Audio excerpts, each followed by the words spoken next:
All right. There's no starting soon, so we live. Nah, we in there. Yeah. All We right. just in there. Hey, everybody, what's up? It's your boy TJ. We're getting started. We had some technical difficulties. Well, I guess power difficulties. Right. Power went out, so that's why we're a little late today. So we're going to give people a few minutes to catch up. You're not gonna say you're not gonna. Bro, I'm pissed at you. Are you not gonna say it? Say what? Ooh, she And we on are you, boy. back. I mean, you missed it. I already said it. You weren't paying attention. So you weren't paying attention. I already said it. I already said, hey, everybody, what's up? It's your boy TJ, and we are back. You didn't say it the way I like it. You know, you gotta say it right. Do it the way I set it up. Uh, Go. 3, 2, 1. hey, everybody, what's up? It's your boy TJ, and we are back with a brand new video. There we go. Or a live stream, I guess. Something All like right. that. What was that? Was that an 8 or 10? Like what we doing? That's a 9.5, I guess. Okay. Not Hey, perfection, Star. but we there. How's the audio and everything? This is a little Hey, yo, what's good? Ayo. What's good, Star? How's the audio and everything? Because I haven't checked in on anything yet. Oh, where is he modding? He's on the tube. Okay. I got him on YouTube. Okay, let me pull up my Twitch. Yeah, we'll apologize for the delay. Like I said, once again, we had a power outage, so we are just getting stuff back together. So if things seem a little off, that's because we just kind of just jumped in here and got back on it. All right. And the smoke is here. The smoke is here. You know, deviant mode. Let me send out a couple messages. I got to let the people know that we here because I sent out a message earlier thinking I was going to have to delay this thing. All right. Well, Yeah, I'm about to say, they before probably the dropped out. interviewers, let us present. So, Jack, take it away. What we got All going right, on? first of all, you trying to take hold on. I'm just saying.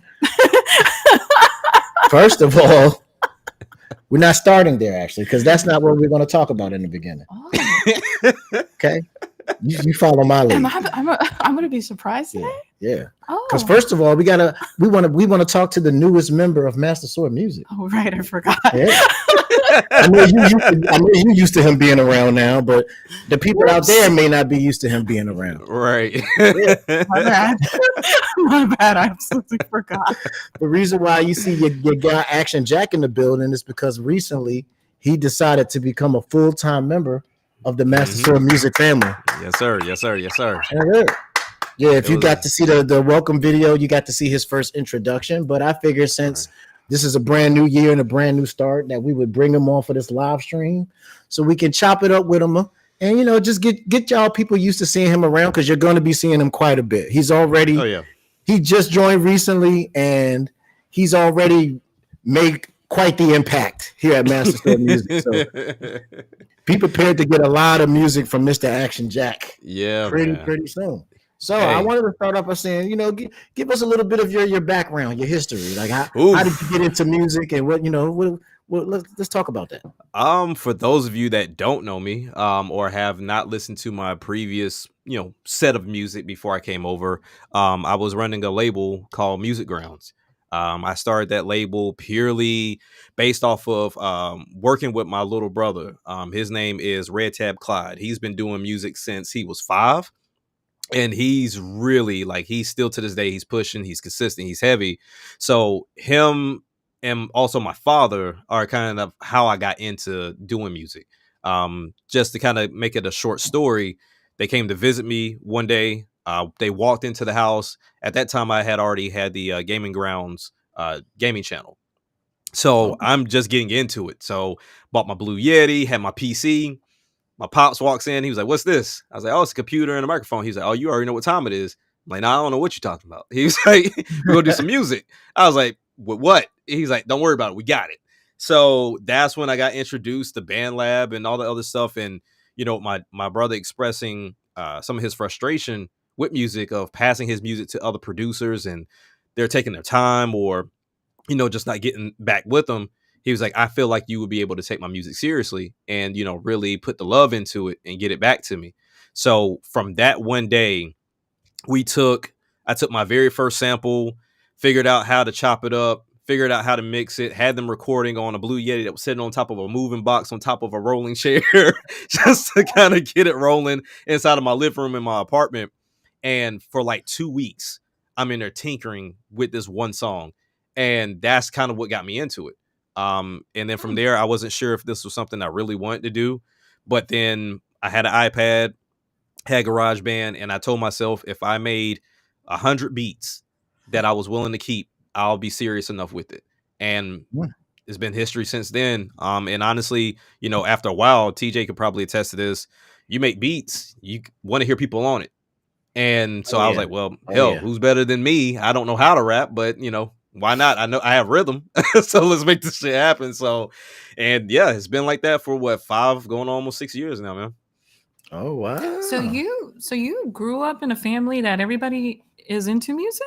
That's the crazy part, right? So people will always tell you when we talk about DNA and your parents and, you know, your whole family, you don't have to be around them sometimes to really take on what it is that they truly do.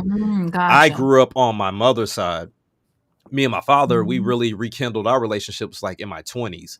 So the thing is, his side, pure music. My uncle, band. My father, rap. Brother, rap. People sing, the whole 9 yards. But I saw that family from time to time. But you were never fully exposed. No, not at all. Didn't even learn half of that stuff until my mid-20s. And then that's when he was like, this is where you get it from. He was like, the basketball, the athleticism, all that. He said, you get that from me. And yeah, that's what it is. So I was meaning to ask you this because I'm learning a lot apparently. Gaming Grounds was not originally the name of your label. It was a gaming channel name. Yeah, I started off. My family has always told me you need to do something in video games, like for the longest. And I'm that type of person that I want everything to be the way I envisioned it. So I always push it off. Oh, I don't have the best microphone. I don't have the best computer. I don't have the best setup. Until my therapist one day was like, I need you to create the channel tonight. I need you to record 2 videos. And I'm thinking, okay, I'll do it until I did it. And she was like, I'm going to watch it right here in our next session. And I'm going to subscribe. Lo and behold, she did. So that's where I created the Gaming Grounds channel. So that's been around longer than the music. And really, that's how I started and how, you know, a lot of people really found me before I started doing the music. Okay. Wow. LG in the building. What's good, bro? Thanks for coming. VG Mobster. What's good, bro? What's good, sir. bro? All right, that's very interesting. I got to learn a little bit of your background. We actually talked about this a little bit the other day, but I wanted you to share the story actually with everybody else because I actually thought it was very interesting. Hey, Sadie, the number 1 MSM fan, VG's daughter. Had you checked Yeah. She is the biggest. Chef Kid. He is the biggest MSM fan on the planet. That's so dope. we definitely showing love to Sadie out there. But how did you get introduced to me and Master Sword Music as a whole? We talked about this the other day, but I thought it was really interesting. So I wanted to. This. Yeah. Oh, you can't. Okay. But so really, like I said, I had never heard Master Sword Music, never heard TJ anything. So Shadow Fox, those of you that know Shadow Fox, he will either be on Twitter arguing with somebody, or either he's on our Winging It podcast, and he also has his own podcast. He came on one day and we were doing our outros of the things that we like to pimp out. And he was like, yeah, you know, go check out the song I'm on called Combo Breaker with my boy TJ the Gamer. I'm like, you do music? He's like, yeah. So immediately I go and I check it out. I'm like, he tells us nothing. Like Shadow, we know him for Killer Instinct and that he's very smart when it comes down to this technical stuff. So I'm like, music, where did this come from? And then that's when I was like, okay, I mess with the song heavy. And then that's when I was like, okay, I'm going to start reaching out to TJ the Gamer, because that was pretty dope of like how they put that together. Not to mention, you know, with me loving video games, realizing he does the video game style music. So, I mean, it was an easy transition, but honestly, I never knew anything until Shadow Fox came onto the channel one day and said that he had done a song with TJ. And Combo Breaker. What is I'm sorry, because I'm a little out of tune. The Shadow Fox. Shadow Fox. Yeah, Shadow Fox. He does YouTube stuff, but he mostly does a lot of fighting game stuff. So, but how did he end up with you? Combo Breaker. He did what? The song, the rap. Okay. Remember the song?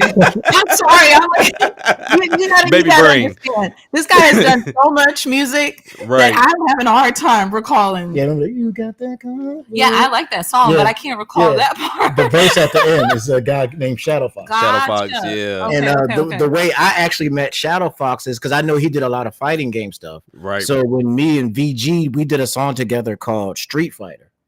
Ah. And when we premiered that video, we actually had Shadow Fox and it was somebody else. VG, you have to remind me who else was there. But Shadow Fox was one of the guests we had brought on because I knew he was a big fighting game guy. Okay. And during that stream, that's when he mentioned to me that he did music. Yeah. And I was like, oh, word? Like he does fighting game music. So then when I came up with a song that was based around Killer Instinct, and I knew he like really was a big Killer Instinct fan, I was like, who would be better to like do a verse on it than somebody who raps and plays a lot of fighting games and loves Killer Instinct?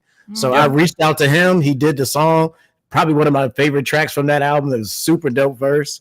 And that's how me and Shadow actually linked up. And then that's apparently how me and Action Jack That's so crossed cool. paths. Such a small world. Yeah, because I think Very before small. that, I wasn't even familiar with the Winging It podcast. I think I met that through Shadow Fox as well. Jay Fleming's. Yeah. They're funny. Yeah. Okay. Yeah, That's his Jay, podcast Saddle, that Jackson well, part of, and Sandstorm. Shadow Fox is on Yeah. that podcast as well. Oh. So that's where the crossover happens. He knew Shadow Fox, and I knew Shadow Fox, and then basically Shadow Fox is the bridge between me and Action Yeah. Jack. So that's more of a Mhm. group podcast. Yeah. Oh, Yep. Okay. Mhm. Gotcha.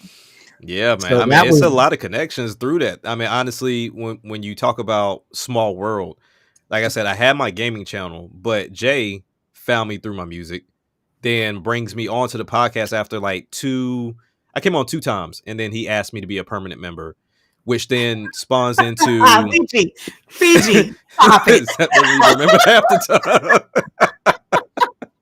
Now y'all know me, okay. It's okay. Damn, bro. I become a It's baby mom brain. and then everybody just Baby be picking brain. on me. Baby brain. That's it. That's what I'm gonna test it to. But yeah, I mean, and that's how I met Sandstorm, which then introduced me to Vito, which ended up doing music with him. Yeah, I mean, and Sandstorm does production too. Like he's made some crazy music for me as well. And then Andre with his books and crossword puzzles and all the stuff. Like, I mean, that's why I said like there's a lot of talented people around us. It's just everybody tends to show you like that one surface level thing. But if you really like send something their way and it's like, oh, I do this too. I'm like, well, why you ain't say nothing? But most people will keep it under the tuck for sure. Yeah, sounds about right. Yeah. Yeah, it's very interesting. Like it's like everybody has a really interesting story of how I met them. So I was going, since we got a new member and you know he may not be familiar with all of these stories, I figured we go back and do a quick little review. So how things first started was the history of Master Sword music, I guess you can call it. Oh, that's dope. I ain't heard of this. Yeah, actually, this is probably you've probably never heard this part before, but before Master Sword Music, I actually had another channel that was just called TJ the Gamer. Okay. And that was just me doing my music thing on my own, just kind of like pushing it by myself. Right. And that channel grew pretty quickly. Like I think I had that channel up like over like 500 subscribers or something like that. I had gotten up, but I didn't like the way the channel was growing because it felt like I was just I wasn't really at the level that I wanted to be at, and that like my videos weren't really hitting, and like something just didn't feel right for me. Right. So at some point I had basically almost had given up. I just walked away from YouTube from like maybe like a good year, almost a year, something like that.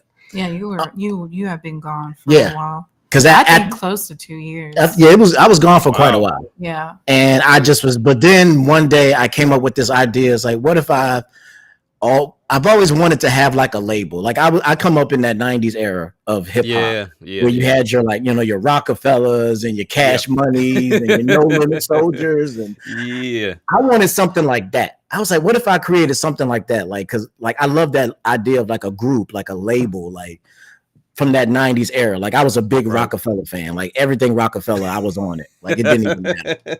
And I was like, what if I created something like that? So I started looking around for other artists. One of the first artists I ran into was a guy named Switchbit, which I'm pretty sure you're familiar with Switch. Switchbit is crazy. Yeah. So yeah, he was actually the first MSM member. He actually had reached out to me because he had did a song about Octopath Traveler. Okay. And I ended up getting on that for the remix. And that's how me and him linked up. And then later, the second member was Thousand Star. Okay. I met him because when I was working on my very first album, I wanted to have like a Q&A group to somebody to listen to it and kind of give me advice and like help me build it out. So I had put this small group together, which featured a bunch of other YouTubers, but Thousand Star was one of those guys too.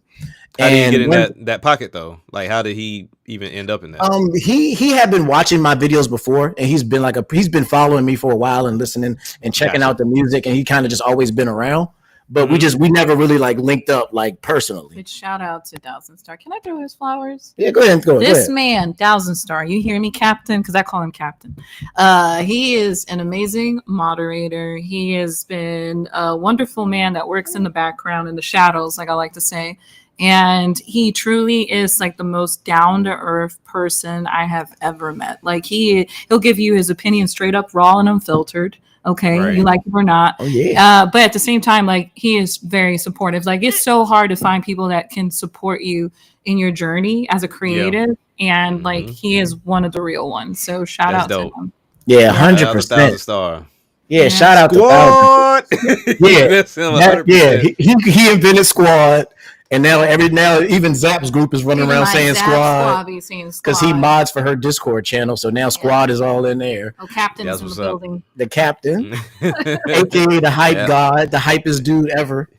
And Thousand Star, he's actually he does a little bit of everything, but he's mostly known for fighting games and Overwatch. Yeah, he does that on his channel. He does a lot of stuff for Overwatch, and he does a lot of fighting game stuff. He actually was training me and Kotetsu for a little bit. Now Kotetsu is like a monster at Street Fighter now because Thousand Star was also he was part of the FGC. He did a lot of one of these days he ran a lot of the tournaments, the local tournaments in the area. Okay, so he was pretty big in the FGC circle umbrella. That's where he comes from. So he did that. Judge? He was a tournament TO. Tournament organizer, basically. He would organize the tournaments and all that kind of stuff. So he did a lot of TO work for that kind of stuff. So that's what he does. And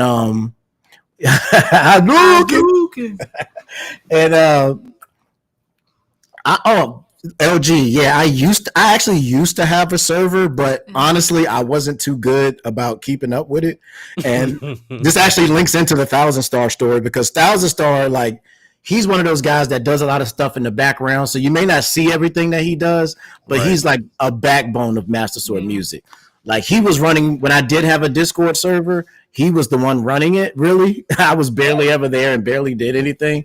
So after a while, I kind of felt bad about it. And I was like, you know what? Let's just cut the Discord because basically I'm just making Thousand Star work for no reason. Yeah. So we kind of combined our server with the Zap server. So we pretty much all just show up on Zap server, and that's pretty much where we all work. He babysits my kids. Yeah.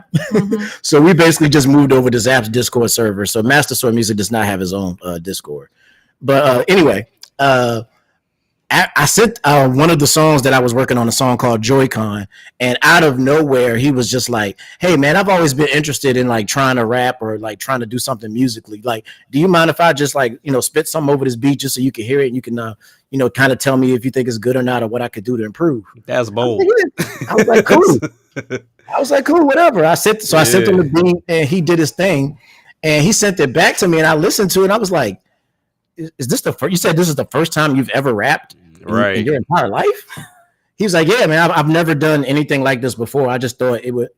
And I was like, if this is your first time rapping and writing ever, like you got some serious potential.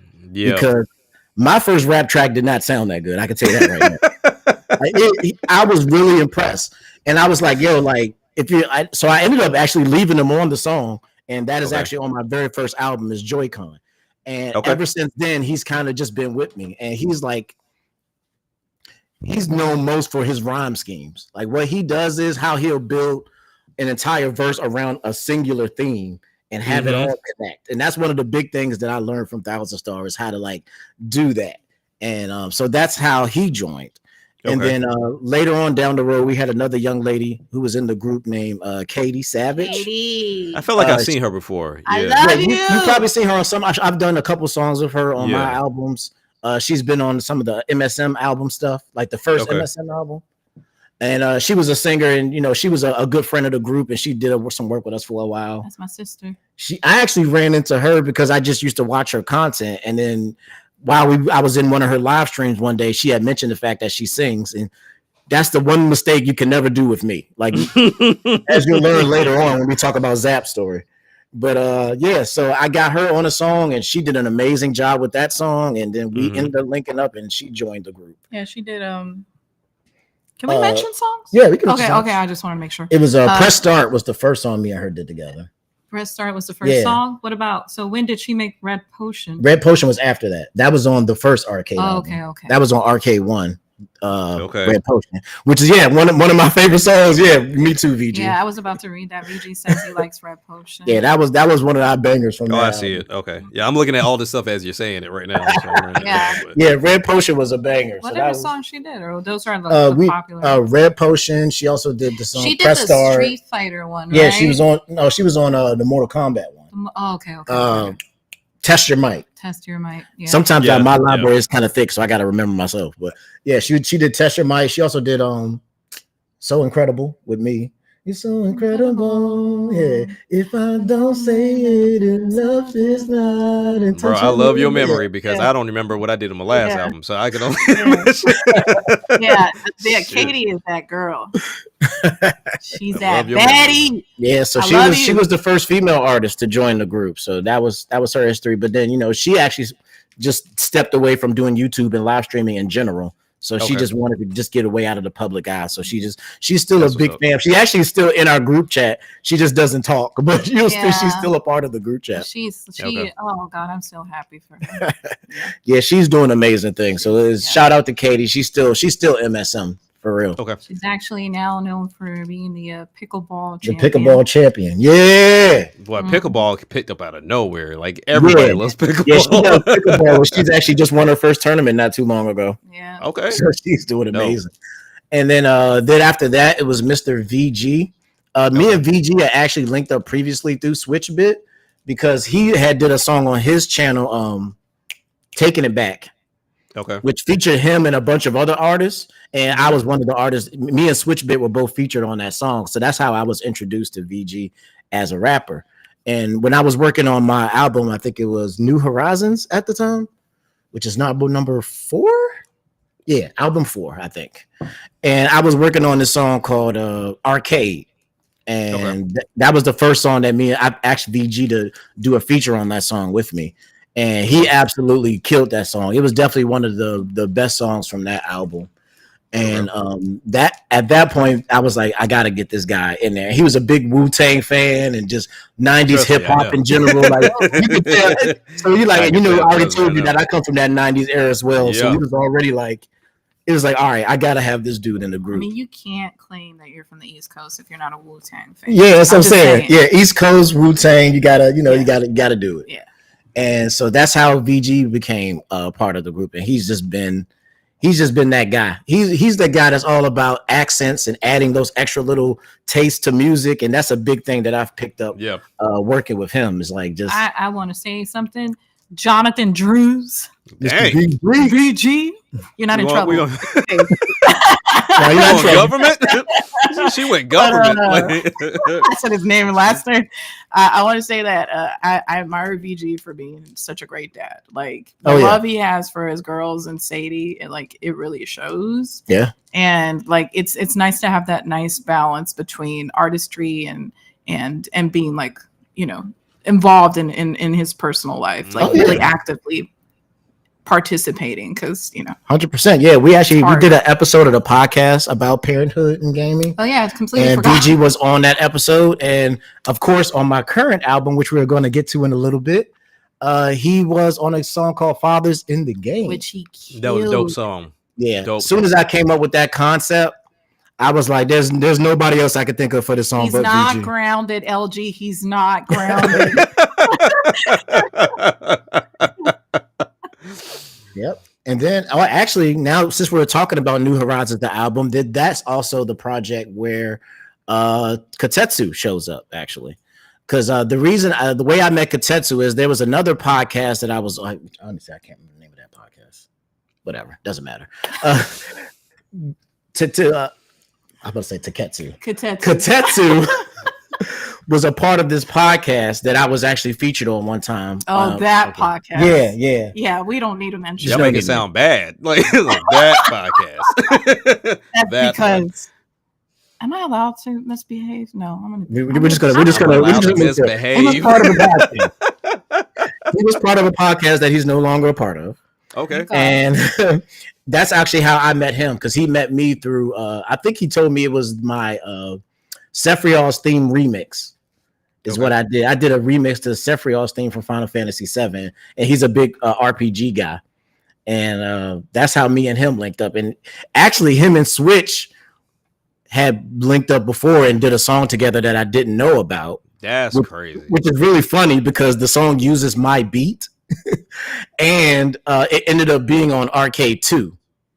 But Okay. so this is Which way song is that? the song that him and Switch did, the Fight All Night. Oh, Yeah, we can okay. play all night and be Yeah, okay. Katetsu did really good. So they had did that song, but they had never released anything for it, and they just had the song and went and didn't do anything with it. Because I think Switch Bit had taken a break from stuff for a while, and he had kind of stepped away. So the song was kind of just out there, and I had no idea about it. But I was like, well, since you worked with him, and I didn't know what they had worked on, I said, why don't you work with me? And then me and him did a song together called Role Player. Yeah. And I knew he was a big RPG guy, and so am I. If you know about me, I absolutely love RPGs, Final Fantasy being my favorite franchise of all time. So we did a song together called Role Player. Once he did that song, I was like, this guy is super dope, super smooth. At that point, he wasn't even producing. He was just rapping. And I was just like, that blows my mind, because we talked about that too. Yeah, we talked. Yeah, we're actually gonna wrap around to that. Okay. And that's when he joined the group and he did the songs with us, and he started working on Arcade 2 and all the stuff that we did. We ended up putting that Fight All Night song that him and Switch did on the Arcade 2.0 album. And me and him did a bunch of songs together, and we just He probably was the well. yeah, he was heavy on that album. He was Right? heavy. He was I Yeah. think he was the most featured on that album. Okay, that's what I was about. Because to say, he hit the ground. He was one of those hit the ground running type guys, and he just kind of did his thing. Yeah, I see. His name is all over the place. Yeah, I'm looking at Yeah, he was all over that album. He wanted to work. He was like, "Oh, I'll hop on this one. Oh, I'll hop on the other one." And then, Yeah. "Damn, bro, leave something for us." He's like, you can be on it too. It's just I'm gonna be on there as well. But I just want to be on it. You know what I'm saying? And so he did that. And then actually about a year ago, he just randomly reached out to me one day and was like, "Hey man, I would really like to learn about production." I was like, "Oh, crazy." I was like, "Okay, cool." So me and him, we got on Discord one day, and I was just kind of showing him what I did in GarageBand and kind of teaching him a little bit the basics of it and how to do stuff. And he just started working on it and started working. One of the first joints he did for us was he did Lolly for Zap's album. Mm-hmm. That was one of the first ones I think that was released. He also did Choose Me from your album. And he did. We're talking about my album. Yeah, Choose Me and Lolly, I think were the two he did. No, he did also Moving On. Oh yeah, Moving On. That's right. On, yeah, he did Moving On as well. And so that was like when he first really started like getting into it. And then that's when he decided then he came to me again and was like, "Hey man, I would like to put out my own project." I was cool. He was actually the first MSM artist to do that, actually, to release a project by themselves. Oh, okay. And he produced the entire thing, and we just did a bunch of features on that project. And ever since then, he got bit by the producing bug, and he would just be sending me beats. And yeah, he did. Star, you didn't know that? I didn't know that. Yeah, Star. Yeah, he produced Lolly. He did Lolly. Yeah, I actually asked him to produce Lolly, and he killed me. Yeah, that's actually a funny story. Let's actually talk about that. Mm-hmm. He actually came down to Texas to come visit us. We were at a Zap got it was I forgot what convention. Shout out to Lewis Girls in the building. Lewis Girls, how y'all doing? Hey ladies. Hey, hi. Me and Zap was out. Zap had got called out to do a convention. I forgot which one it was. I forgot the name, but I was invited as a guest. What's Retro Pluto? Classic Game Fest. Game Fest. Yeah, it was Classic Game Fest. And Zap got called out there to be a special guest out there. And Kotetsu decided that he wanted to surprise us and showed up to the con. Which he did, because I did not recognize him. Yeah, he actually told me he was coming, and I didn't tell Zap until It was so funny, the story too, because I'm like at my table and this guy comes and he's like, "Oh, I want you to sign me something." I don't know what he said he wanted me to sign it. I looked at him like kind of weirded out, like I don't got a marker or anything, and I'm like, "Oh yeah," I'm like, "Cool, bro, you got something to sign it with? I'll sign it for you and stuff. Let's take a picture." And then he was wearing a mask at the time. He had a like a COVID mask. And then he takes off his mask and he's like, "Sis, it's me, it's Kotetsu," and I'm like, "Oh." Can we curse? Yeah, you can. I was like, "Oh shit!" Yeah, this is my show. We don't curse on your channel. We can curse on my channel. And I just went ahead and gave him a hug because Kotetsu that's my little bro. Yeah, so That's when he what's came up. down, I knew he was coming, so I had sneakily packed up all of my equipment, and we had got an Airbnb. Me and her had rented an Airbnb for that day, and I was like, Okay. all right, we already know how this is going to go down. We going back to Right. this Airbnb. We gonna hook up this Which is computer the and this most equipment, Go get to work. and we gonna do some work. We did that. And we ended up doing. He gave us the beat for Lolly. He gave us the beat for Choose Me. Me and him started working on stuff, and he gave me a beat that I ended up putting on this album that's out now. Didn't he? Okay. Which one he gave you? He gave me which one was it? I can't remember now because I got to look at the list. It was Oh, was it Devil May Cry? yeah, no. I think it was Bomberman actually. I think it was Bomberman that he gave me at that time, but I didn't record it that day. We ended up just recording the stuff for my album. and his album. That's when you and did his album. that song that you did for his album. Majestic. There you go. Yeah. We ended up doing those songs. So we ended up doing like 4 or 5 songs that day Yeah. while he was down. And That's the best time. Yeah. And It was we just so worked. fun. We just work. One of the best. If I can add to this, I think it was how much music can like help you bond with other people, because Oh, it's yeah. like Yeah, it really incredible. can. Like Yeah. through this studio session, it was, yes, I agree, Kotetsu, we need to do another one. Bring your ass over Yep. here so we can have a studio session. Yes, sir. because That was fun.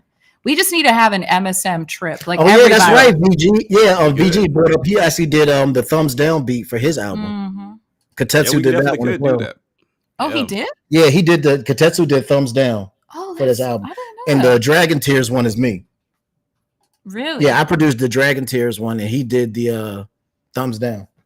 But yeah. So yeah, and then that's after pretty that, I was just like, bro, like he was. I could see he was really hungry, and he really wanted to learn. So I was like, I just went out. Then once again, like that bold guy, You he know came what to me. He was like, man, I want to produce your next album. Can I just suggest something? Mm. Since you're the CEO, Go for it. I think one day we just need to have like an MSM stream where everybody jumps in and everybody shares their like origin story, like all the complete team. That'd be dope. I'm Yeah. down for that. Yeah, I think that would be pretty good. Yeah, I'm super dope. I'm down for that. Yeah. Y'all down for that team? I see a lot of y'all in the chat. So And if an y'all down, MSM let me know. An MSM retreat where everybody brings Yeah. their asses over, so Right, we gotta do an MSM meetup. I can put y'all Oh to yeah, work. we can do that. Yeah, that'd be lit. But yeah, and that's when he came once again, being bold. He came to me. He's like, I want to produce your album. Little did he know that I always work fast, so I was already halfway done with the project. But I was like, hey, I'll let you do the other half. He was like, cool. And me and him sat down and we started working. And actually, the funny thing is, because you brought this up too about how long the album is. Originally, it was only 16 tracks. Okay. But like he kept sending me stuff and sending me stuff and sending me stuff. I And know I the was like, feeling. oh, this is dope. Oh, this really fits. Oh, this would work. And like the one of the last joints he sent me was I Can Only Be Me. Because I was like, all right, I'm done. We're no more songs. Not doing no more. And then he sent me that beat for I Can Only Be Me. And I was like, all right, last one.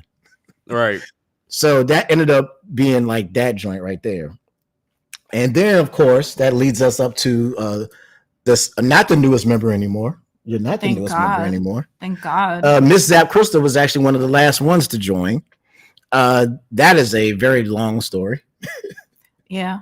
If you haven't checked out All About You, you should definitely go listen to that album and go watch the movie to get all the details, because we're not going to rehash all of that here No. today. I mean, we can only share the beginning, like how I slipped and fucked up, and you're like, "Oh, you sing? Well, Yeah. bitch, why didn't you tell me? We've been friends for that long." Yeah. He didn't say it that way, but you know, How long had y'all known each other and you didn't know she could sing?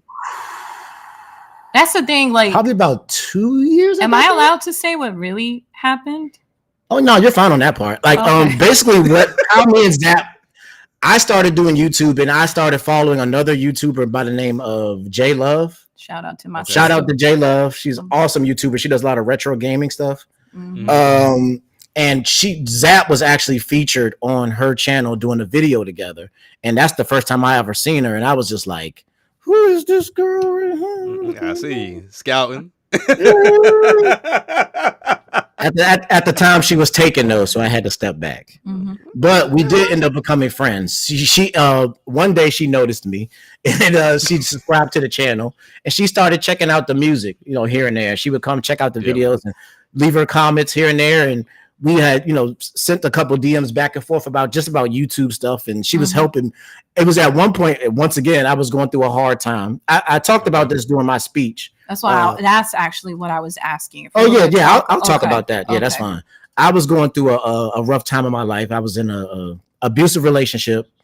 I was going through some financial issues at the time. I was just dealing with a lot, and I was basically on the verge of becoming homeless, and was homeless for a little bit, and I had gotten to a point I'm just going to say it the way it was. I was ready to take my own life. Okay. And one day I was like, I drove past this like cliff area, and this thought crossed my mind of what if I did it and all this could end. And for some reason, I just got on the Twitter and I sent out a message like, I'm thinking about quitting YouTube. I'm getting frustrated with how things are working. And I was just like basically setting up people for me to, be out. Yeah. And she actually responded to me she actually DM'd me and was like, look, I'm actually out at a conference right now. I'm a little busy, but as soon as I get back, I want to sit down with you and help you out with your channel. And I was like, all right, cool. Wow. And she didn't know it at the time, but me and her having that conversation actually talked me out of doing what I was going to do. Because she actually responded to me right at the moment when I was about to do it. And I just happened to check the message, and I just was like, you know what? It just kind of snapped me out of whatever I was in at that moment. Yeah. And she kept to her word. When she got back, she hit me up, and that's when she started helping me understand more about, graphic design and video editing and why my intro was too long and I need to shorten it. She was very mean to me. Let's just say that. She's very mean. She got in your ass. That's she was like, your intro is way too long. You need to cut it down. You need it down to about 10 seconds. Okay. Chop that. Yeah. It's too long. Your thumbnails suck. Yeah. Dang. It was. Right. Yeah. She's very mean. Don't let the sweet innocent look through you. I'm nice. She's very mean. She can be very mean. Okay. Whatever. But if she's being mean to you, that means she's being honest. And I like you. She was very honest with me and helped me, develop my thumbnail style, helped me develop my editing style. She taught me a lot of stuff about, the YouTube algorithm and how to work your videos to get better, because she's an absolute master of these things. Like, I'm all right. Right. She's been a YouTube partner for a long time. Capcom. I'm gonna toot her whistle. Let me toot her on for a little bit. Hey, go ahead. Capcom creator. You know what I'm saying? Partnered, trying to score some. Partnered with Microsoft on the Xbox ambassador. Over 6,000 subscribers on YouTube. I mean, are you telling me to flaunt? No, I got it. I got okay. It. So when somebody like that gives you advice, you listen. And throughout those conversations, we became closer as friends. And she slipped up and told me that she used to do music with her father. All right, hold up. This is where we got to put pause on that thought. Okay, this is where I come in now. All right, go ahead. Okay, so the reason why he did not know is because I didn't want nobody to know. So I always kept it quiet that I used to sing. And that's because I kind of had a falling out from music because I grew up in a family musician. So my dad's a top worldwide artist that is renowned. And I kind of lived in the shadows where I had to I felt like I almost had to make up for my dad's last name because everybody knew him. So everybody knew me as, oh, she's the daughter of, so-and-so. And, they're really, it is what it is. We're really a popular name, a last name in Puerto Rico. Oh yeah, her dad is a big musician in Puerto Rico. He's done like television, live shows, albums, producer. Yeah. He actually produced. She actually has an album out before she did the one with me with her dad. and her dad produced the entire. He's an amazing producer, amazing guitar player, like one of the best guitar. I've seen his guitar work. That man is a monster on the guitar. Is this something that we could track down, or have Yeah. you figured it? Yeah, no, yeah. There's so it's still out there, I believe. when I was 18, my dad made me promise him that whenever I produced my first album, that he was going to be, like the full producer for this album, because he has his own studio.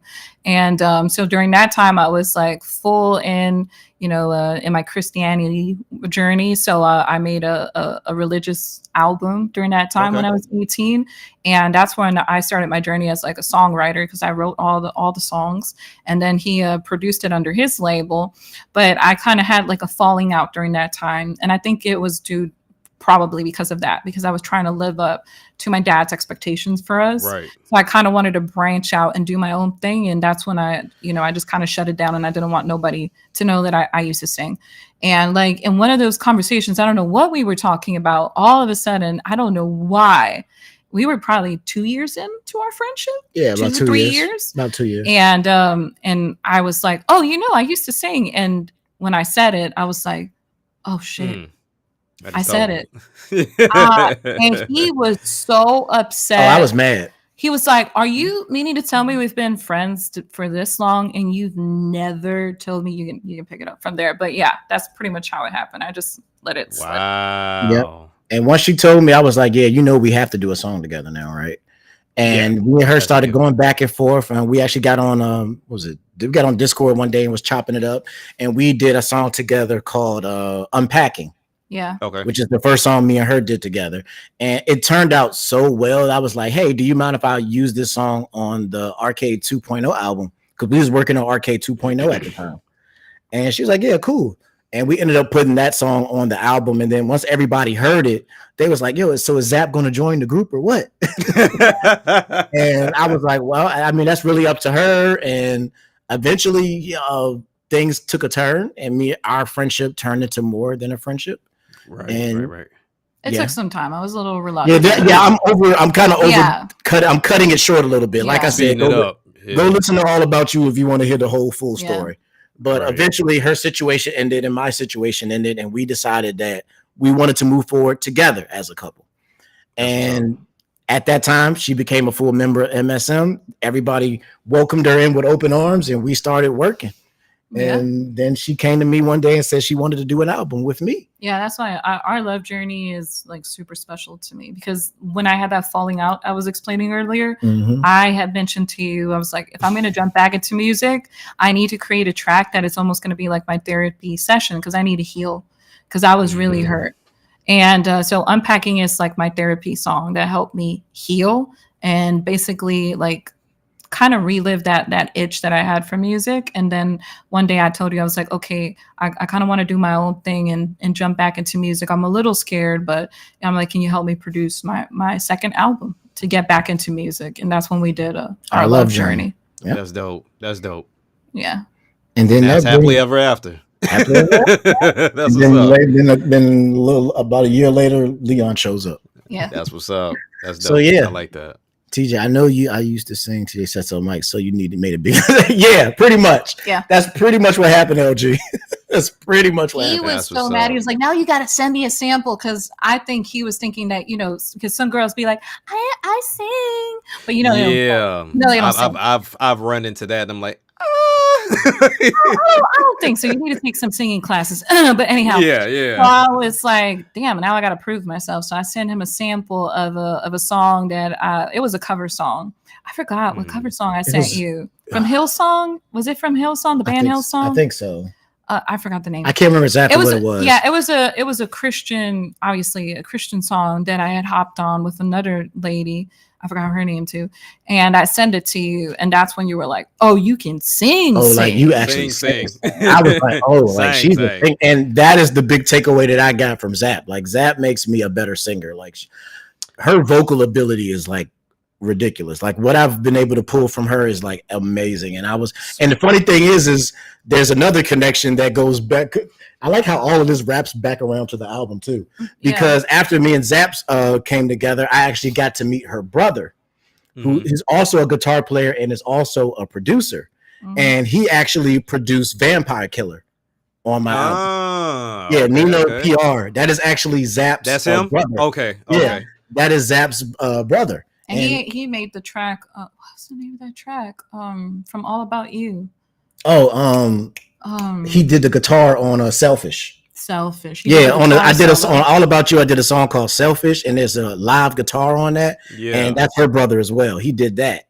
And he also then later on he started getting into producing too, and then he hit me up with this song with this Vampire Killer beat, which is so funny because like he's not even part of the MSM family, but right. you brought him back into music too because he was hurt as well. And when he saw me go back into music, that was not only like a healing session for me, it was for him too. And he got back into it. And he's like, "All right, I'm gonna start producing." Yeah, you know, I know it might be somewhere down the line, and I'm gonna say it before I forget. You sharing that story, TJ, of like where you were, and then kind of assisting Zap getting back into it, and like she's mentioning her brother, and then another friend of ours mentioned the same thing. He was like, I tapped out of music, but because of you, I jumped back into it. So to kind of go from your low point and kind of assisting people getting into their high point has been amazing, brother. Like that's pretty dope. I feel like that's his calling. Yeah, really, that is your calling. That's hard for me. It's just weird for me because even though I had this idea, I never really looked at myself as the leader. You know what I'm saying? Like that never really was my thing. But then it got to a point where just everybody every time it was time to work on something, everybody, all right, TJ, what we doing? Right. It kind of happened naturally. Like I never said, hey, I'm the leader and I'm going to make all this. Like it never really was a thing like that. It was more of a collective, but it just turned to everybody just looked to me like, all right, TJ, what we doing? What's the plan? Yep. How can we do this? How we going to lay this out? And I kind of just stepped into that role and became like the leader of MSM. But like that's really been the goal I've always wanted. Like I really wanted, there's a reason I call it the Master Sword Music family. Okay, now I'm interested in knowing about Jack. Like, how did you? Because I don't know really fully the story. How did he end up in the group? It's actually because I'm trying to remember exactly. You guys were already doing stuff. That's what I'm trying to remember is how that first one came to be. How did it came? That's what I'm trying to recall. Like I know the first one was Game Over that we did together. Yeah, it was Game Over, but you reached out to me. I don't know why you reached out, but you reached out to me for that. I remember.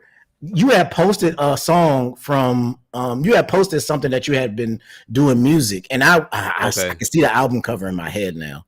It was that. Hold on, give me a second. It had to have been like the last of my open book series I was doing. Yeah, I think it was one of the open book ones. I think it was a song about. I think I know what you're talking about because I actually got his album saved. Yeah, it's a certain song on there that really got me. And you mean like something about dad? Something about dad or something like that. Dad issues or something like that. Dad issues, yeah. Dad issues. I heard, because once I saw you didn't post that, but you had posted something about that album, and then that's when I went to go check out your catalog, and I was like, let me see. I was like, oh, this dude got like music. Like he been putting out music. Like I heard some of the newer stuff, but I didn't realize how much music you already had. Open book. Open book 3. I might have been 3. Yeah, it should have been 3. The Primary Mindset. Yeah. That's it. Yeah, that's issues. So then once I listened to that project, I was like, oh, this guy's dope. Like he's really dope. And then I went, because that's the first thing I do when I find an artist I like, I go check out their back catalog to see what they got. And then once I realized, I was like, yo, this dude got like 3 or 4 more albums out here. Like, oh, snap. So I'm just going through being a fan, listening to his old catalog. And I'm like, oh, and then I ran into that Daddy Issue song. Yeah. And I was just like, yo, this guy's like super, super talented. I would love to like just work with him because I mentioned this before. I can't say specifically where I mentioned it, but I mentioned this before that like when I like to work with other artists because it helps me get better as an artist. Like when I can work with somebody who I feel like is really talented, it pulls out something different in me. Yeah, and I feel like I do the same for others. Like I pull something out of them and we can both we pull from each other. Right. And I was like, if I work with a guy like Action Jack, I know that it would help me with because what I really, I don't know if I've ever told you this, but the thing that I really respect about your talent is your delivery skill. Like your delivery is some of the like cleanest, that I've heard. Like you're on point, your accuracy, how you do your syllables, like you deliver very, very well and very cleanly. And I was Thank like, you. that's really something that I would like to improve on. So let me work with him because that pushes me to have to do better. Can I share some of my favorite songs from this album, by the way? Oh, Yeah, that's sure. He dope. probably doesn't know because I don't think we've ever talked about this album. Oh no. So when I discovered him was after obviously the Game Over song, but Mhm. Yeah, game Um, over. Yeah. but when he launched, what was the name of your album again? Sorry, Open Book 3. I have it saved. One of my favorite tracks, 2 tracks, by the way, is the one that's Big Money Moves. Oh yeah, Yeah, I like you that told me one. about that then- one. Yeah. I like that one. And That's then what- the I like other that one one too. is Lost in Lyrics. Oh yeah. Yeah. That, My joint was what was my joint from this album? Game Time. Oh yeah, I forgot. Nah, yeah, of course I like that song because I'm on it, but it was another one. Oh, I thought you were Oh, just Fam. asking like what song you were on. Oh no, Oh, Fam. okay. The song Fam. That was Fam, another one. yeah. But yeah, that when we did so after I looked up all that stuff, I was like, I'm just gonna reach out to him and see if maybe he'll work with me on a joint. And then that's when I hit you up to do okay. Game Over. And I was like, I just want to. And another thing I like to do, kind of like my little evil side, is like I like to put people in situations that is different than what they norm. You know what I'm Yeah, saying? he does that a lot. So it's like I know like he doesn't necessarily do music like this, but No, like let me not see at what all. happens if I put him in that box and see what he does. Right. And when you came back with that verse on that song, I was like, all right, this dude is super dope. I wish he was a part of MSM, but Yeah, he we had that talk because you were telling me, you were like, what do you think, babe? Like, I'm like, I think he's talented, but Yeah. time will tell. yeah, I thought and I've always from the beginning I was like, it would be dope if he was in the group. But I Yeah. knew you had your music grounds thing, and I was like, Yeah. I know how I am with Master Sword music. Like Yeah. that's my baby. Like I'm like, there's no way I'm gonna let that go. So I'm just like, there's no point in me even bringing that up. Right. Because he got his own baby. You know what I'm saying? Yeah. Which was surprising because that's what the first thing I thought. I was like, well, he has his own thing going on. I don't see him, Yeah, so that's why I kind of just left it. I'm just gonna leave it like that. But hey, Yeah. we can always do features together and blah Yeah. blah blah. And I think that's when you hit me up to do Game Time on Yeah. your album, and I had a blast doing that song. That song was so much fun to Man. do. Which is so interesting because when we talk about kind of giving up your baby, and for me, I kind of had a similar viewpoint that you did with MSM, right? So for me, it was always I knew artists like those that's like, hey, I gotta get on a label, I gotta go sign with this big Def Jam, whatever. So if you ever reached out to them, unless you come in with cash or going with the dream of reaching a label, they don't even want to work. So so it was frustrating. So I was like, at this point, I get tired of hearing my own voice sometimes. So using the lovely power of technology, I'm like, I'm just gonna create characters. So I started off because the first thing I didn't even know that they were characters. I actually thought that they were different people. Yeah. Really? Yeah. Oh, 'Cause wait, he- so it's not. Wait, what? You didn't know that? Hold up. Wait, Oh, what? we got her. Are you telling me it was not featured? No, all those characters, Bro, those I'm are being Action Jack. fooled. That was Action Jack. All Yeah. of that was What? Thousand Star had the same reaction too. He was like, "What?" Because when he No. reached out to me, he was like, "Hey, me and Thousand Star." These features are kind of tight. Like, who Yeah. the fuck are these Actually, guys? this is a good story. This is actually a good So, story. so When he was, I was like, this is so crazy because it ties into this album again. I'm just learning a bunch of shit. Because when we were working on Return of the Hero, I was doing a song called Unstoppable. yeah, And we had an extra verse on it, and Thousand Star was actually like, why don't we get I forgot which character Jay. it was. Jay. Why don't we get Jay? Which I thought was a real guy. Yeah, why don't we get Jay to do this song? Because that's what he said to me too. He's like, let's get Jay on this. I think Jay would be dope. Yeah. I was like, I said, I don't really know Jay, but I can ask Action if maybe we can get Jay. And so I actually hit him up, and I was like, hey, me and Thousand Star was thinking that Jay would be dope for this song. Like, do you mind can you ask Jay if he would do this song for us? And then Action responds back and like, yeah, I don't think he's gonna have a problem with it because it's me. Damn, bro. Yeah, LG. I was like, yeah, my what? face. I was like, wait a minute. So are you telling me all your artists are just you? I was looking Because there's a them female too, and I up. was like, I'm like, bro, like, I was like, this is crazy. So that's when Yeah. I found out he was using a voice changer and he was making up like all of those are him. yeah. I was looking up these motherfuckers. I was like, I cannot find them. I'm like, this must be the most underground artists that I don't know who they are. And Nah. now, Yeah. yeah. All of us Because- thought it. That's why Unstoppable says Thousand Star featuring Action Jack. even though he's doing the J voice. Because Yeah. I did not know. That's why I was like, yo, so how should I like put this in there when I type it? Should I put J or should I put an extra Oh, J? you telling me Yeah. there's girl voices too? Yeah, Yeah. like the girl that's on One Piece. Yeah. What? The One Piece song that we did What? at the end that does Robin. Why am I mind blown right Yeah, now? that's not a The girl. Robin That's verse, action. That's action. That was a story. I am mind fucked right now. Yeah. I've been clickbait. It for real. all started like nobody knew because at first I was just gonna keep it under wrap. So shouts out to my cousin Jordan. Like this man, his artwork is stupid. It's ridiculous. 'Cause if you look at the Lyrical Practice Volume 3 album, the last album I dropped before I left the label, he Yeah. drew that. He freehand that. Like he freehands a Yeah, that lot. art And is even awesome too. and then Which one even was- the I don't think it's on. It's not on app. You gotta go to Spotify to see it. yeah, you gotta go to Oh, Spotify and see it because they messed me up. But anyway, so Yeah. with the Open Book Volume 2 that I did, he did the Dragon Ball style artwork on there too. He freehand all my stuff. So when I came to him, I was like, okay, I got to get some type of picture of these characters because honestly, I can't take pictures because they're not real. So I need you to draw some stuff out. Oh, is it this one? Yeah, Oh, really? yeah, Oh. yeah. His cousin drew that one, and he also So- drew the art of the The characters. lyrical practice. Mhm. The last- Yeah. Oh. Yeah, So that he was his drew last all of one that. before. Yeah, So with Wow. that, he I came to him. I said, "Hey, look, you know, I have at the time it was TJ. The character was named TJ, and then I shortened it to J. So then I was like, I'm introducing this female character because I want some diversity when it comes down to it, as far as sound is concerned.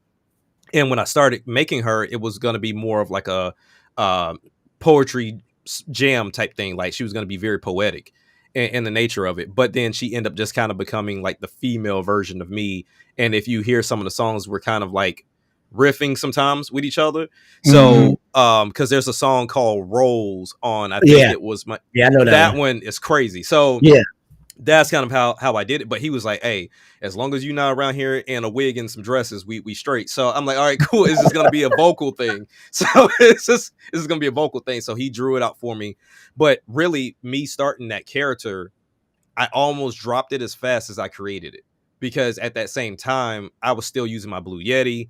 Didn't have everything set up. So it was becoming very difficult and I was tearing my voice up, trying to drop the deep tone out of my voice. Because at that time, the technology wasn't all that great unless you paid like hundreds of dollars for like Melodyne and stuff like that. and that's why I So- was surprised. So So at that point, like I was about to drop it. That album, when I finished my very first album, the first actually Good versus Evil, which most people don't even know that was my first album because the sound was so bad, I got rid of it and I wiped it from all streaming services.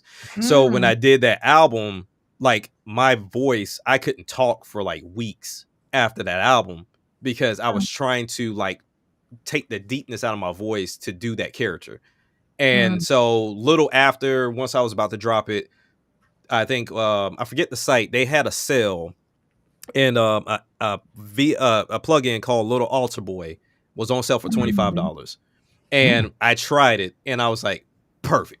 And then at the same time, I had just gotten a brand new microphone, had gotten the actual audio interface for the first time. So it was like, all right, cool, this is gonna work. And so I brought her back in.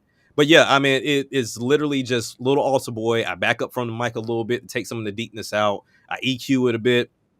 Yeah, it comes out. That's nice because you don't have to worry about like seeking talent out there to do something because you are producing it yourself. So it's easier Correct. because you have that idea and you know how you want your track to be. So now you're just implementing it in a different way. So Yeah. that is really creative, bro. Like I am mind blown. I thought I was this shit, but you know, musically, that's fire, right? And that was the crazy part because Thousand Star just mentioned about the cipher because that cipher originally, the crew cipher, it was supposed to be me, my character Jay, character Deep, my dad, my brother, Rain. I had another dude that I went to basic training with named Jay. Like it was a whole bunch of people that were supposed to be on there. So most dropped out because of one reason or another. I'm not going to display here as into why they dropped out. But that meant I had to plug in. So when I sent it to my dad, the reason why I'll explain why he dropped out, because it was funny. I went to go see him recently, and he was like, "You sent me a song with like 3 verses, like 3 or 4 verses, and you didn't take any breaks. I'm not jumping on that." So he was like, "It's too much." He was like, I'm not." He was like, "Because I can't keep up with that." And so then my uncle was there. He was like, "What song are you talking about?" He was like, "You literally just did 3 verses with 3 different characters with 3 different flows and 3 different sounds." He was like, "Yeah, you." He was like, "Yeah, we're not touching that." So it was like, Like, nah, I'm good. Damn. yeah, they tapped Well, out yeah, immediately. That's how I found out, which ties back into Return of the Hero, because I came to him to do the Unstoppable verse to get Jay, and that's when I found out that it was a character, and I was like, well, I still want that character anyway. So Yeah, he ended up doing it, but I just put it as Action Jack. But yeah, it's because all of those characters were actually him. yeah, VG, bro. I mean, like I said, some of it has to do with what I mentioned earlier. Some people are just really serious about their art, and if they hear that you just want to do it for fun, they're not with it. Like I've met a producer before, dope producer, like, I mean, top notch. He had an ability to go be with other people, but they kind of screwed him out of a situation. And I just remember one night he was drinking, but nonetheless he was like, "Man, I need us to do this together to get up out of Florida." And I'm like, "I'm not on that type of time, dude. I'm just here to have fun." And it didn't sit too well with him. So it was just like, that's why a lot of musical relationships with me haven't set, because the people I know are a little too serious about it. And I'm all for, if you want views and you want to get some money from it, that's cool. But I'm not trying to go on tour. I'm not trying to, do like no big label. That ain't what I'm doing. So we don't see eye to eye on it. Yeah, and that's always kind of the vibe I got from you, which is why I thought you always would be a good fit for Master Sword Music, because you kind of have that. In a lot of ways, you remind me of myself. In a lot of ways, like, we're very much alike. Like your work ethic, like just how quickly you move. Like, I send you a song and you will send me a verse back the day or the day after. I send you an idea for a beat and you send me something back the day or the day after. So it's just like you got that work just like me. Like, I'm always, hey, do this. Everybody, you do this. 1,000, you give me this. Action, I need a verse from you. It's just like, I'm like, let's get some stuff done. Yeah, I'm all for it, because especially if the beat like catches me immediately. I'm the type of person, like, if I hear a beat and I just keep going over in my head on what I'm gonna say, those verses are gone. Like, they're not coming back. So when I hear it, I'm like, let me go cue it up, and then I'm in this room just shooting off, and then I'll go through and I'm like, okay, I got this reference, and I'll chop it down. Sometimes I literally will just take like a pocket and build off of it. But I mean, anytime you sent me something, and I mean, Katetsu has sent me some stuff, I'm like, dude, what in the fuck? Like, where did you get this from? Like, he sent me something. I don't know if I can say what he sent me in VG. And it was like, and he told me like, okay, I got it from this. And I'm like, oh, that's easy. Like, it took me, like, I had to go back and do some research because I hadn't played the game in a while. And I'm looking, I'm like, okay, got it. And I dropped the verse and I sent it to him the same day. I'm like, yeah. But it's easy with his beats. And then you sent me some stuff like some Afro beats. And I'm like, I ain't never done nothing like this, sir. But hey, I'll try. I'll figure it out. I like taking people out of their pocket. Yeah, that's my fun. That is my fun, to take people out of their pocket. I love it. Yeah. But outside of that, man, honestly, like I said, joining MSM was something I spoke to my wife, and at the time she was my fiance, about, because we had worked together. Thank you. It was like with the 27th we got married. Yeah. So we officially got married on the 27th, but it was like she would hear me. She would hear me, and she was like, "You just sound so excited." And at that time, I don't know if you remember, but I had mentioned that I was no longer doing albums. I was just going to drop singles. Oh yeah, I remember that. Yeah, you were just going to do the singles and all that. I was just going to do singles, because I was like, at this point, I'm kind of getting burnt out. And it's just me and my characters, and then that means I got to produce 3-4 verses sometimes and figure out the cadence and the flow to differ them from me. So it was getting exhausting. So whenever you invited me to when VG hit me up to do his song, you was like, okay, come and be a part of this whole restream. And so I'm like, all right, bet, I'll come on. And I'm on there and I'm like, this shit feels good.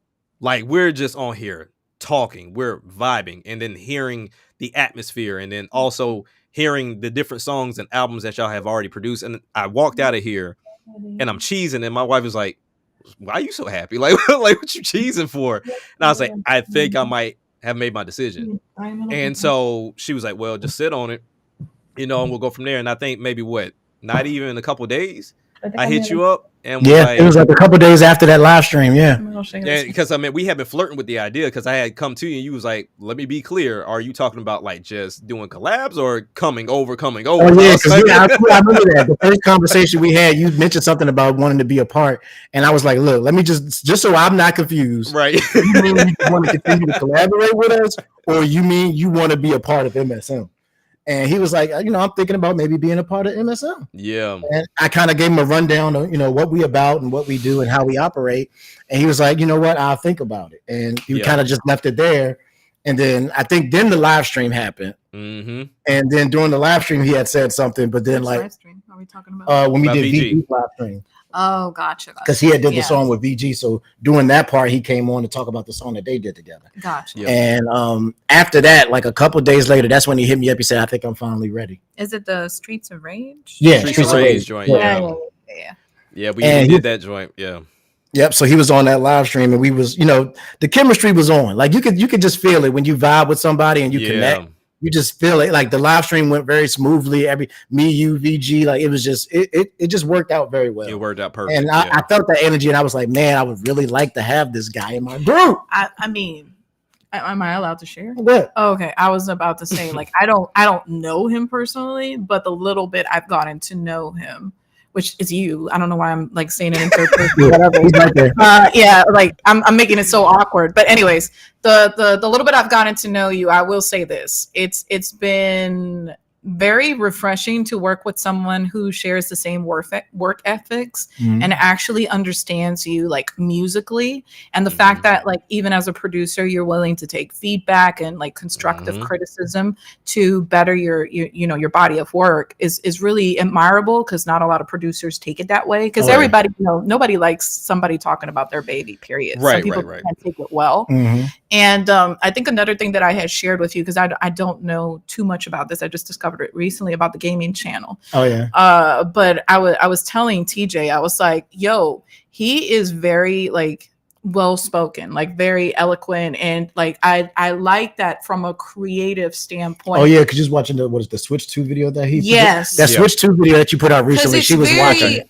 It's very refreshing, because as a creator, like I've been on that platform for 8 years. Right. So it's hard to find someone who is very thorough and does his proper research on a certain subject, but also doesn't do it from a standpoint where it's like clickbaity, because I just want to get fast views, Right. Right.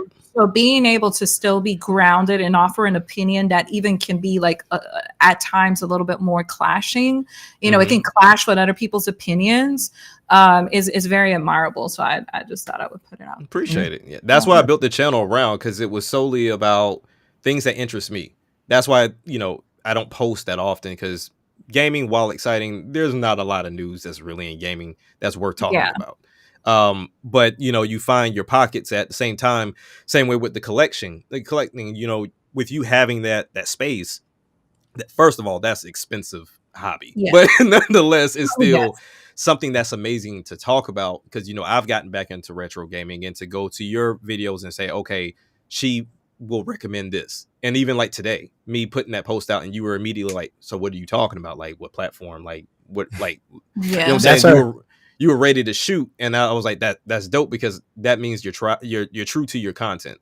So yeah, I mean, that was what the channel was built off of. But yeah, ultimately, like TJ said, we had that vibe, connecting with VG, even connecting with MC Mayhem, and everybody that came on and walked out of this room just like gleam, like I'm just like shining at that point, and that's when I knew it was real.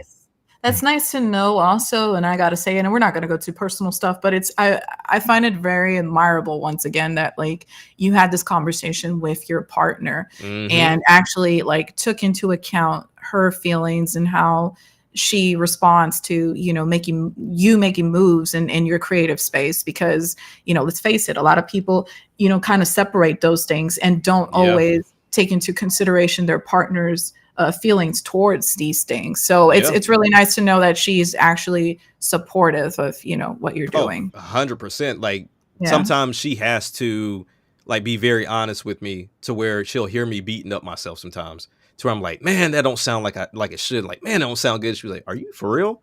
Like, you do a great job. She was like, I cannot imagine too many people can go into a room, disappear for maybe like an hour, and come out with 2 or 3 songs. Like, that's not common. And you're talking and you're talking about, you're not talking about our marriage. That's what it sounds like, bro. That's me. I'm pretty sure it's one and the same. And it's one of those things to where she bigs me up, but I always like, oh, you're just being biased. And she was like, no, I'm being dead ass serious. Like, you make great music, you make great content. Because even with the song that we did, Zap, with Katetsu, like, I let her listen to that, and she was like, what is this? Like, have I heard this song before? Because sometimes she'll hear music as I'm playing it while I'm taking her to work. And she was like, I haven't heard this. I'm like, yes, you have heard this. You just only heard my verse. I was like, but now Zap is on it. So she's like, okay. And then she hears it the third time. She's like, this isn't the same song. I'm like, yes, it is. I said, but here's the beauty of it. When Katetsu sent me his verse, it made me change the entire song. So I changed it from what it was. Too. I was like, woo! And then what made it even better, I'm literally sitting in the car because I had to take my mom to an appointment, and me and the baby were sitting in the car, and I hit Zappa and Katetsu up on like, hey, what do y'all think? And that's when she sent me the voice note, hey, let's keep it the same, vibe, and let's end it a different way. I was like, okay, when I get to the crib, I'll check it out. Did it, and I was like, man, that was a perfect fit. And so I played it for the wifey when we came back. She was like, I love this. I said, yeah, this is how it's supposed to go. I feel you, because I can't jump into details because that's for someone else to talk. But y'all better watch out for that first Action Jack MSM album. But let's just say that there was this one track, and what Jack said, it kind of resonated with me, because somebody over here beat himself up during that session. He was like, oh, I don't like this. I didn't do a good job. I'm like, bro, because during that session is also when I did the song that you sent for me to do. So we did both of those songs the same day. Mm-hmm. And so we just had a session. It's like, all right, let's just knock both of these songs out for Jack today. And so we just said that she cracked the whip too. I was nice, bro. I mean, the way he described it, it sounds a little different. Yeah, after I had did my verse first, and at first I was just like, man, I don't know if I like my verse. Like it ain't really like it ain't really hitting on nothing, man. I don't like it. And then she come out the room dancing like, bro, what is that? What is that? I said, oh, this is the joint I'm doing for Action Jack. She said, nah, bro, you tripping. Go ahead and send that to him. Yeah, big tripping. And I'm like, when I got it, he's like, man, it was hard, but I wasn't quite sure. I'm like, what are you talking about? Like, he's like, nah, that joint, nah, I like that. Like, he was like, I don't want to. I'm gonna erase this. I'm like, no, you're not. You're gonna send it to him just as it is. Yeah, thank Zap for that, because I almost deleted it. I don't know, and I don't know if you know. And it's hard not to go into it, but I don't know if you know, but as you're doing the verse, the kicks within that song, some points of your verse, you're hitting it exactly. Like, I don't know if, and I'm going to say something, and most people don't know what I'm talking about. When you mentioned the Chrono Trigger part, that part hits immediately. Like, Chrono Trigger, man, that is my shit. Like, it hits perfectly. I was like, yes, that's what I wanted right there. Like, perfectly. Yeah. Yeah, the way I write it, I try to write to the beat on the part. So I try to make sure, like, if I can hit certain highlights of the beat with my vocals, that's kind of how I like develop my flow pattern. And I never said it live, and I'm not gonna say what it is, but your delivery reminded me of one of my favorite artists out there, and it was Logic. Like, the way you delivered it sounded like I was listening to a Logic track for a minute. I was like, damn, that actually is good. Yeah, because when you sent me that beat, because the beat exactly, you know what I'm talking about. You know what I'm I like, yeah. I'm telling you. Because when you sent me the beat, heard. it was a beat that I'm like, that's definitely not in my normal pocket. Mm-hmm. And I was like, ooh, I don't know if I can write to something like this. I'm not used to this. But I was like, I'm just gonna take a stab at it. And I came up with this like switching patterns basically to like ride the beat on different beats. So it's like the only way I can make this work is if I continually switch my flow. Right. So I was like, I'm gonna keep trying it and then just keep going for it. And I wasn't feeling it. And then she was like, nah. And then Zap, I don't know how you said it was difficult for you, but it don't sound like it was difficult. It really she doesn't make it look difficult at all. You know what her nickname is? Nickname is One Take Shorty. All right. She'll come out the room and be like, all right. I'll put on a beat. She's like, all right, we're gonna write to this. All right, cool. She'll go into the room, put the beat on, start coming. Next thing she'll come out the room and be like, all right, I'm ready. Get her on the mic. She does the whole entire song in one take, and then like, all right, there you go. And the crazy part about it is because I don't like to just kind of go and say, oh, I want you to do this. I want to see what people do with it first. I had you sounding totally different for that track. I had you more on like a monotone, more like still singy in a way, but more rapping than singing and like in a monotone voice. But when you came with what you came, I was like, oh yeah, that's better than what I was thinking about. Like I'm not even gonna worry about it. I'm cool. Which then leads credence to what everything turned out to be, because if you would have done the way I thought about it, when Kotetsu gave me what he needed, it wouldn't have fit. So I'm like, it still worked out perfectly, because when he sent it to me, I'm like, all right, cool. I'm gonna sit down and listen to his verse. And when he did, I'm like, oh, I know exactly what to do with this. So like, because he had it over the beat, I'm like, nah, we gonna go here. And I went straight to the pads, like playing the pads out. And I'm like, perfectly. Yeah, that worked. It was difficult because I remember when we were recording it, I was like, Jay was laughing, TJ was laughing. I was like, fuck that. Oh my God, this motherfucker's putting me to work. Yes, sir. And I was like, that's what I'm saying. As soon as Jack hit the ground running, he hit the ground running. Yeah. Like he's already done, like I said, he's done joints with VG now. He's already done joints with you. He's done joint with 1000. He sent me a joint. Him and 1000 Star got a song coming together on 1000's upcoming project. Like, oh yeah, I just let her hear that one. She was like, yeah, that joint. All I'm gonna say is I told TJ. She said that's got to be the either an intro song or a follow up to the intro song. That's the she said that joint need to go in early. Yeah. Crazy part about it is that I've been sitting on that beat for almost 3 years now. I had nothing for it. Then when you hit me up and you was like, hey, I need one, I was like, all right, cool. So I go and I'm going through. I have like this folder of ones I haven't used that they're just incomplete. And that was in that folder. I got one of those. Oh, I had to get organized because my stuff was all over the damn place. Oh, that's how mine is. My Dropbox is my savior. I'm trying to tell you. Dropbox is my savior. I'm trying to I have it on my hard drive, but then like when I'm going through, I had like one I was gonna send them, and I was like, no, I don't like that one. So when I got to that particular beat, I was like, okay, fantastic. And I have a weird way of labeling my beats, because sometimes I'll label it based off of like an instrument I used in there. And I don't even, still to this day, I don't know why I named it what I named it. But same. I did the same. But I was like, okay, I have it as his name. Let's work off of it. And it worked out perfectly. And then when 1000 Star sent me his, and the thing is, he sent me like 3 different verses. Like he sent me 3 verses. Yeah, that's what 1000 does. That's what 1000 does. And he so will I'm send like, you 3 different versions of it and be like, hey, which one do you like the most? And so what I did, I just took all 3 and I chopped up the best parts of each one and just put them as one whole verse. Oh, okay. Because literally, like, like if you can see my wife, she's like, "What are you doing?" I have like all 3 matched up, and I'll chop each segment, and I'll go through and I'm like, "No, that one don't sound right. No. Okay, I like that one better. Delete these other 2." And then sometimes, like, I've done it with him to where I've used it as like a backup vocal. So that's what I was going to. I was wondering where that was cut. Okay, so you slick. Slick. Or either like in this song that I did for him, instead of using it as a backup vocal, I just use like I use an echo plugin, and then I just kind of put it in a way to where it will like fade out, so that way it sounds like he did a double, opposed to just So I mean, Oh, it's so good. It is so. Can I just say, it is so nice to have somebody else in the group that also knows how to mix and master. Man, bro, because like that's usually go to me. Like everybody else does their recordings and stuff, but I always do the final mix and masters. Right. And man, it is. It's so nice to have somebody else on the team that can do it. Because when I sent you that, I was just like, all right, he gonna do that, and then he'll send me the vocals, and then I'll mix it. And then he was just like, oh, I'll just get 1,000 to send me the vocals, and I'll mix it and mix it myself. I was like, oh my god. Oh god. Yeah, I was so happy, bro. You made my day. I spent a lot of time. I spent a lot of time, learning how to do mix mastering. It is a time process, boy. Bro. Like, I will spend a good hour or two just working on one song. Yeah. It's nuts. Playing Sims 4. Yeah, she'll be over there gaming. I'll just be over there like, all right. And that's I don't like Dude. No, I don't like that.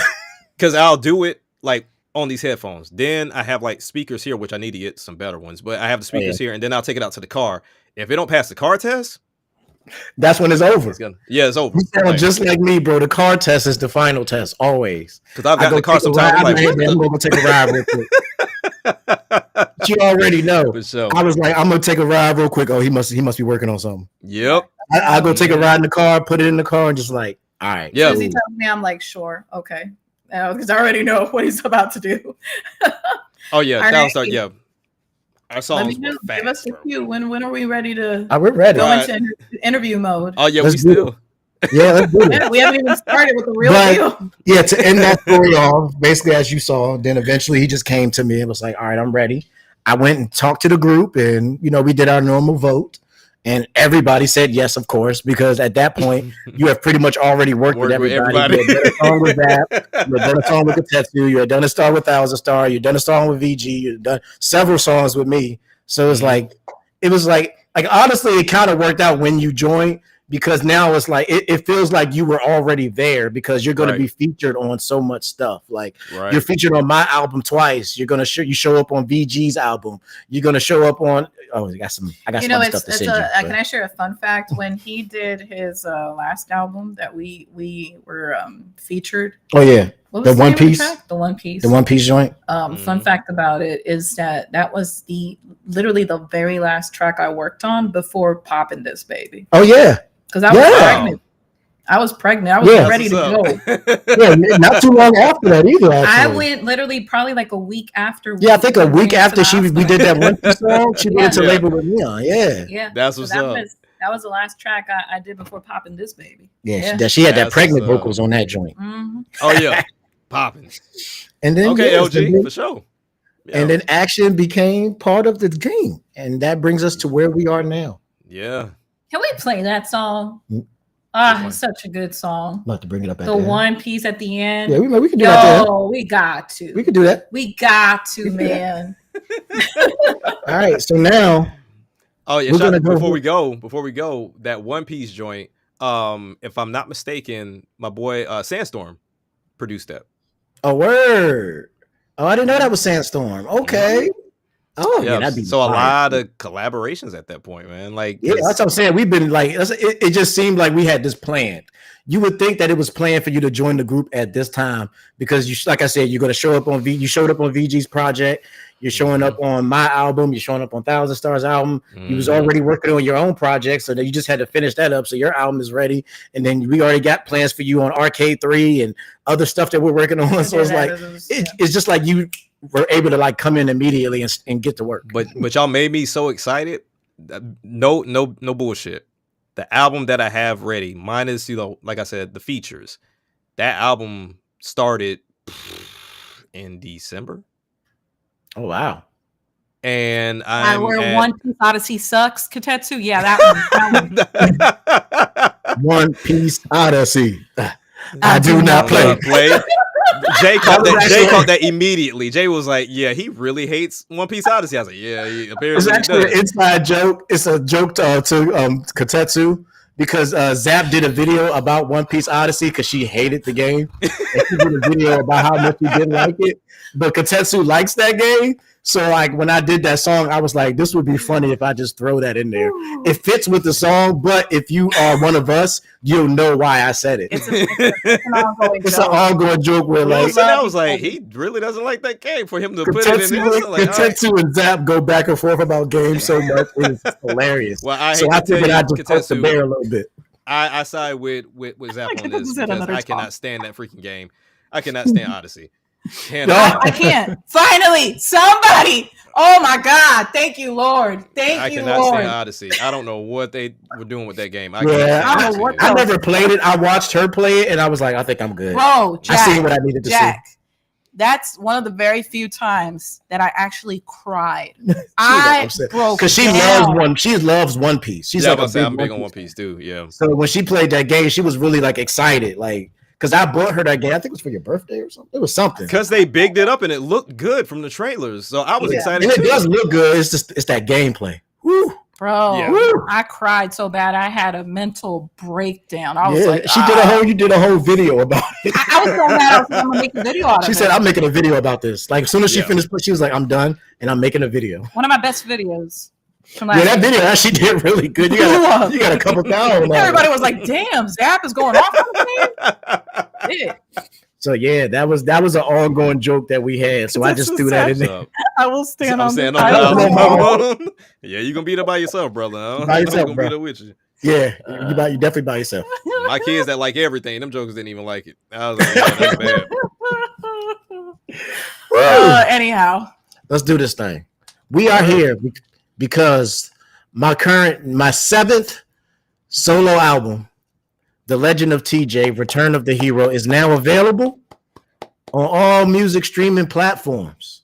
YouTube Music, Apple, Spotify, anywhere music is streamed, just type in the name TJ the Gamer, you're going to find it. It's in there. So we're going to check out this album, and I'm going to let these two grill me about this album because I can't grill myself. mm-hmm. So let's go ahead and switch over to this audio view right here. Let One Piece down. Wow. All right, let's do a quick test. Make sure y'all can hear this audio. Yeah. We want to make sure that. Can you handle the? Can you hear that? Check the volume from the Apple Music. That might be. Yeah. It's yeah. Okay. There you go. Check the audio settings over. Lucky number 7. Yeah. Okay, there it is. Okay, screen share. Got it now? I think Okay. Can you hear that? Can you Jack? hear it? Yeah. Okay, cool. All right. So this is the current album, 20 tracks.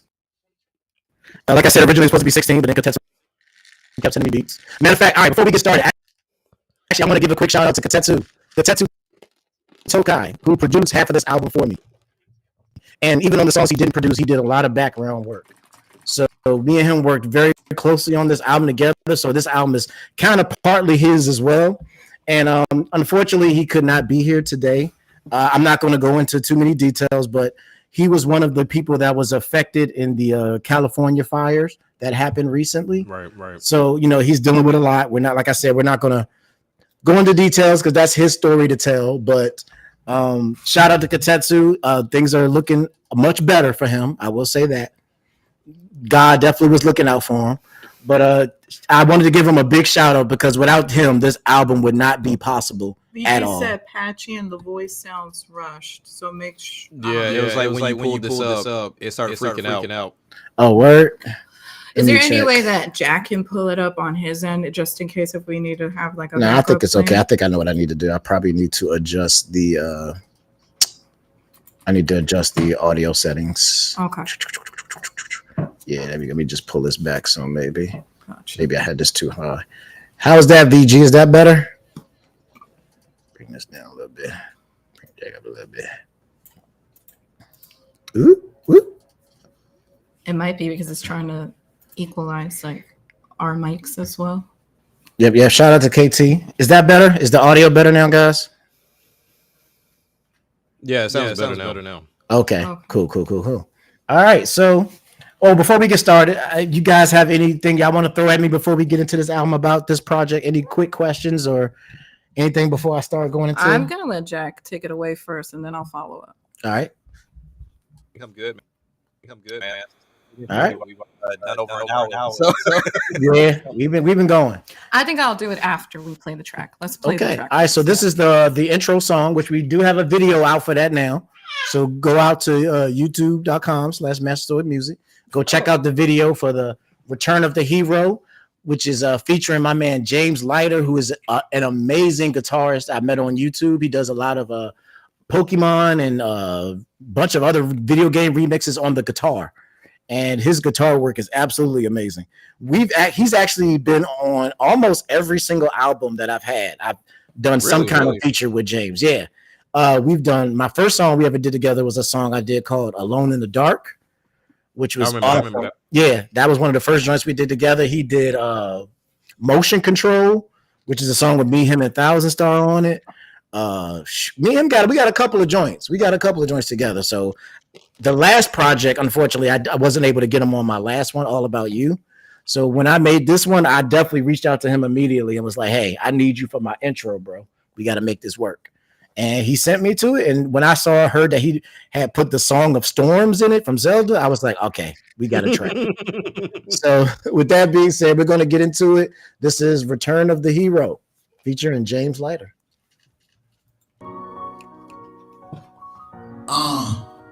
TJ the Gamer. Yeah. I'm still at my best, so you should never doubt me. Like sword music, can't do it without me. Think you do it better, then come on and fight me. Try hard as you want, but you are not like me. I'm still at my best, so you should never doubt me. Master sword music, can't do it without me. Think you do it better, then come on and fight me. Try hard as you want, but you are not like me. I'm aiming for first like a blue shell up in the kart race. Ain't nobody taking my crown, cause this is my space. Though I gotta pick up the speed, I'm about to cast haze. Story like a RPG, I got no time to waste. My so-called friends turn their backs and left me on my own. But I'm just like Sonic the Hedgehog, I stay in my zone, cause that's just what I'm on. Haggar, I keep it strong, still I'll never be appreciated until I am gone. But until then, gonna ball on NBA streets. I'm a transact with hands, just call me Dudley. Oh, call me Kirby, cause I'm always hungry. Had to make a move in my life, and that was lovely. Now that I'm here, I'm just trying to get this money. I'm not the one you should test, crash dummies. TJ the Gamer, I don't play, don't get it confused. Won't even buy it used, and listen, never lose. I told y'all, just getting started. I'm still at my best, so you should never doubt me. Master sword music, can't do it without me. Think you do it better, then come on and fight me. Try hard as you want, but you are not like me. I'm still at my best, so you should never doubt me. Master sword music, can't do it without me. Think you do it better, then come on and fight me. Try hard as you want, but you are not like me. Talk to him, bro.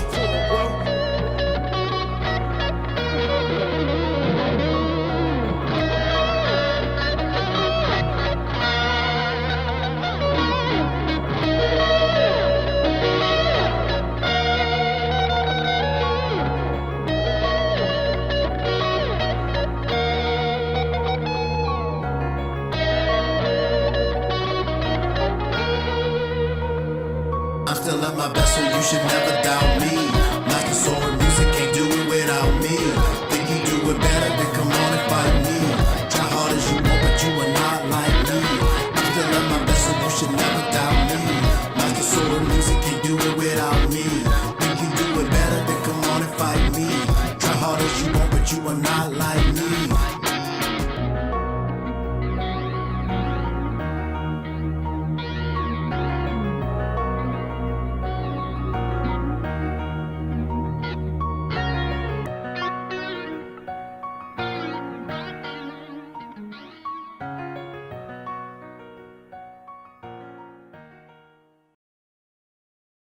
Yes, sir. That was Return of the Hero featuring James Leiter. It was so good to be able to work with him again because me and him haven't worked together in a while. And it was weird for me because technically last year I did not release any music at all. Last year it was Zap and Kotetsu and VG all did projects last year. So I dropped absolutely no, like basically the whole time they were dropping stuff, that's when I was working on this project. Right. And it was really good to link up. And this is actually one of the last songs I did because me and James I lost touch with each other for a while. But we finally linked up and was able to do this song. So shout out to James. It's good to work with you again. And it's good to see you back doing content again. So definitely go check out his channel, James Leiter on YouTube. Man does amazing stuff on the guitar. That's what's up. So anything y'all want? Huh? I said I hate this echo because it's like repeating in my Yeah. ear. I don't know if it's me or not. It's weird. It's because of the feedback from the mics. I'm trying to adjust that as much as I can, but it's weird. These mics are really sensitive. Okay, I'm gonna try to talk at this echo. But yeah, so how did you get into writing this as your intro? Like, what was the thought process behind this? Well, the funny thing is, this wasn't originally the intro. Okay. Originally, this was just it actually started as a freestyle that I was working on. I had gotten on, I was doing a live one day, and I had put on a totally different beat, but I started writing. I just was freestyling, and I was writing it down as I was freestyling it out. And there was that one line where it was, the Dudley line. It's like, I'm a class act with hands, just call me Dudley. And for some reason, I was like, yo, that's a really dope line. I need to hold on to that. So I just had kept that verse in my notes. And then later on, I wrote it as you know it now, but it was to a completely different beat. And the beat that I had for it didn't really work. And I was just like, I'm not really feeling it. And I just had kind of shelved it, because this is actually before All About You, which is my last album.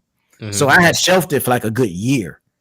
And then when I started working on this project, I was just going through my folder that you was talking about that has all your discarded stuff in it. Yeah. And I found the beat that you hear now on Return of the Hero. And I was like, oh, okay, this beat would be really good for the intro, but what would I say? And then I went back to that freestyle, and I changed a couple things, and kind of just gave it that, because I have a very particular style with my intros that I do on all of my albums, where I just want to just give you bars. Like, I just want to rap and just let you know, like, this is what you're in store for.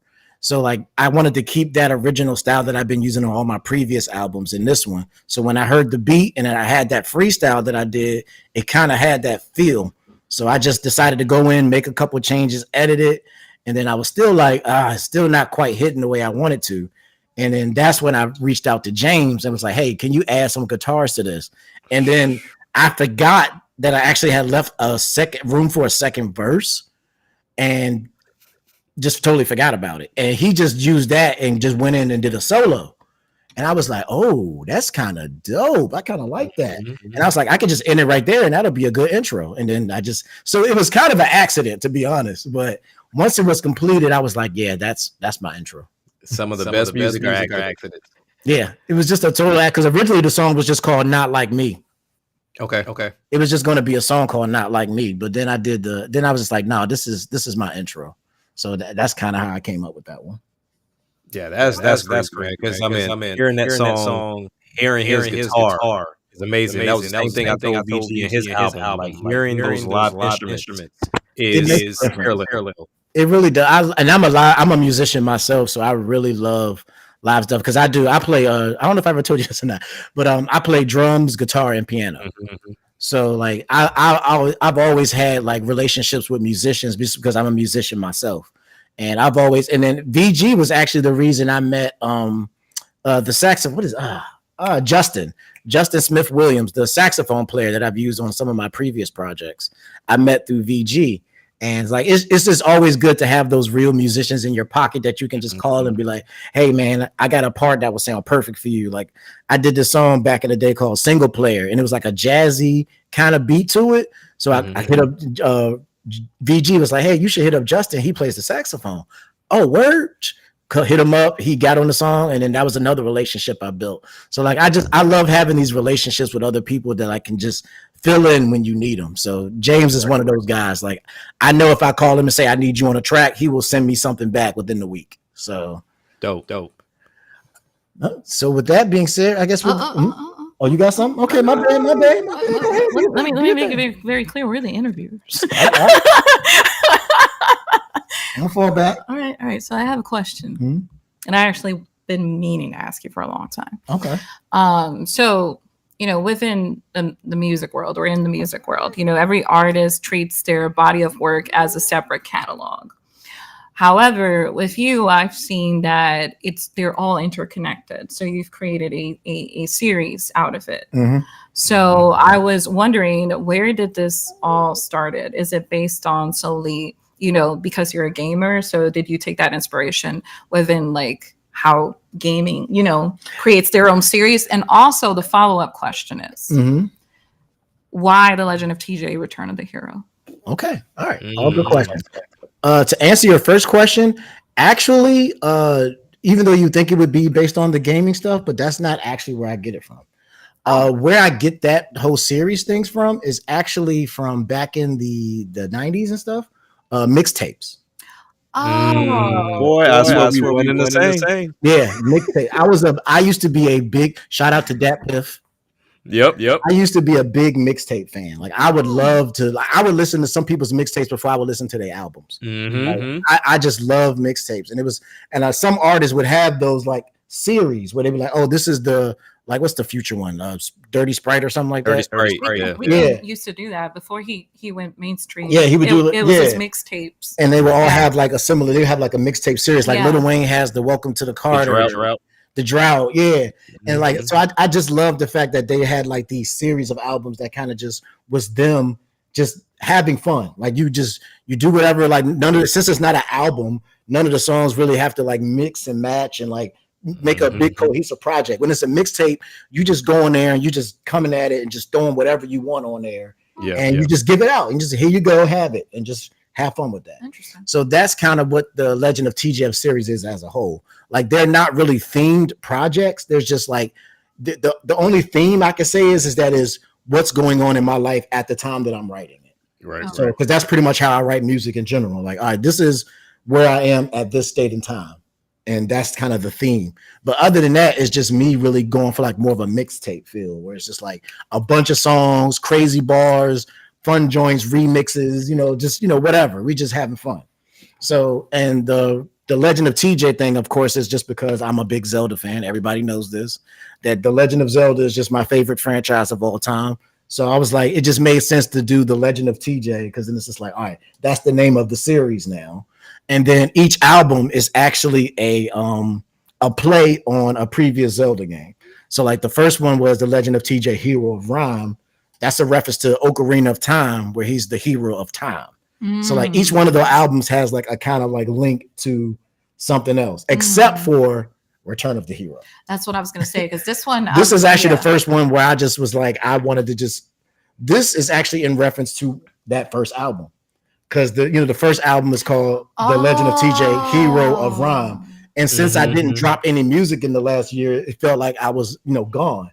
So I'm like, oh, I got to go back to where it all began with the Hero of Rhyme, and now the hero is returning. It's like, okay. Return of the Hero. So it's like, each Zelda game always has that subtitle that's like, this is what the game is about. Yeah. Echoes of Wisdom or Breath of the Wild or Tears of the Kingdom. And this, I just was like, for the first time, I wanted to do something that was unique instead of doing a play on a already existing Zelda game. So I was just like, Return of the Hero just fit because this is the first Legend of TJ album in 2 years. Because my last album was All About You, which that wasn't part of the Legend of TJ series. That was like an album. And then before that, it was Heroes Awakening, but we're talking 2023, into 2023. So I'm like, yeah. So I'm like, I've been gone for a minute. It's time for me to return. So it's time for the hero to come back. Which seems very fitting. And as my follow-up question, I was wondering, as we're talking about the theme for each album, it seems like every album carries out a message. So what would you say would be the message for Return of the Hero? Like, what is the theme for it? The main thing is, I would say, is it's about growth. Okay. It's about growth. And then from different aspects, like the growth of I've matured. I'm 40 years old now. I just turned 40 last December. And, I've become a father and a husband and I'm a family man. So you see that change in my music, like the stuff that I talk about. And then also growth as in Master Sword music as a whole. Like we've grown a lot in the last year. Like we've had one of the best years we've ever had with streaming and YouTube and just everything. We've been hitting amazing numbers. A little birdie told me you hit the 999. That is true. As a solo artist, I have hit over 900,000 streams worldwide. Just let them know, babe. Let them know. Just say it. Just be humble. We're on our way to 1 million. And I will say, Master Sword music as a whole, we are over 1 million. Yeah. If you combine all of our streams together, we are over 1 million. Yeah. And thank you for that post, sir, because it was inspiration for a verse I just did. Oh yeah, I caught that. I was like, yeah, I like that. I ain't gonna lie, I kind of like that one a little bit, maybe. Yeah, so that's nice. So it's about growth. So in this album, because I know you said you like to freestyle and have fun, and that's the whole point of the Legend of TJ series. But you wanted also to Tamika thing, like I said, it's the current state of where I am. Like Okay. I'm a father, Right. I'm a husband, I'm the leader of a successful label. I'm just gonna say it. I'm a leader of a successful label. And growth comes with a bunch of different things. It comes with people telling you, you can't do this or you shouldn't do that, or I don't like the way you do this or whatever. So I make some references to that kind of stuff.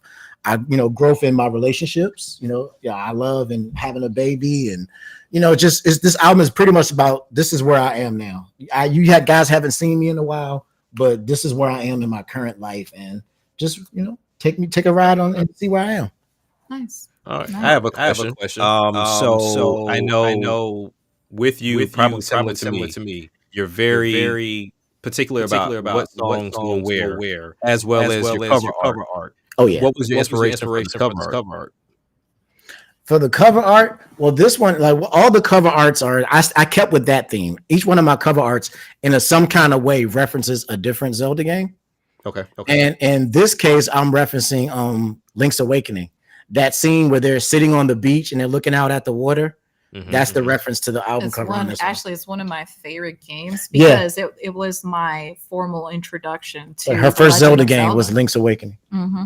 Oh yeah, and so that cover was basically making a reference to that. And like my first cover was a reference to Ocarina of Time, where it has the moon and it's glowing. Because the reason why that started was because originally the Hero of Rhyme album actually literally just had in the background the opening screen from Legend of Zelda, Ocarina of Time. And it got rejected. It was like, oh, you can't use this. This is a copyrighted image. You can't really use that. And this is when I'm first learning about uploading to streaming platforms, because the Hero of Rhyme was the first album I ever uploaded to a streaming platform. Okay. And I was like, oh, I didn't know that. So I was like, how can I still get that across that is supposed to be Ocarina of Time, but without using Ocarina of Time? So I was like, oh, well, there's a moon and there's a mountain. So if I can find something that looks sort of like that, then it might get that across. And then that kind of carried out through all of my other projects, where they all reference another Zelda game in a unique kind of way. Like the Bars of the Wild, which is my second album, is referencing that first scene when you walk out onto the plateau and you can see the mountains and stuff. So that's why you have the mountain range in the background of that album. And each one of my albums does that as kind of like the thread that ties them all together, is that, oh, these are all Zelda game references. Gotcha. Okay. Cool. Oh, hold on. Oh, you free, Kotetsu? Oh, Hold snap. on. We might be able to get Kotetsu on here. Just a second. Check your Twitter, bro. I'm gonna drop you a link. Snap. Check your Twitter. Give me just a second. Well, as you're working on this, I guess let's talk a little bit about the track number 2. So it'd be Proud to Be a Gamer. I personally have to say I love this track because I feel like it's almost like a national gamer anthem, where anybody who's a gamer can connect and feel like they're being listened, because gaming back in the day was only for, I hate to say it, just for nerds. You were a nerd. But now it's become so mainstream that being a gamer is actually cool. So I'm wondering, what was your inspiration? Like, how did you end up creating this track? Because I gotta say, it's one of your best work. Yep. I appreciate that. Yeah. Well, this one is actually very personal to me. Actually, even though it does come off as an anthem for all gamers, this one is actually very personal to me because as a kid, I grew up really heavy in gaming, and to the point where some people, like, I'll say in where I come from in Virginia, there's not really much of a gaming scene.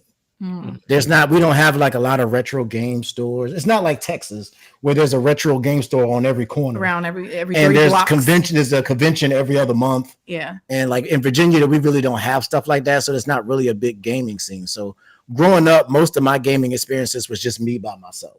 And other people would say that I was weird, or I was a nerd, or I was this and I was that because I liked video games. And it was just always something that kind of like haunted me as I was growing up. But as I got older, I started to realize that me having that extra hobby really meant something to me because I grew up in, let's just say, I'm just gonna, call it what it is. I grew up in the hood. And there was a lot of other stuff going on. There was drug dealers and gangs and people shooting others and fighting and cutting each other and all that kind of stuff. But I never got involved in any of those things because I would be at home sitting in front of my TV with my Nintendo. There you go. There you go. So I was like, you know what? Y'all may have a problem with gaming when I was then, but that's where that one line comes from. It's better than being in the streets looking over your shoulder. Because like that's what my friends and all they were doing. And I've lost friends. I've had friends end up in the hospital. I had friends end up in jail. And I'm the only one that really came out of that situation on the other side. And I think gaming was a big part of that because it kept me in the house. Like I was like, oh, y'all go out. Like I gotta go beat this Zelda game. Like I don't know what y'all talking about. Like y'all talking about going to do drugs and shoot people and all that kind of stuff. I'm about to go in here and save the princess. Which is really creative, in my personal take, because gaming, what I see that you've done is that gaming has always been referenced as solely as just a hobby or an interest, but you've transformed the whole meaning of gaming into this is my identity, this is who I am. So and like Fiji says, for years gamers have been ridiculed for being a gamer. So I say my follow-up question before I pass it down to Jack, what has been, let me see how I can phrase this. Within the music industry, people have done gaming, but it's always been with like, I'm doing a parody of it. But I'm seeing that you're taking it more in a, like, how do I say it, Jack? You're taking it more in a serious route. So like, what are the challenges? What are the challenges of creating music using gaming, but without saying like, oh, this is a parody or I'm making fun of it? Yeah, like that's actually exactly where the whole idea of what I do comes from. Actually, is that's why our tagline is Master Sword Music. We make music for gamers, and but because they're like, I'm not the first person to do like video game raps or hip music or anything like that. But most of the time it's in like a parody kind of thing, being silly, more slapstick. Not really like, it's not really about the music. It's just being funny and using the video game. I got it now. Yeah. Okay, there we go. Because that's what I was trying to remember. Like, because when people create gaming music, it's always usually like either a remix of the video game music that you're already familiar with, or a parody. But you're creating like its own genre. Like you're creating music that is not solely based on a video game beat, and you're using video game references, but talking about real life topics too. Right. And I'm just going to be honest because that's what I am. Part of it was I got to thank YouTube for part of that, because part of the reason why that happened was because when I first created my channel, what I was doing originally was just video game remixes. That was it. I was just doing remixes and putting those up there, and then eventually I started doing like little freestyles over those remixes that I would do. But then the problem became is when YouTube started striking me for a lot of that stuff. They were like, nah, you can't do that. This is not your blah, blah, blah, blah, blah. So I was like, how can I continue to do what I'm doing, but not have them like get on me because of the music? Copyright. Because the remix gets away with it because it's, a remix. But when you put your own lyrics to it, it becomes a song. And now that's a problem. Oh, okay. So I was like, all right, so if the beat is what the problem is, maybe I should just learn how to make beats. So I started learning how to produce. That's when I really started learning how to produce and make my own beats. And that's when I just started putting together my own stuff. And I was like, oh, well, I can still use references in the gaming to do it, but I could just do it over my own beats. And that way they won't be able to strike me for that because I made it. Wow. So that's kind of how it started. But then as it grew, it became more of like, oh, I see other people are doing this kind of stuff, but it's more parody, more silly. And I'm not trying to make video game music. I'm trying to make music that just so happens to mention video games. It's kind of a different approach. Like it's about the music first. Like I'm not going to like I usually don't even come up with the whatever I'm referencing until after I've made the beat, came up with the theme of the song and what I want it to be about. So like the gaming reference is usually like the last thing that comes in that spell. The music is always most important to me first because I want to make good music, but I just want to talk about the things that I want to talk about. But the music comes first, and then the video game references come after that. Interesting. Okay, I didn't know. I learned something new today. Now I have one question we actually go into it. Oh, So Tokai in the building. What's good, bro? oh, what's up, bro? What's going on? Can you guys hear me okay? Yes, sir. Yeah, go back. What's going on? Woo! Awesome. All right, go ahead, Action Jack, and then we'll pass it to Katetsu before we get into the next joint. Okay. So the one question I have is we talked about parody or slapstick type music that tends to get created when it comes down to gaming, or even if you're just doing remix of the beats. What made you decide to do the references opposed to speaking from the characters? So similar in the same vein earlier for the one beat. We're speaking from Robin, we're speaking Luffy. Characters. So what made you go the route of let me tell you about my life through these references opposed to saying I love video games. It's going to speak from the mindset of the character. That actually came because of a what do you call it? A self-imposed challenge, basically. Like I love gaming and I love video games, but I was like, how could I do the kind of music that I enjoy, but still somehow make it a video game reference? It's kind of like a self-imposed challenge. Like one of the I've said this several times before, but I think it nails this point down. One of my first songs I ever did was a song called Rumble Pack, where it's supposed to be like a club type, dance in the club kind of track. And that came from like a challenge. Like, hey, could I make a club song using video game references? And then I came up with "Girl Shake That Thing Like a Rumble Pack," and I was like, "Oh, that was clever." You know what I'm saying? Like, and then I kind of like that, the cleverness of it. Like, how can I say what I want to say, but in a way that you'll still understand it, right? But if you're a gamer, you get something extra out of it. So, like, you can still listen to my music and enjoy it if you're not really into games. But if you are a gamer and you listen to my music, you get an extra layer that everybody else misses out on. So that's why I call it music for gamers. Because you can listen to my music and not be a gamer, but to really get the full enjoyment, you got to be a gamer. Because some of these references I make are very over the top, like over your head. Like if you never played this particular game, you're not going to catch this reference. I reference obscure games that only I probably have played. Like it was more of the challenge and the cleverness of it that really drew me to it. And once I got a taste of that, it kind of just became fun for me. I was just like, I really enjoy this. And like, how far can I take this before I run out of ideas? And then every album, I'm like, all right, I think I'm done. I ran out of ideas. Then I come up with another idea. Then I come up with another idea. Then I come up with another idea. And then we're 7 albums in now. But which is dope to how you pay attention to your audience. If you look at your videos, you take the time to put up like the title or reference which we're using. So like if I know what Briar was, you at least put it up there so I can have some connection to it, or at least find a way to look for it. So that's awesome too, because I've seen videos add the clean in the back. I'm like, oh, that's what he's. I may know what it is, but I may not about the game. Yeah, so as a reminder. Exactly. So that's meant of you understanding like yes, music for gamers. But at the same time, all these other developers have to appeal to the crowd too, so I can bring them in. Exactly. And that whole thing started because when I first started doing it, I wasn't actually putting myself in my videos. It was just a screen, and I would just put the lyrics up and then just have the pictures flash just to have people to have something to look at. Because it's like, I don't want them just looking at a static screen with text going across it. So let me put up some images of the stuff I'm talking about just to give some people something interesting to look at.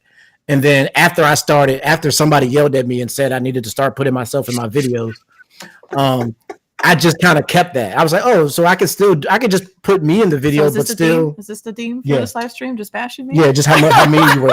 How mean you were to me. You were so, before we got together, she was so mean to me. Anyway. So I just kind of kept that going with I eventually got rid of the text box stuff because one, it's a lot of work to do that manually.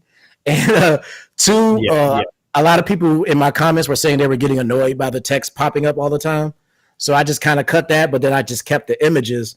And it just kind of became the style, like the Master Sword music video style. Now it's like, now that's what people kind of know me for. Is like, oh, he does his videos like this, and if he makes a reference, he'll throw it up there so I can kind of get an idea of what he's talking about. And it does help those people who may be like, you know, casual gamers or people who haven't played some particular games. Or if I'm making a really obscure reference to something, I kind of got to throw a picture up so you can like, oh, okay, I get it. Right. So that was more just like, yeah, like you said, from my audience, just to kind of help them like along with what I'm doing. Does Katetsu have any questions? Oh yeah, he's next. Yeah. But I'll go ahead, Katetsu. Welcome, Katetsu, my Mr. Producer man. You got any questions before we go into Proud to Be a Gamer? I don't know. I feel like because we've worked so close with this album, I kind of know some of the stuff. Yeah. But Yeah, you'll be more so answering questions when we get to some of the stuff that you produce, I guess. You'll probably be more on the side with me, honestly, taking questions for real. Oh, nice. Yeah. Because you can actually ask him questions about a lot of the production because he did a lot of the production on it. Pick on And he's in one of the songs as well. So Have a he'll 1,000 probably be here to questions. answer questions more than anything. At some point. Yeah, I know Action Jack gonna have some questions for you, Katetsu. I already know that. Out. When I told him about your production, he was like, he really, yeah.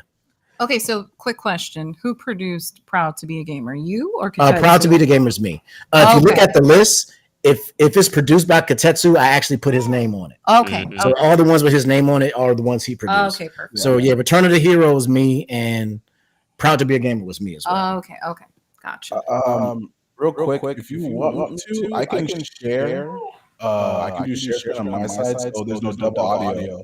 That would be perfect, actually. Yeah, that was Go ahead. Yeah, I can do that. Yeah, I'll stop sharing and you can share. Yeah, Because I have it queued up right here. that would be Yeah. perfect. All right, go ahead and go into Proud to Be a Gamer. I You say have to click talking on. against your double was crazy. It's Yeah. a talent. There it is. It's like you got to time yourself with timing yourself. Yeah. with timing yourself. All right, so All right, you guys- should be up. That's All right. perfect. All right, if you guys can hear, Oh, let that's me so know. much better. Oh man. Yep. Everything good? Yep.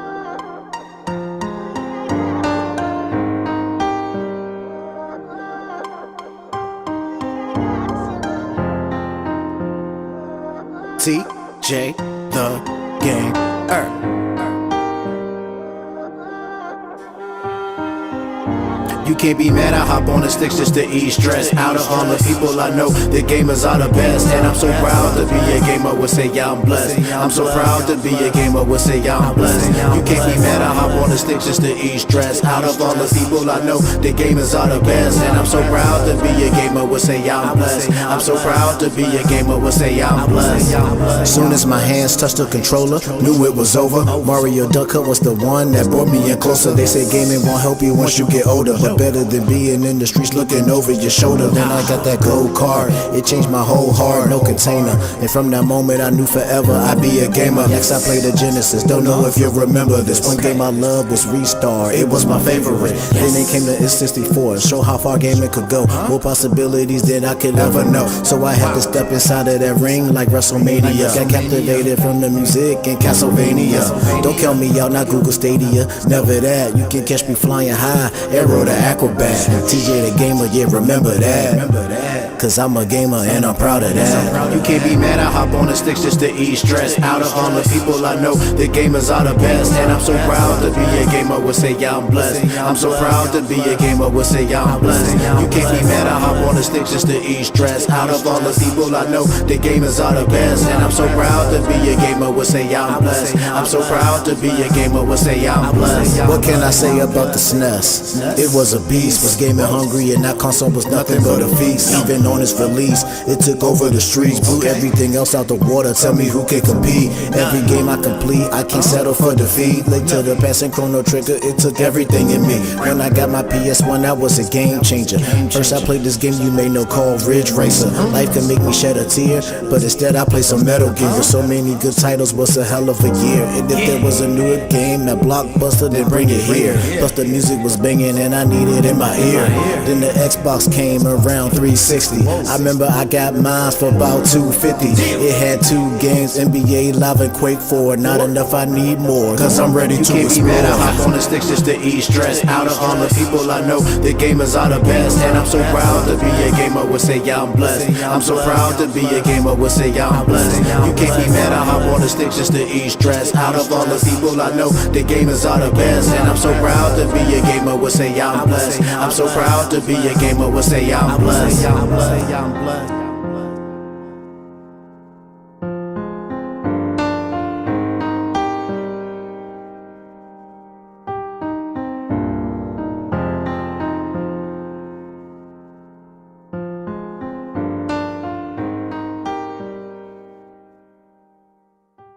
You got Yes, sir. oh, never mind. I'll be good. Oh, okay. Fantastic, man. Yeah, that, and I cannot wait for the video for this one to drop, because the video we had fun that day. We actually filmed this one at the National Video Game Museum. Mm-hmm. Yo, I Yeah. was gonna, I was you gonna ever- ask that because the teaser you have is that video for Oh the yeah, teaser. that video's in the I'm like, teaser. where is that? I saw it. I'm like, why is Mario, everyone, Sonic sitting together like that? Yeah, And that I'm is in Frisco, Texas. There's a place called the National Video Game Museum. Which is the That's- only video museum dedicated to video gaming. Yeah, and it's super dope. Like they have a console wall where they have like a bunch of old consoles hooked up that you could just walk up and play.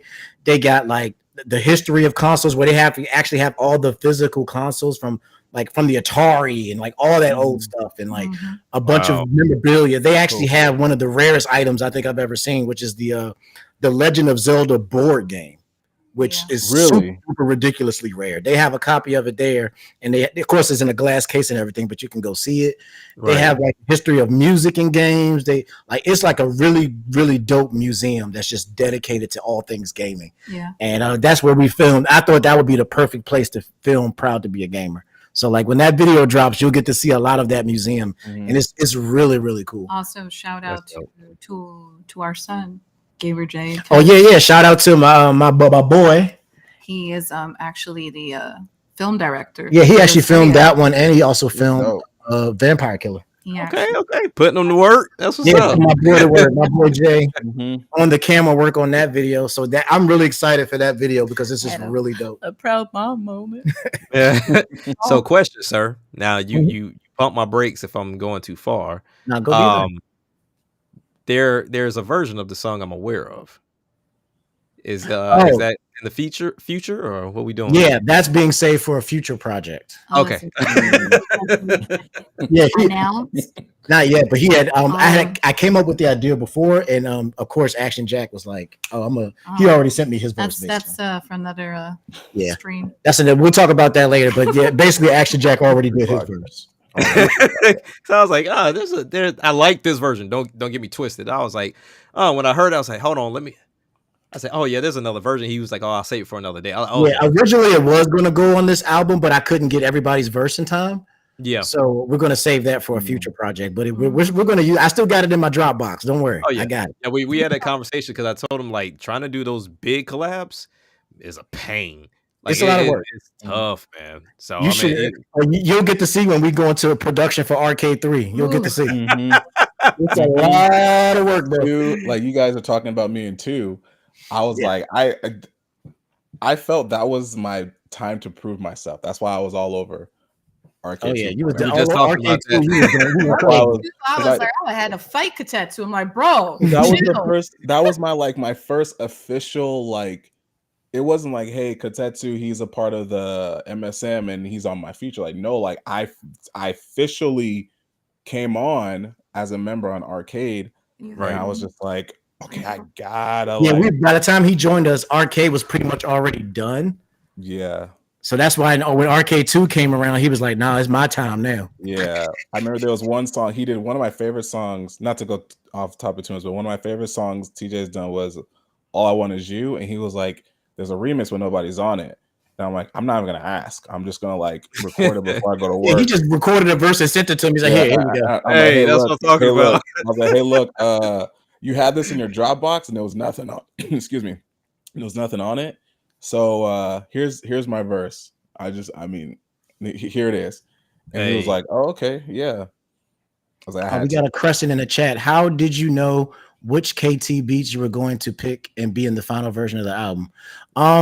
That's a great It question. was just whatever. Whenever he would send me a beat, I would come up with an idea for a song, and if that song fit the album, then it went on there. Pretty much, I pretty much use everything that I think there was only like 2 beats that you sent me that I didn't use. Yeah, there were 2, which we're going to use for another future project. I was about to say, is there a reason why? Because I've heard all of his beats so far, and I'm like, the songs that I had came up with didn't necessarily fit, and I was thinking they might fit better on different projects. Yeah. Okay. We're going to use those, but pretty much everything he sent me, I used. Like I mentioned this earlier, but like one of the last songs I made was "I Can Only Be Me," and that was literally like after I had already closed. I was like, the album is done.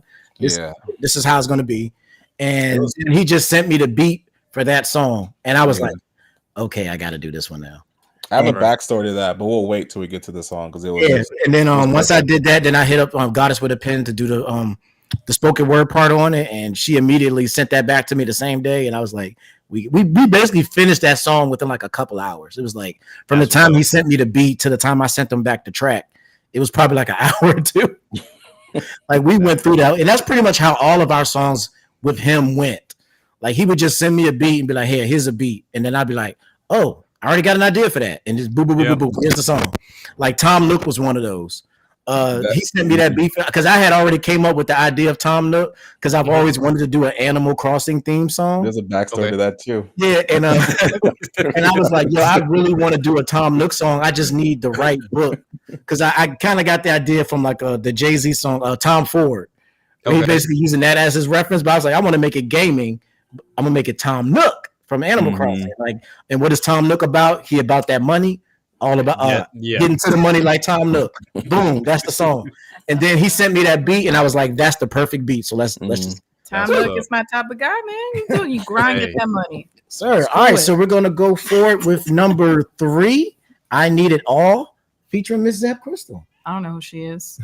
Go ahead and play that one. Go ahead and play that one, Tokai, and then we'll talk about that one. You got it.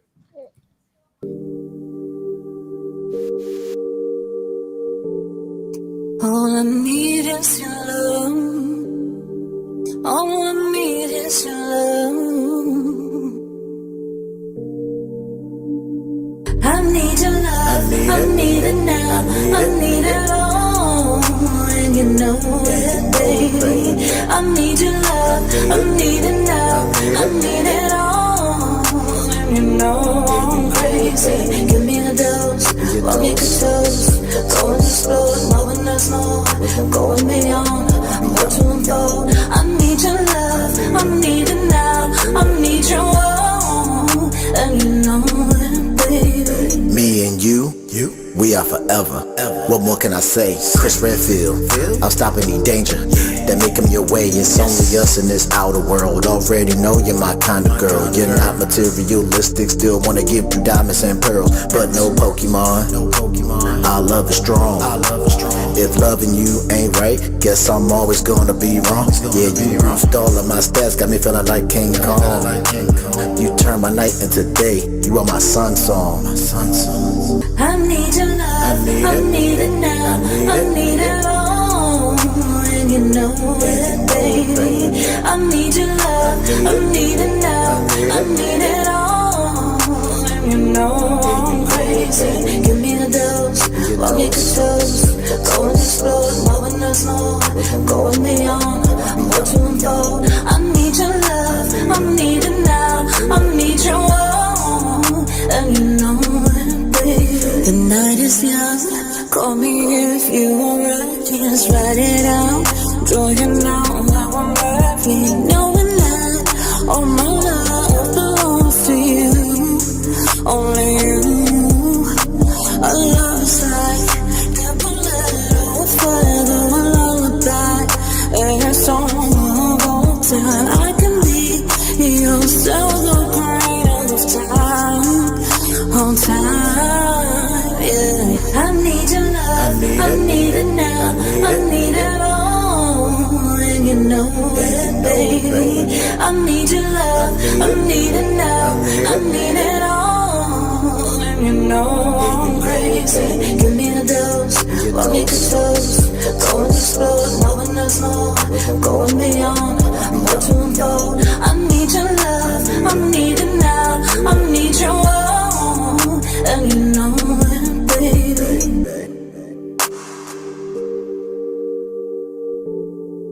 All I need is your love.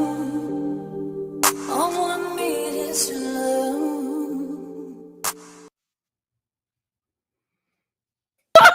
Yes, sir. Popping them Yeah. bottles. Bottle in there. Time to celebrate.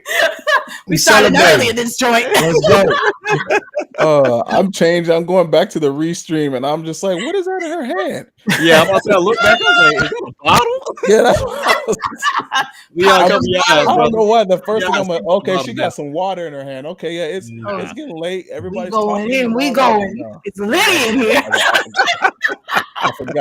I forgot who I was, Yeah. hanging with today. This is I Need It All from Zap Crystal. Hey, you need to open this bottle. I can't open it. She needs all the help so she can open the bottle right now. Oh My my hands God. are full right now. Go ahead and throw your questions at me for this track.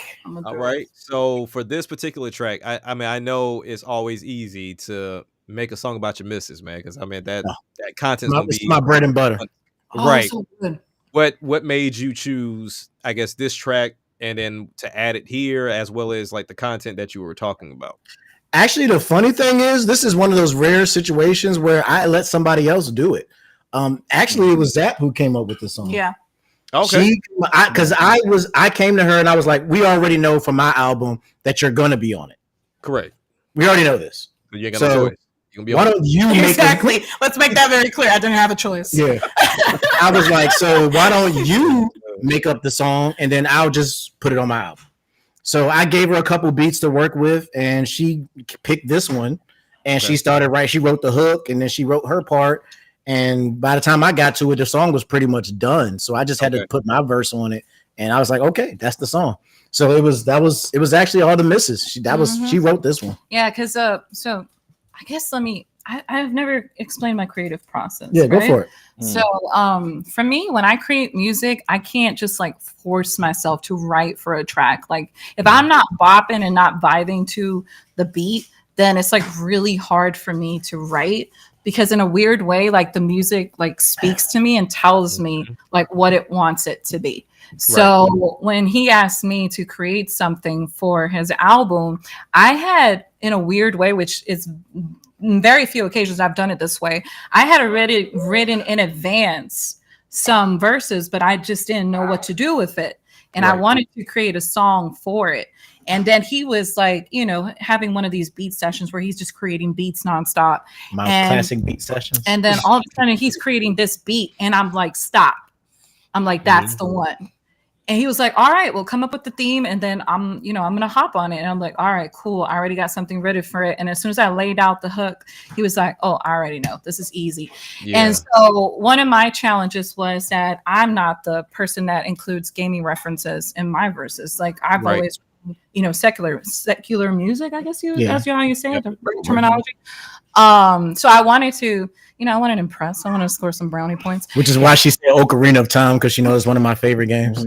Yeah. And when I started playing Ocarina of Time, I fell in love with the different like songs that you play. And one of it was the Bolero. Yeah, Bolero Fire. Bolero Fire. But I was like, I want to say it in Spanish, so whoever gets it gets it. And I was like, let me talk about our relationship, but using all the Zelda terminology in it. And so that's how I created it. Because fun fact, you had just recently played that too. Fun fact.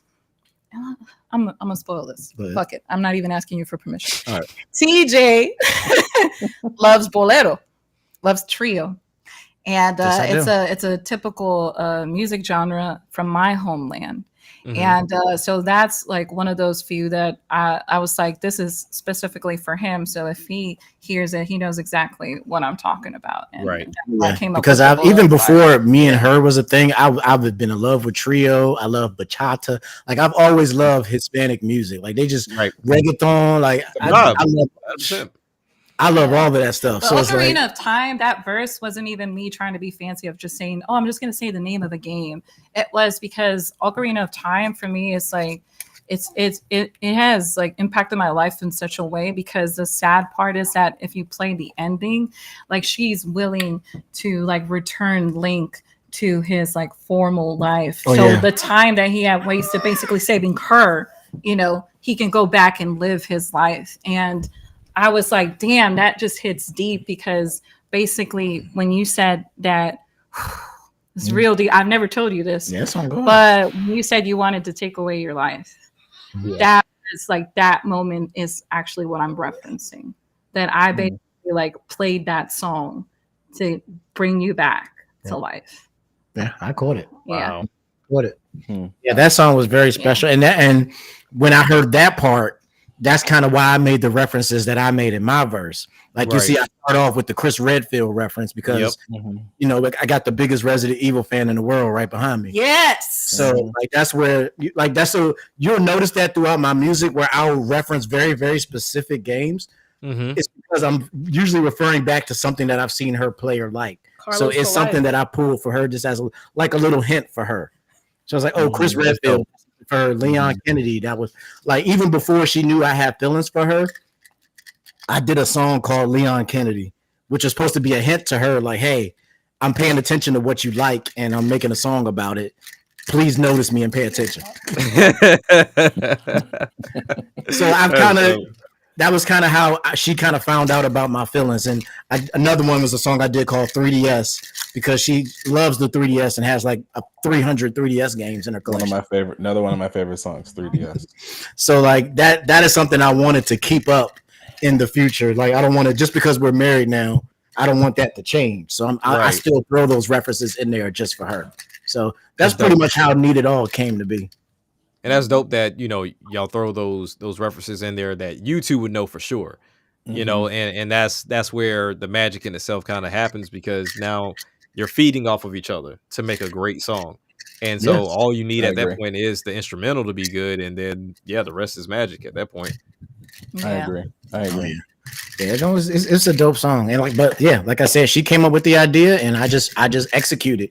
And I All was right. like, this is dope. I just gotta jump into this one because it's one of my favorite tracks. I'm gonna be Devil May biased. Cry? One of my many favorite. Really? Devil May Cry. Yeah. Sir. I'm And gonna then- just jump into it with Katetsu. But Jack, you take it away. Hold up. I'm gonna slow down. Kudos on the wig and the teaser, sir. I see the long wig, and I was like, "We're doing wigs?" When he What? did Wait. some, The funny thing is that wig is just one that I took from her. It's one of her because it actually started as a spook, because for Spookathon we always dress up for like Yeah. Halloween to do her Spookathon streams. And I found this, like, we went to like the store that had costumes and they just happened to have this like vampire looking costume thing. And I bought that and I did the wig with it just to look like a Dracula kind of thing. But then I was like, you know what? Like, this kind of looks like some Devil May Cry type of stuff. So I was like, I can kind of like make this its own thing. So I created my own character, which you'll see in that video. His name is Devante, the Demon Hunter. The hood version. Yeah, so it's Dante if he was black. It's Devante. It's dope. So like, that's kind of like the hook of that video.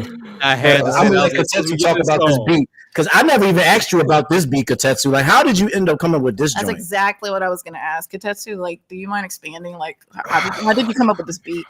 see, when I don't know if it's weird on how I work, but I like working with samples first and then Okay. finding the drums, because I feel like if I don't have the heart and if I don't have the soul, then I can't build around that. Like if you just, it's just like kind of going into like kind of spiritual thing. It's like if you don't have the soul, then you're just an empty shell. So I feel like if I'm just working with drums, it's just kind of like, okay, how can I work with just the drums if I can't feel anything coming from it? So if I find a sample, I'm just like, okay, I just gotta find drums. And the second I found them, I'm just like, yep, that's it. And that's been sitting in there. A lot of the stuff that's here on this album have kind of been a lot of the stuff I worked on when I first started doing stuff. I think Tom Nook and a couple other ones were just like either I did when I was getting really understanding how to produce, or there's some, I think like Bomberman and Hold Up was what, no, Bomberman I did before. Hold Up was one I did with TJ. Like we were just sitting in the session. We'll talk about that. And I said, "Oh, bro, I got something." And he was like, "What?" He stopped. He was like, "Okay, just play what you got because I want to hear it." Right. And he was like, "Yep." But pretty much how I work is just like I like, because someone said this. I was listening to interview. Someone's like, samples is kind of like the heart and soul. And if you're sampling from a certain artist, you're giving them homage. You're paying them homage to what they brought. And so you're just trying to represent what they already had and try to put something that's modern, but then still keeps the essence of what that original song was. And I'm like, I feel that 100%. Because when I hear samples, like I'm just like, oh, I feel it. Even if they put this on top of it, I still understand where it came from originally. And I understand why that producer chose that sample, because what it's doing to them is doing to me. Right. And that's pretty much how I did Devil May Cry is I just started with the sample. I love like melodies and stuff like that because it's just you always feel it. And then I just put the drums behind it. I'm just like, yep, this is it. This is it. I know it's Devil May Cry until TJ was like, oh yeah, this is Devil May Cry. Okay. Yeah, I think what I had said, because the way we was working on it, I would just request something. I'm like, all right, look, I need like a real R&B. I think on this one I was like, I need a real R&B joint. Like I want something that's real R&B-ish. And he was like, all right, let me see what I got. And then he sent me this beat. I was like, oh, perfect. Send it over. He sent it to me. I literally sat down, wrote the whole song that day, recorded it, sent it back. Like, here you go. What do you think? I said, oh, Devil May Cry. I was like, oh, dope. And originally it was just me. But it's actually funny. This is actually funny because it kind of relates to Action Jack and Kotetsu. Because originally Kotetsu was supposed to be on Unstoppable. It was supposed to be Me Thousand and Kotetsu, but I forgot what happened. For some reason, we couldn't get that one done. Something happened, yeah. Yeah, so I ended up was like, what if we did the Devil May Cry joint? Because you produced that, you already, you're familiar with the beat, and I know that you're familiar with Devil May Cry. So I feel like maybe that one might work better. So he ended up doing that one, and that's what left the empty spot on Unstoppable. And then that's when Thousand Star was like, hey, let's get Jay, aka Action Jack, to get on this joint. And I was like, okay, cool. So that's kind of how Action, because you actually weren't supposed to end up on this album twice. Because normally I only do one feature with each one of my artists on the album. But like, Zap got away with it because she's my wife. And then you just got slipped in there on Unstoppable. So it's like, it just kind of worked out that way. But that kind of how those two songs are kind of connected. But So Kotetsu, when you did this beat for Devil May Cry, is it a sample from a Devil May Cry song, or did you choose something different? No, it was just something different. It's like whenever you said, I think you said it earlier, whenever you create a song, you just kind of like you name the song based off like whatever, like you said, this is guitar, just because it's a guitar. I don't remember what I called this track. It was just like a placeholder name.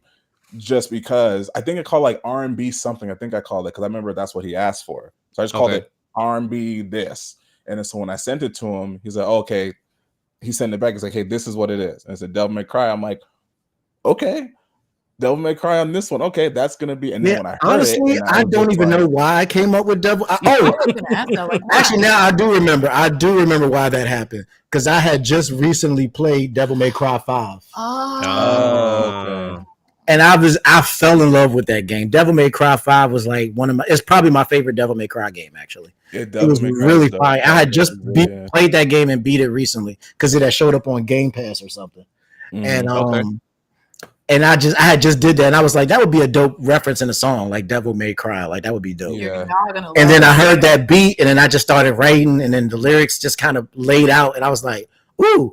Devil May Cry, and then we just made references to a bunch of Devil May, and it once again accidental. I did all my verses like as if I was like Dante, basically. Yeah, and that's where he gave me the idea for my verse, where I just come in as Nero. I was like, he's doing Dante. I'm like, I'm gonna do Nero, and you'll hear like a lot of that stuff. To do that, he just kind of came up with that on his own, so it became Dante and Nero, and I was just like, oh, cool. So Pretty dope. Yeah. I actually didn't know that. Yeah. But all I'm gonna say is when y'all watch the video, Oh yeah, that video. y'all know that was- She's the one that filmed that one. I actually came up with the idea because originally you said behind the scenes, you're like, oh, you're gonna be in charge of my wardrobe and like the ideas for some of the videos. I'm like, cool, you said it, not I. Mhm. And so that's how we came up with Devontae, his wardrobe. Yeah. And Devontae. and then I was like, all right, I gotta, we got this whole skit, and I'm not gonna reel too much, but let's just say I had a little too much fun filming it. Yeah. I can And tell. Yeah, the video is super dope. Yeah, that's what you see. I let them see it. Listen, I can tell. But yeah. I But can tell. it was really fun because I kind of got the idea from the Spookadon stuff we do. Because every time we dress up as a character, we kind of do our own version of it. it's our own spin. So like last year we did we was the Rubbles. The Rubble. No, No, that was this year. No, I Last think it year was the we year did- before that. Yeah. We did. And Like last you you guys did did- Fromis. Oh yeah, Froman. Yeah, And then Yeah. La Morticia. Yeah. So Yeah. it was Adam's family, but with an afro. You know what I'm saying? Like, we pick Oh, out man. characters. I always do like the black version of this character or something. I did Mhm. the Hispanic version. Yeah. So it's like that's kind of how this came to be. So I was like, oh, Okay. I'm gonna do the black version of Dante. And then I came up with Devontae. Mhm. Okay. Dope. All right, All man. right, let's go into it. Get into it.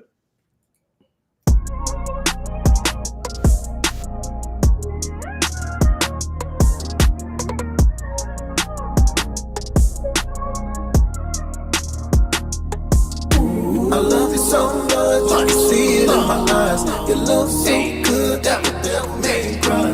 I love you so much, I can see it in my eyes. Your love so good that would never make me cry. I love you so much, I can see it in my eyes. Your love so good that would never make me cry. I love you so much, I can see it in my eyes. Your love so good that would never make me cry. I know we were meant to be together. I know you and me will last forever. I can't get enough love, and you can't love me too much. I will be there for you when times get rough. The world at large don't mean a thing without your touch. Your touch, I need your touch, and I will be there waiting no matter what. 'Cause I need your love, and I need your heart. Double time now. I need your love, and I need your heart, and I can't seem to get enough. Oh yeah, I love you so much, I can see it in my eyes. Your love so good that would never make me cry. I love you so much, I can see it in my eyes. Your love so good that would never make me cry. I love you so much, I can see it in my eyes. Your love so good that would never make me cry. I love you so much, I can see it in my eyes. Your love so good that would never make me cry. I'm your Dante, I guess that makes you my lady. I'm so glad that you're the one having my baby. I know that you got some demons in your past. I'm rebellion, I'm coming through with the right slash. You're the one to get the picture. Now my heart's getting bigger.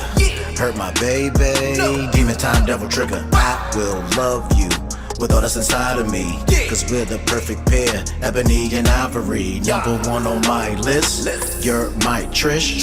Ready for awakening, need your kiss. I must admit, never felt like this. I got you, so I don't need one wish. Shout out to Ray J, but let going my way. See her hop on the sticks, I'm always down to play. If I keep talking about her, might be here for a while. Triple S, got that smoking sexy style. I love you so much, I can see it in my eyes. Your love so good that would never make me cry. I love you so much, I can see it in my eyes. Your love so good that would never make me cry. I love you so much, I can see it in my eyes. Your love so good that would never make me cry. I love you so much, I can see it in my eyes. Your love so good that would never make me cry. I walk this path alone to keep you protected. Please don't take it as disrespect, but I attract the wrong crowd with this power that I hold here. I got you on my mind. My love's an arsenal, so nothing will cross the line. You're my red queen. You always got my back, always on the attack. That thing will never slack.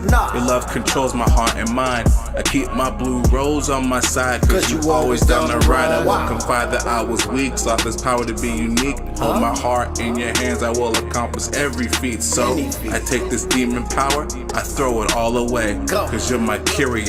I love you every day. I love you so much, I can see it in my eyes. Your love so good, that the devil made me cry. I love you so much, I can see it in my eyes. Your love so good, that the devil made me cry.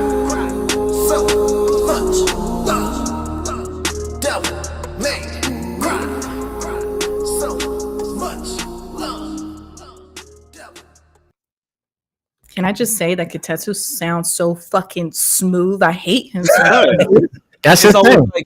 like he's just like giving you like this poetic speech, or he's just reading, and it's always so smooth and melodic. He's not supposed to- that's what he is. That's He what he's can known tell for. you go fuck yourself in the smooth. And you'll be like, yeah, okay. He's like, Smooth yourself. operator. Now, I must say, like, when you look at this title, that is not what you're expected to hear. Exactly. Like, you took Devil May Cry and turned it into like, oh, I love you so much that the devil may cry. Like, oh, okay. Like that's not where I thought you were going, sir. But Make the devil cry? Devil May Cry. Word? that's what's up. I love this song too, man. But it's definitely something that I have to ask you. I am real big on like doing ad libs on other people's verses or even making any type of critique because you never know how people take it. Was that something that you and Katetsu agreed on, or was he just like, all right, he did it, cool? I think I asked you to do the ad libs. I think you actually asked me to do that. I said, hey, I know I purposely took breaks on a lot of the stuff on there, on a lot of my verses, because I'm like, I need, because I'm not very good at doing ad libs, but I know TJ has been really like going in on doing ad libs. So I'm like, you know what? I said, hey, can you ad lib on? I didn't even tell him where. I said, hey, ad lib on anywhere you feel that it needs that reiteration or something. And he was like, cool. And then he got it back to me, and I was just like, yeah, that's perfect. Because a lot of those areas was like, I knew where I wanted him to go, but I'm like, I feel he's gonna know as well without me saying anything. Right. And he did. He hit on every single part. So I'm like, cool. Like I didn't have to tell him. I just said, hey, can you just do some ad libs where you feel it, and it just happened. And that's perfect because he put it in the right spots. And like I said, Exactly. sometimes people like to let the beat breathe. So I was curious. I'm like, did he ask him to do it, or he just jumped in there? Because I know people have their styles and the way they want to do things. Even though I hear it differently, it's like I just gotta leave it alone. Like just let it happen. So yeah, in this case, like he just asked me to do it. He was just like, hey, can you throw some ad libs on it? And I was like, all right, cool. Because that's one thing I've been practicing on lately. Yeah, you is told getting my us ad lib tight. Yeah. So like that's something I've been kind of studying a lot lately. And a lot of people probably won't realize this and will probably find it a little bit funny.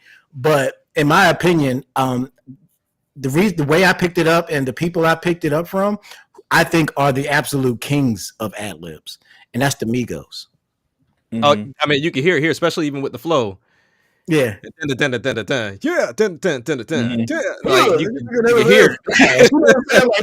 That's that Migos joint. It's Migos. It's really what it is, because I love the Migos in the way they ad lib. Like the way, like sometimes it feels like they write the ad libs before they write the verse. Like because the ad libs be the hardest part of the song. And the verse, you be like, the verse is okay, but then when you add them ad libs to it, you be like, oh, that's fire. So like, it was honestly like I listened to a lot of Migos, and I was like, yo, I think I kind of like that style of ad lib. So I kind of just made it my own. But that's really where I got that from. And I'm just like, yeah, Migos. Okay. Yeah. Nice. All right, we're keeping it rolling. On to number 5. I'm a fangirl. Mr. Tom Nook. Excuse me. This is not for you. This is for Katetsu. I need to talk to Katetsu about this one. All right, Katetsu, I got a question. And this is because I have no idea because I'm not a producer. What was your experience producing for TJ the Gamer? And like as overall as a producer, do you find it hard to, tag team with someone when producing music, or has it been easier for you to still be creative while producing for someone else? I think because of how TJ and who he is and the way he is. Because I haven't worked with anyone else besides, I work with Jack on like a couple things like recently. But with TJ, it's really easy because either I can just put something together and he'll be like, okay, that's dope. Or he'll say, hey, could you fix this? Or just, it's actually like he's asking me to do things, but he's actually teaching me how to do these things at the same time. That's how I feel. Oh, wow. But in TJ it's been really easy because I can kind of just freely just he was like, hey, just I need something. He'll just say I need something. I'm like, cool. Or everybody, hey, I need this R&B. Okay, cool. I need hip hop. Okay, cool. I need like this reggae. I don't know. Did I ever give you? I think we've listened to a couple of tracks. I did like this reggae kind of. Oh yeah, that's one of the ones I'm talking about that I didn't use that we're going to use for a future project. Yeah, that one. We're still going to use that one. Yeah, we have something like that, and like I said, it couldn't fit here, but yeah, it's gonna come up. But it was really easy. Like it's never demanding. Even when like I remember when I wanted to give Jack something, I was like, okay, I think I'm kind of like how TJ. I think TJ kind of he kind of inadvertently kind of said it, but he's like he likes to kind of when he works with someone, he likes to kind of work with someone with their style of music, just so it's more of like it's presentable. And I did the same thing with you, Zach, when I first had you on my podcast. When I did a podcast episode, I said I want to do something that you have knowledge of, so you're more comfortable with coming on and working with me when we did the preservation of retro games. Yes, that was such a good episode. So with Jack, I'm like, I know his style. So I said, I want to kind of give him something that fits with his style. And I remember showing TJ something like, TJ, you think Jack will like this? He's like, he's definitely going to like this. Send it to him right now. And then when I sent it to you, you were like, bro, I already got I was like, bro, I already have something. I just like, give me a day. Yeah, I'll send it to you. And I was like, oh my gosh, like he freaking killed my beat like that. I'm like, I don't usually like with TJ, he killed one of what was it? We did the Castle. It was on my mixtape. I keep forgetting the name of it that we did. Lost Bars. Yeah, Lost Bars. When he does it, man, I was like, I got to get on that. But then when Jack did this, I'm like, I'm gonna leave it alone. I don't even want to get on this one. It's all his. I'm gonna leave it alone. Oh, I haven't forgot about Lost Bars, sir. Like I thought we was doing a remix to that. I ain't forgot about that. That can come back. Yeah, Lost Bars was dope because when he sent me that beat, I was just like, bro, like you just giving me something in my bag, girl. Like that was straight 90s hip hop. That's me. Like that was one of my first songs I've done. That was one of the first beats I've done. Was like during that time. Well, I was just kind of, when you get this new toy and you're like, how I want to do this, I want to do this. That's kind of like that song came out of that. Was like, is this new toy kind of feeling? Okay, I want to try this and see how this sounds. But just going back to your questions, that it's regarding with TJ and with Jack, it's been really easy. Because not only is it easy for me creatively, but I like to do my research on how people, what's their genre of music or what they like to do. And then I'm like, hey, I know we haven't worked together yet, but I got this if it's like in your wheelhouse. Because then it kind of makes it seem like, okay, like what Jack said, Jack was like, dude, your beats are dope. So it's like, all right, cool. Now I can if he ever needs anything, I'm like, I already know what you want. Or if he's like, hey, could you give me something like this? I'm like, cool, I got you. And I got to say that, like, mad respects. I've said this before, but I actually love when collaborations come to be like that, organically, because pet peeve, this is me going on a tangent. I hate when people hit you up saying, I want to collab with you, but they have no idea who you are. They have no idea what you like. They just want to do something with you because of the name, the brand, or the numbers, like for the wrong reasons. So when you actually hit me up with a game plan and like, hey, I want to have you on board for this episode, but this is the game plan. This is the topic we're going to talk about. This is what we're going to do. And I'm like, oh, wow, I don't got to ask anything. Everything is pretty much set out. The day, the time, the topic. Sure. Yeah. All I got to say is, do I want to do it or not? So I like that a lot. Yeah. And I think with me and Katetsu, what made the difference is that we've worked together for so long on so much stuff. And like when he first got into production, I was talking about this earlier. He just came to me and was like, "Hey, can you just like teach me the basics of like how you do your production or whatever?" And he just kind of picked it up and learned on his own. And then he came to me and was like, "Hey," and this was me like giving him an opportunity to shine. Like I just wanted, because that's what I really want. Like it's not, I don't want people to look at Master Sword Music as, oh, it's TJ and a bunch of other people. No, I wanted to be like, oh, Master Sword Music is, oh, it's Action Jack. And I want people to have their favorites. You know, oh, who's your favorite Master Sword Music? Oh, I love Action Jack. Oh, I love Katetsu. Oh, I love Zap Crystal. Oh, I love VG. You know, I want, because I'll be back. Somebody's upset. But everybody, like, because you know, I feel like we have a little bit of something for everybody. You know, I kind of bring like the R&B, like that R&B-ish lovey-dovey kind of stuff. Action Jack got that pure hip-hop. VG got that old school. Katetsu super smooth. You know, Zap got the vocals on lock. You know, Thousand Star come with the hype. You know, it's just like everybody brings something. So everybody should be able to find somebody at Master Sword Music that they enjoy. And I want to give everybody that opportunity to display their skills. And since he was just learning production and really getting started, I wanted to give him a platform so people can hear him, because it's not just about him giving beats for me. I want him to give beats for, you know, that's why I put his name on the tracks. I want people to know that, hey, my boy Katetsu can produce, and you might want to hit him up if you want some fire. You know what I'm saying? Like he might got some heat for you.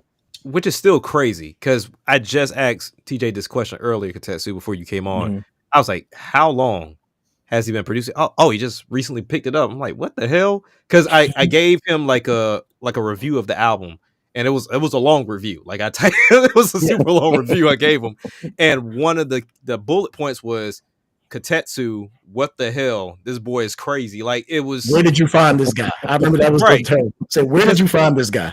Because like you said, Katetsu, like we've worked together, and you sent me stuff. I'm like, what? Like this, and it all comes down to a feel, because while the beats you send me are in my wheelhouse, I have no issue of anything being out of pocket, because TJ sent me stuff. I'm like, I've never touched this before, but I'm gonna try it. So I do it on purpose. I'll figure it out. So it's never a slight to me if I have to put in some work, because sometimes I do feel like there's times where people have made me feel like I made music too fast, and then once again, wifey's had to check me and like, okay, you're talented, so the fuck what? So I've had to check myself, but at the same time, it was like when you sent me stuff popped in, like Zap said, it just feeds into you. I don't have to go and look for old rhymes I haven't used or going, because usually my process is pull up Twitter, pull up Rhyme Zone, and pull up like my my OneNote where I have like a bunch of lyrics and some of my old songs in there. And if I'm not feeling it, I'm just bam, all right, here's my key thing, and I'll feed off of it. But with your beats, it's been like, oh, I already know what I'm doing. All right, cool, let's go into it like I know the feel. So that's why like seeing that you did damn near half this album, it was like, okay, that makes sense. But the fact that this is your, like, you hadn't been at this for like 10 plus years is wild. Nah, like if his first production that we released was on Zap's album, which was like not that long ago. Yeah, that was like middle of last year. Yeah. VG, I'm not saying I don't hate working with it, because we concept a lot. We done 2 songs and we like sat down in concept. VG don't play. VG is the perfectionist of the group. One of my favorite songs we did was the Bowser Boom Bap, because we were like, hey, let's get this out before the movie comes out, so then like people can kind of like feel it before that track. Was that while we were doing Arcade 2.0? Yep. I think it was. Yeah, we was working on a separate thing. I think we had just wrapped it up actually. The recording at least. And like VG hit me up. He was like, "Hey man, we should do," because we never worked together. Hey, we should do it something together. And I'm like, "Yeah, sure. What's up?" And he's like, "Hey, let's do like a Mario theme." And I was like, "Hey, let me like send you this." And he heard it, and then, you know, you guys heard it too. And we were just like, "Oh, okay, yeah, that's dope." So we just came up with the concept, and he was like, "I'm gonna do this." And then when I did my verse, I was like, "I want to do something different." So I like changed my voice to kind of sound like Bowser, kind of, because he always has that weird like dark echo in the back when he talks. So I'm like, I kind of want that. So I did that to my voice, and I did my verse, and I was like, okay, this is crazy. And I think like everybody, like TJ and Switchbit and everything, they were like, I've never heard you sound like that. And I'm just not just like lyrically, I was just like, yeah, I wanted to do like braggadocious. I never do braggadocious before. I want to do a little braggadocious on wheelhouse right there.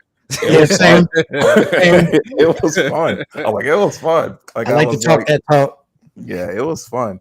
But So I mean, if and, your rapping gets to the level of your production, bro, like you out of here with it. 'Cause Yeah. that's crazy. that's what I'm getting to. That's a future. Yeah, I'm working on yeah. that. Can't talk about that yet. I was being asked Katetsu because, like, now as a producer, do you find? So it's two questions. Do you find more enjoyment in writing as a songwriter or in producing? And I guess my follow-up question is, when it comes to producing, like, do you have an end goal? Like, do you want to take it into more of like a business side, or do you just like to be creative, and just kind of use it almost like your diary? Okay. So for the first question, I like it's kind of even. I like writing because I've always been a writer. Like I've written poetry before. I've actually performed one of my poetry writings at a contest, and people liked it. And people were like, where did you come from with that? And I was like, to be honest with you, I just wrote this in my car just now. And then they were like, what? I'm like, yeah. Because I couldn't think of anything. And I was just like, okay, let me just do this real quick. And I did it. And but I like writing because it's just very expressive.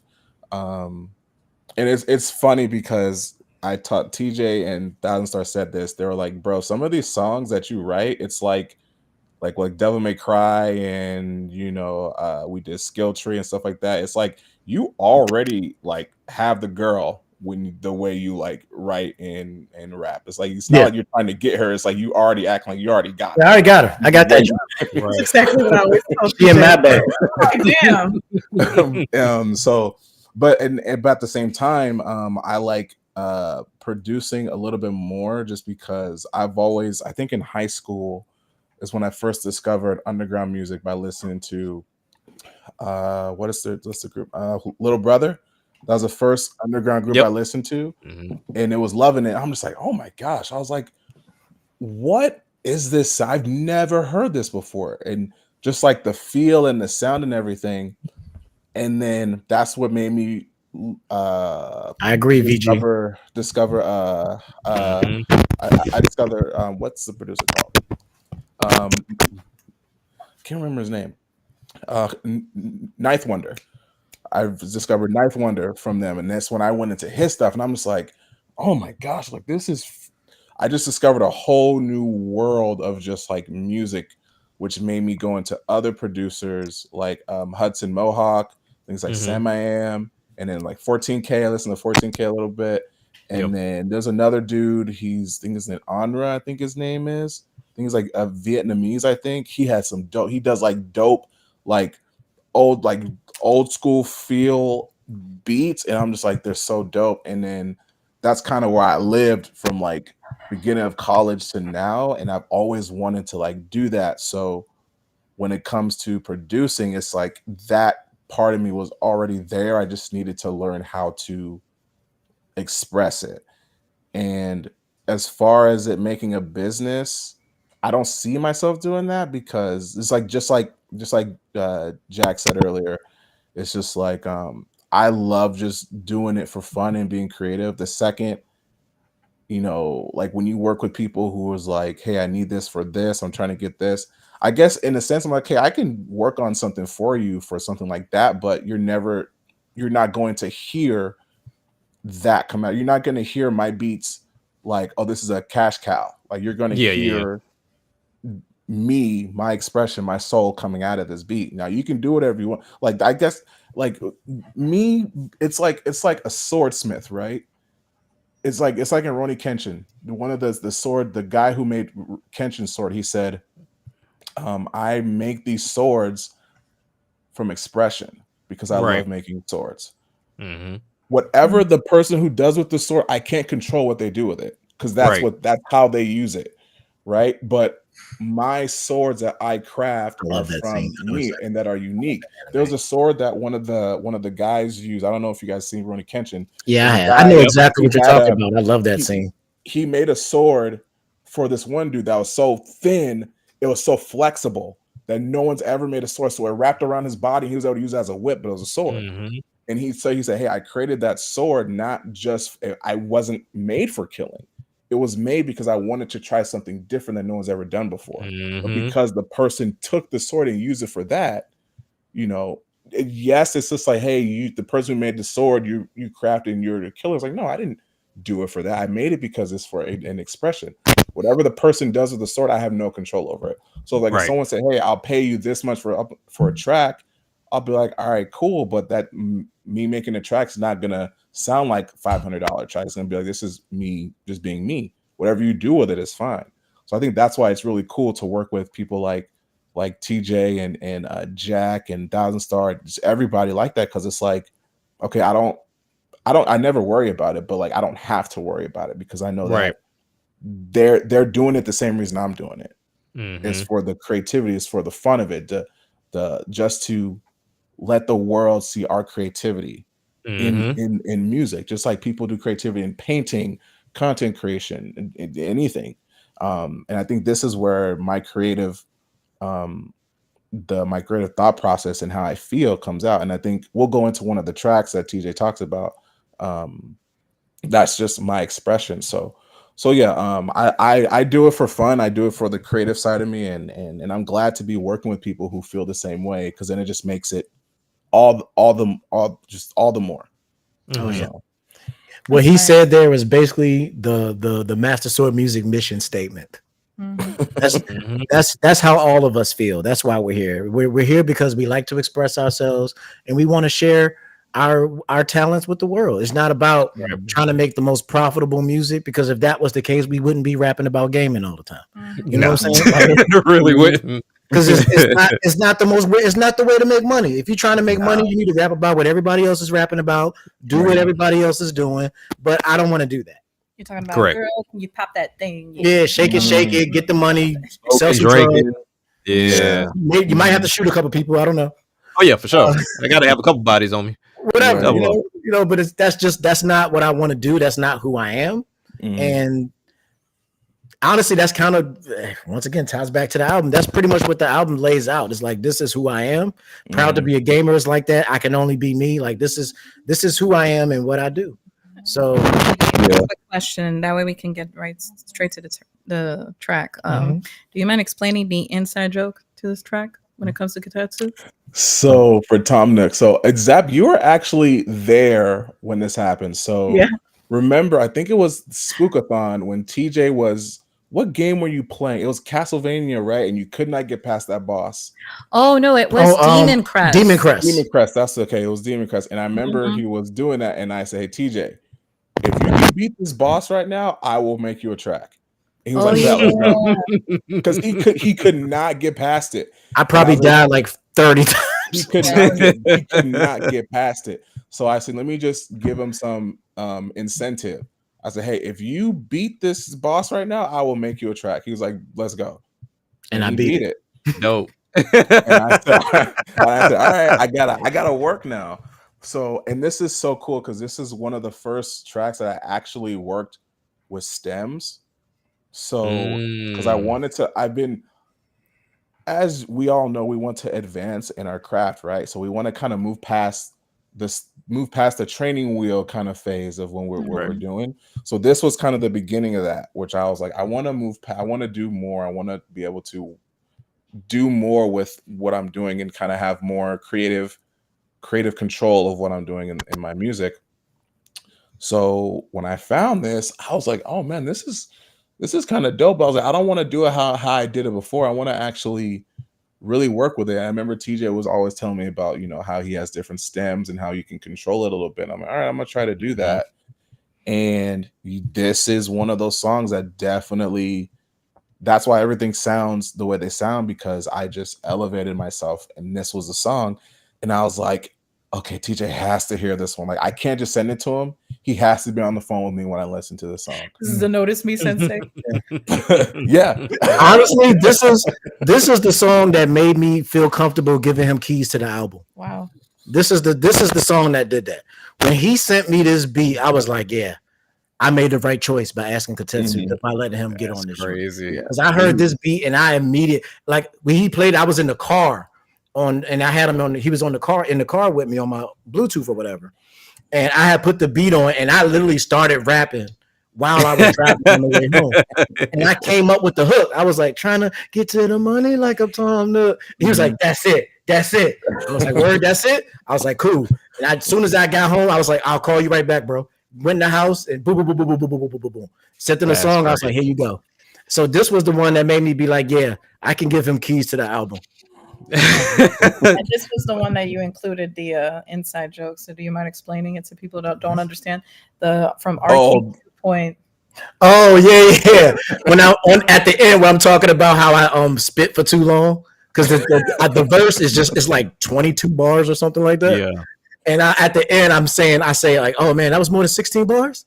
Oh man, Yeah. man, that goes back to a joke on from Katetsu on Arcade 2 when we did the intro. Oh yeah, I remember y'all telling me about that. Yeah, we told about the bar story. So that's kind of referencing that. I didn't know. I just went in. He was like, "Hey, we just need 8 bars," and I'm like, "I don't know what that is. I'm just gonna go." And like we said, my verse, the verse that's on Arcade 2.0 is long, but it was longer. It was longer than what's on there. I had to cut some of it off. It was way longer. Hey, look, everybody was like, "How did the new guy get 16 bars? We only got 8." Like, don't worry about it. TJ puts together most of his albums in the car. That is true. I write a lot in the car. I It's do the a best lot way. of writing in the car. Yeah, because I'll just be riding and I'll just put beats on and just be like waiting for something to catch me. Or Katetsu will send me a beat while I'm in the car, so I just put it on and then I just start writing. So yeah, I probably wrote like 70% of this album in the car. Because you could freely think. Because sometimes when I'm in here, everything I could do in the car gets shut off. Like now, I feel like I'm now too focused on it. So where in the car I'm just riding. I'm like, okay, yeah, I'm with you 100%. Yeah, I do a lot of writing in the car. I got a voice recorder where I just, hey, let me hit this and just. Let You it do rock. that too? I do the same thing. Like if I come up with a flow pattern that I like, and I'll hit the voice.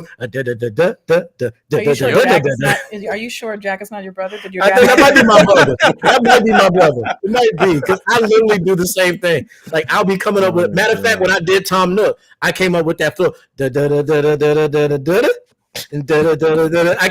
came up with that flow pattern and I just recorded it put it in my voice recorder. And I just recorded that pattern. So when I got home, I could just write the rest of the verse. Yep. So like that's literally how I came up with Tom half Nook. of my texts with him will be during the day, like, "Babe, I got this song, man. When I come back home, I gotta lay record. I gotta it. Give me some time. Just give me like 30, 40 minutes. I've got Promise you, boo. We're gonna play afterwards, but I got you. Yeah. Not a dad. I'm not a dad right now. I gotta go. Gotta go into artist mode. Yeah, man. I gotta be an artist for a little bit. All right. With that being said, let's go ahead and play. Let's get into it. Play it.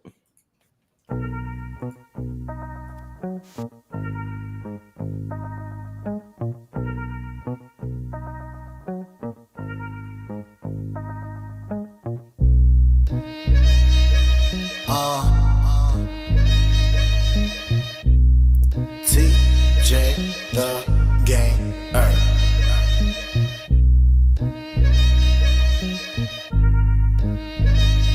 Hey, yo, Toka. You crazy for this beat right here, man.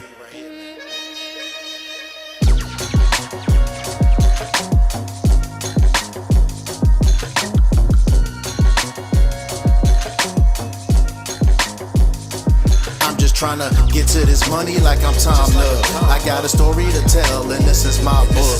And when I finally ring the bell, gon' leave the town shook. Cause I'm trying to get to this money like I'm Tom Nook. I'm just trying to get to this money like I'm Tom Nook. I got a story to tell and this is my book. And when I finally ring the bell, gon' leave the town shook. Cause I'm trying to get to this money like I'm Tom Nook. Been working for a long time, now I'm ready. Deleted haters out my life, Mr. Rossetti. TJ the Gamer, a rock. I keep keep it steady. Got Animal Crossing pockets, ain't nothing too heavy. No, I'm not capping my homie, just coming out of my shell. So now I'm free with my money, I want them Liberty Bells. My shorty got my back forever if you can't tell. She helped me run the hotel, call her my Isabel. I got a magic wand flow, change my style like a spell. I just can't stop, I really think I need some help. Told Gayla to come through, that means I'm bringing home the bacon. Happy home designer, and this beat is looking spacious. One of the best, don't be mistaken. The kinky slider of the game, I'm just trying to get it shaking. Don't really know why people hating, just see an opportunity, so I'ma take it. They say rap out what you love, well I love video games. But when you mention my name, but other rappers the same, just want respect, don't really care about the fame. Every time you think that it's over, I just reignite the flame. Got plenty of recipes cause I'm all about my craft, and I appreciate everything that I have. MSM is more than just a tag, cause family is all you really have.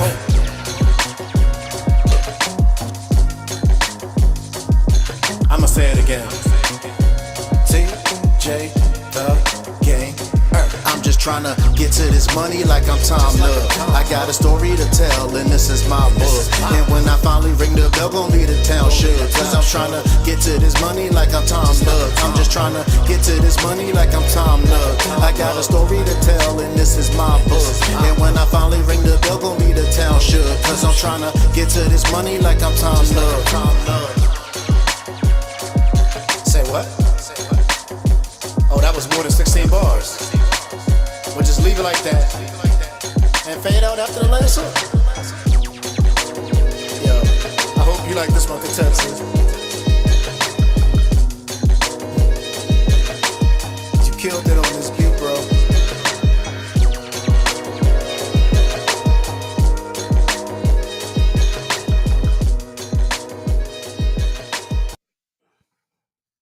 That beat is so dummy. Are we gonna do a list towards the end of the stream? Is everybody creating a list of their top favorite? Okay. Are we doing that? All right, by the end of the stream, top 3.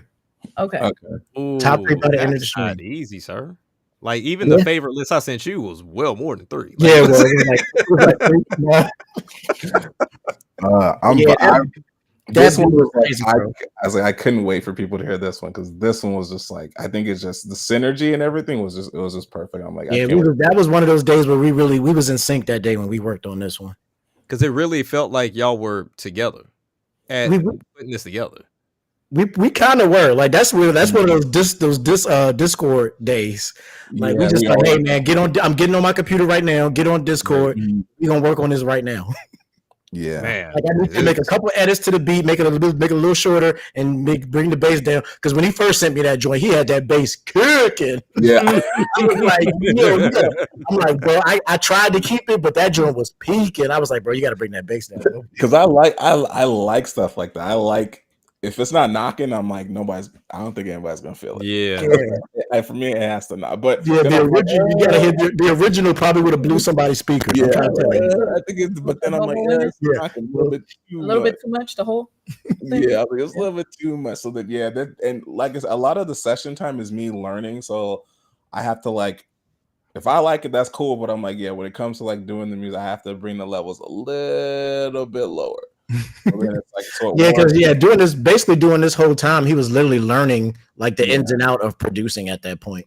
So like that was one of those days where we sat down and I was like, all right, you need to check your levels. Like if you see this, if you see the red and with all that stuff, like that was one of those, like we were basically having like teaching sessions as we were working on this album. So yeah, man, y'all can say it. Y'all can keep saying it, but I still don't believe it. I'm telling you, bro, like his first production came out like the middle of last year. Like it's been less than a year. That's disgusting. All right, Katetsu, do you want to take it from here for the next track? Yeah, because somebody's on this track. Yeah. Oh yes. So who was that?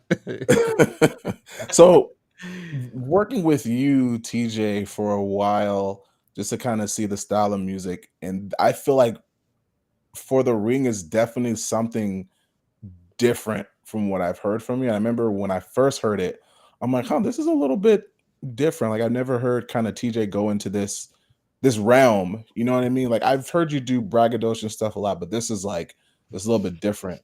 So More aggressive. yeah, so and then there's nothing wrong with it, but I was just like, what made you kind of like really want to go into this realm and attack the song the way you did? Well, honestly, it was the beat. Mm-hmm. When I came up with the beat, it was just because when I like Zach was talking about earlier, I have these beat sessions where I'll literally just get in front of the computer and just make beats. Just make a beat. All right, that's cool. Next one. I don't like that one. All right, let's do another one. And I'll just keep going and going and going. And when I made this beat, and I just have no idea what I'm going to do with them, whether I'm going to give them to somebody else or whether I'm going to use it or if it's going to go on this album or that album. I just make beats and then they go wherever they go. Right. And when I made this one, I was just like, I don't know. Like, I don't even know why I was in that kind of mode, but it was just like, it just came out so strong and aggressive. And the original song, I actually wrote a different song to this beat originally. And I was trying to do it like the way I would normally do it. And it's just like, it just doesn't really work. I was like, it doesn't work. You mad at this track was a result of Empty the Clip. Yeah, see that's kind of another example too. Empty the Clip is actually another good example because in that case I'm trying to write something that fits more VG because VG has that real like a real aggressive, strong, heavy hip hop kind of stuff.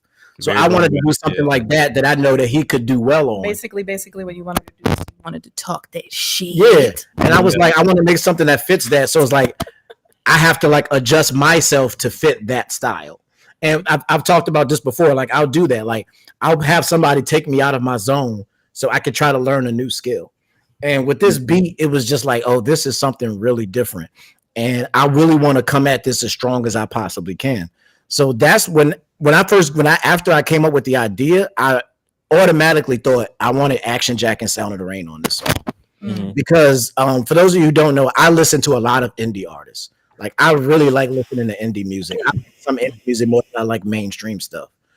And at the time when I was making this, I was a really big fan of Action Jack and Sound of the Rain. Like I listen to Action Jack and Sound of the Rain just on a day-to-day basis. Like I'll be in my car and I'll have an Action Jack album just popping. The other day we were doing that. Yeah, like literally, I was in the car yesterday and I was just bopping to some Action Jack. I was just like, this on hard. So like that's the reason I created the Master Sword Music playlist. Because it has basically the Master Sword Music playlist is basically all of my music plus a lot of the stuff that I listen to. What was that one song? Brain is a J.O.E. Yeah, Jesus Over Everything. That song. Yeah. And I would like, and honestly, I'm glad you brought that up. So good. That is actually the song that made me want to be like, I need to do a song with him. Because when I heard that Jesus Over Everything song, I was like, this dude got a crazy, crazy flow. And I would just like to be in the ring with these two guys, and then boom, for the ring. Where did you find Rain? Because where did he? I think it was on. I know he was on Twitter, and I think I think he started following me at some point, and I followed him back. And then one day he just posted something about music, and as soon as I say something about music, I'm gonna click on it. Right. And then I started listening to his music, and I was just like, "Yo, dude is fire." But we had never this is actually the first time that me and Sound of the Rain actually worked together. Right. Oh. Yeah, we've never actually done any other songs together. I've listened to a lot of his stuff, and he's listened to my stuff, and we've like pushed each other. Like you'll see him tweet about me, and I'll tweet about him, and all that kind of stuff. But we never actually did a song together. That's crazy. So this is actually the first song that me and Sound of the Rain are on together. And I just thought it was super dope to have him on there. And I was like, I need people that I feel like that I can compete with. Like I need people that I feel like that'll be like, if I don't be careful, they might knock me on my ass. You know what I'm saying? Like with the flow. Yeah. So like two people that I really truly respect with their flow and lyricism and talent are Action Jack and Sound of the Rain. Like these are dudes that I would consider like serious competition. Like I never even thought the day that Action Jack would be a part of MSM would even be a thing. I thought of him as somebody like, all right, I got to step my game up so I could be on the same level as this guy, because this guy is killing it. Yeah, healthy competition. Yeah, healthy competition. And Sound of the Rain is over here doing his thing, and he's killing it. He's doing gospel music. He's doing comic book stuff. I'm like, this joint, he's killing it. Like I gotta step it up. And I was like, what better way to do it than to get in the ring with these two cats? Yeah. And I came up with the idea for this song. I came up with the beat. came up with the concept, and then I just sent it to them and see if they would do it, and both of them immediately said yes. And the video for this one is awesome too. I can't wait. With the head thing. Yeah, I can't. Play. Action Jack's verse on this thing, I love. Ding, like, hit you in the head, ding. It's one of those verses where it's like you can't help yourself but actually do that action of hitting somebody in the head at the ding part. Like, I always do it. Yeah, I always. Put that joint on. I need to hear that. Put that joint on. All right, let's go.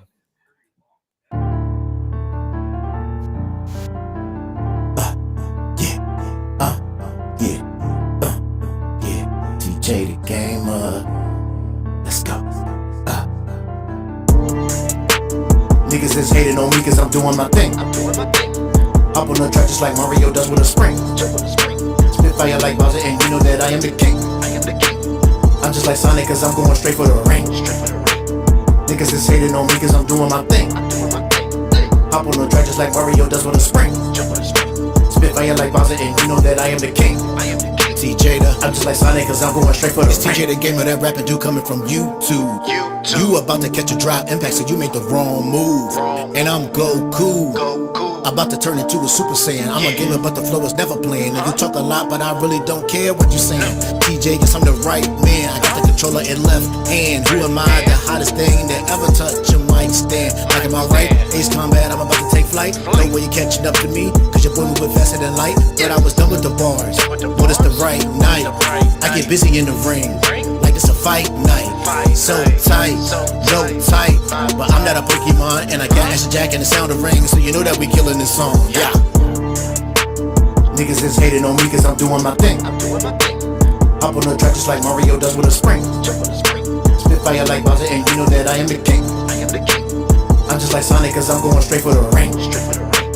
Niggas is hating on me cause I'm doing my thing. Hop on the track just like Mario does with a spring. Spitfire like Bowser and you know that I am the king.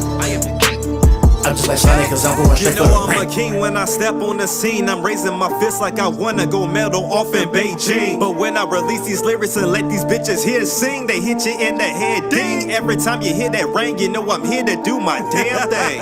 Shit, I bring the pain and yeah, you know the name. I'm here like AAA, so you know, man, I'm down to play them games. Even if it's Nintendo, Sega, Sony, or Microsoft, you know I'm win at everything I touch, cause man, I'm such a boss. Better yet, I can put you in them tunes like Lara Croft. These lyrics, double pistol back and got your career burn frost. Shit, now I know you hear that sauce and smell that swag, and now that's how you kill the dragon. Turn that shit off in a bag, bitch.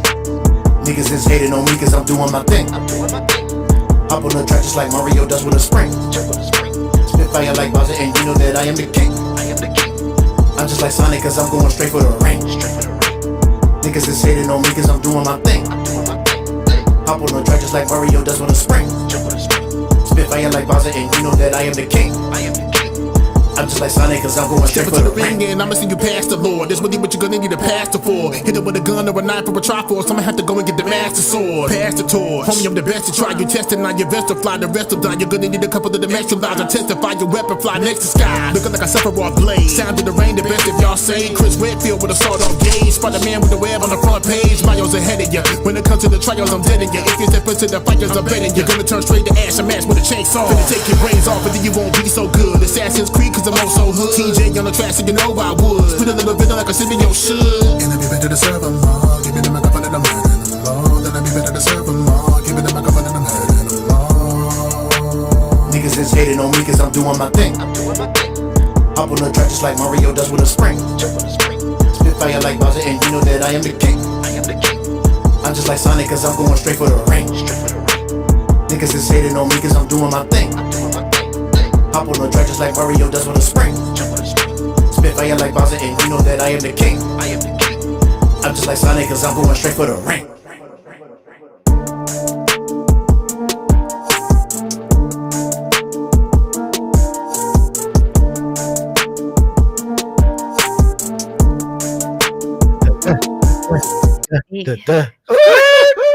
All right,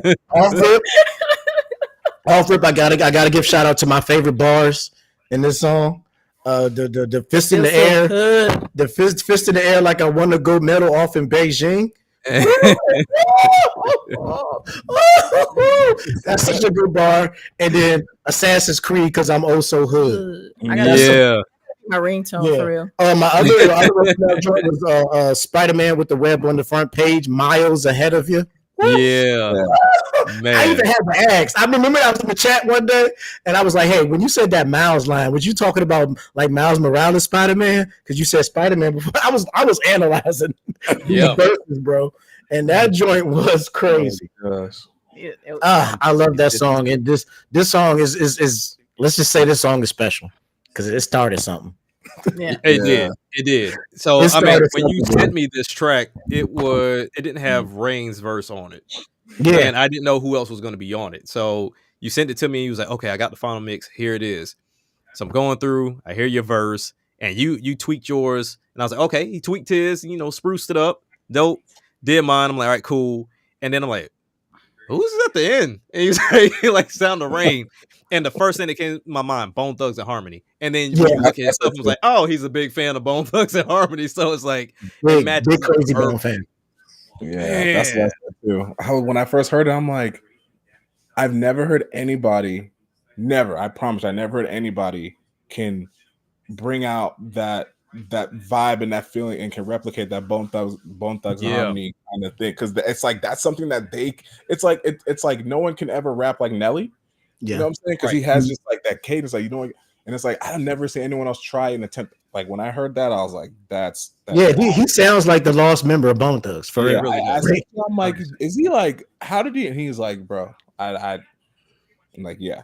I was like, "That's freaking crazy." It's absolutely insane what he was able to do with that. And Jack was like, "Oh, the gold medal." When I heard that hit you in the head, ding! I was like, I'm like, bro, he's going off. Like he just went. I'm like, these two dudes went crazy on this song. And then my favorite verse towards the end, bitch. Yeah, at the end, the aggressiveness of that bitch at the end.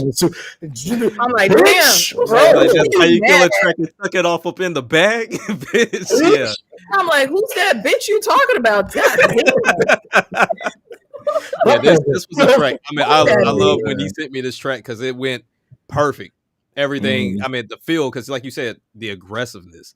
It just felt good. And then with the For the Ring, I don't know, my brain instantly went to wrestling because I guess I had been watching wrestling for a minute. So actually, that is kind of what it's kind of a double meaning. Like I'm like Sonic because I'm going for the ring, right? But like it's also like in the ring, like being in a ring. That's why in the video, y'all see when the video comes out instantly. Like I saw it. Yeah.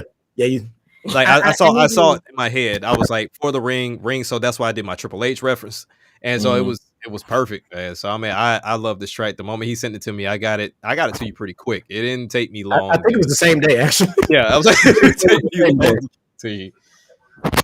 Speaking of talking shit, let's go to the next one. Just to the haters. When I heard this, I was like, is he really doing this? Like, you know what's funny? I think he even asked us. He was like, should I do a song like this? Because it was right in the moment where everything was just hitting right for him. And he's like, I don't know if I think Zap told him yes. And I think me and Thousand, we say yes, go and do, like, why not? We're like, why not? And he was like, all right. Funny story behind this one, and we can go straight into it, is that actually when I wrote this song, it was actually it actually started off as a joke. Like I was just playing around with some beats one day. Actually, it was me and Jay was here that day. And my son Jay, and we was just playing around with. I was messing around with some beats, and he was listening to the beats because he also makes beats too. And because if y'all listen to All About You, what song was it? If I'm Not With You, the song If I'm Not With You on my last album, is actually done by my son Jay. He actually did that beat. He's dope. Super dope. 15 years old, super dope with the beats. And we was just here playing around with some beats, and I started playing the beat for Ode to the Haters, and he was like, yo, that's a really cool beat. So I was just messing around with it, and I just got on the mic and just being silly and just making up stuff and just being funny, and I came up with that. And I was just being funny. But then once I started listening back to it, I was like, this actually kind of sounds kind of cool. Yeah, I was did it. So no, he wasn't here. It was just me and Jay. When I came home, I was like, what in the world did you do? Yeah. So I was just having fun and being goofy, but it actually turned out to be a pretty fun song. So I was just like, you know what? I'm just gonna write a verse to it, and I'm just gonna throw it in there as like an interlude type joint. And Right. It's like fuck it. Well, fuck To it. I'm just gonna put all it them haters for you guys. Like it 'Cause that came. it was just one of those days. Yeah. Because I was like, is he doing this? Like maybe, and I'm thinking because from old school days, I'm thinking because I'm not looking at the phone at all.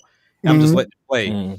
And so when I heard it, I'm like, is he throwing skits in the album? Which I'm like you said, went from the 90s and 2000s. They used to be heavy on the skits within their albums. So I'm like, well, maybe this is a skit. But then as it kept going, I'm like, oh, this is a song. Like, I got Yeah, I can honestly, see it was, where you get like that. a skit kind I of can see thing, but where then I you just get that. kept developing it, and then it just Right. kind of turned into a song. So I just was like, you know what, I'm just gonna put it in there as an interlude and just let it be whatever it is, whatever people take it as. That's what it is. But I had fun doing it, and me and Jay loved it. So we was Is just that like, your? I always said that's your lolly. yeah, song. that's my version of Mhm. Lolly Is right it Lolly? there. Okay. That's my Lolly. I So agree. it's like, you know what? So it was really funny. Like it's funny how like you could just be joking around and come up with a really cool idea. So I just was like, all right, it is what it is. Yeah. But yeah, let's go ahead and pump that Get joint. into it.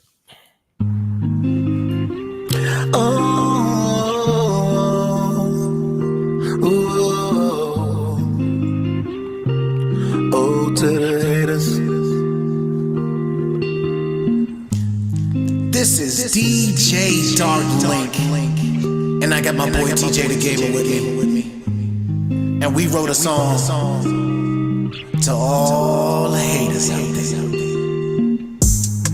I know these niggas hating on me, but I really don't give no fuck. Don't give no fuck. I know how they mad at me, cause they know the music just sucks. They know that your music just sucks. But that's not my problem. It's not my fault. They do it too much. They be doing too much. I know these niggas hating on me, but I really don't give no fucks. Don't give no fucks. Call me Nintendo, cause no matter what, niggas hating on me. Hating on me? They just like Fortnite.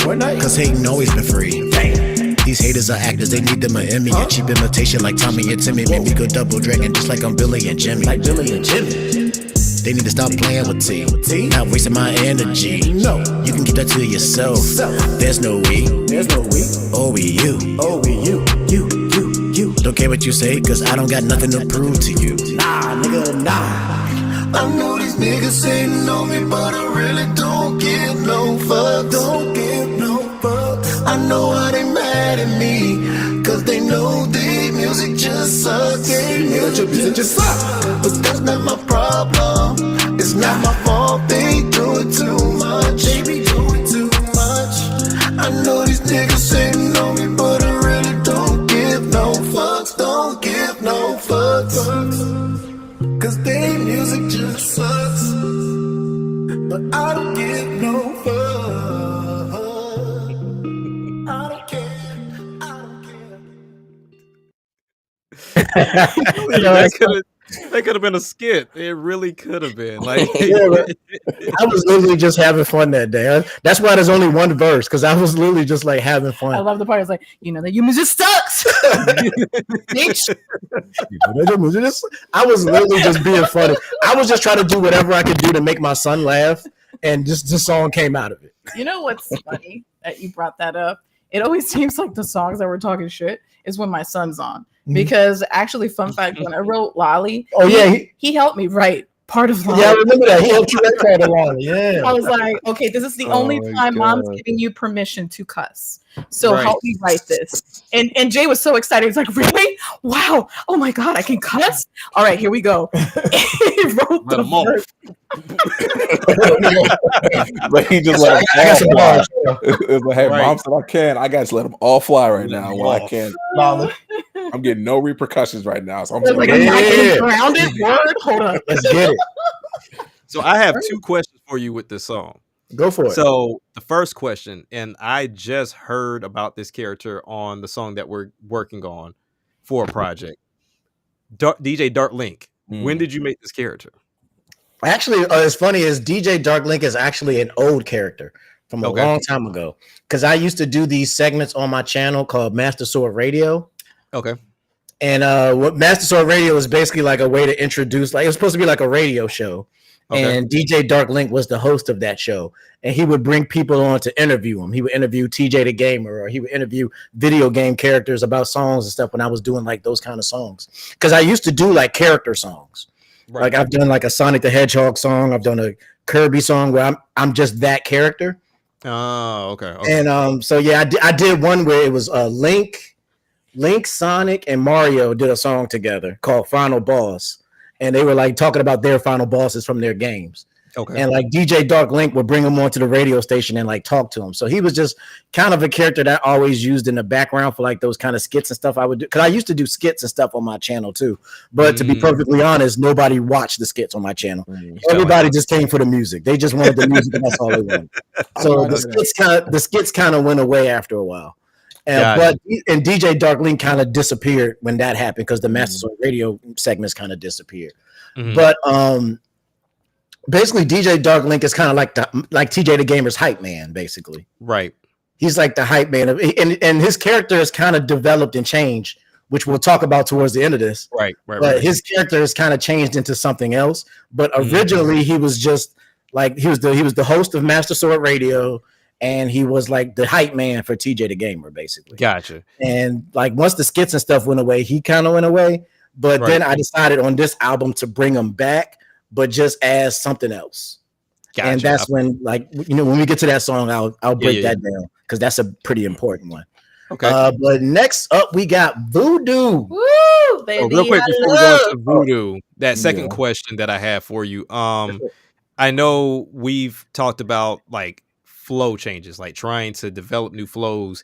Even with you playing with this one, I heard you playing with a different flow.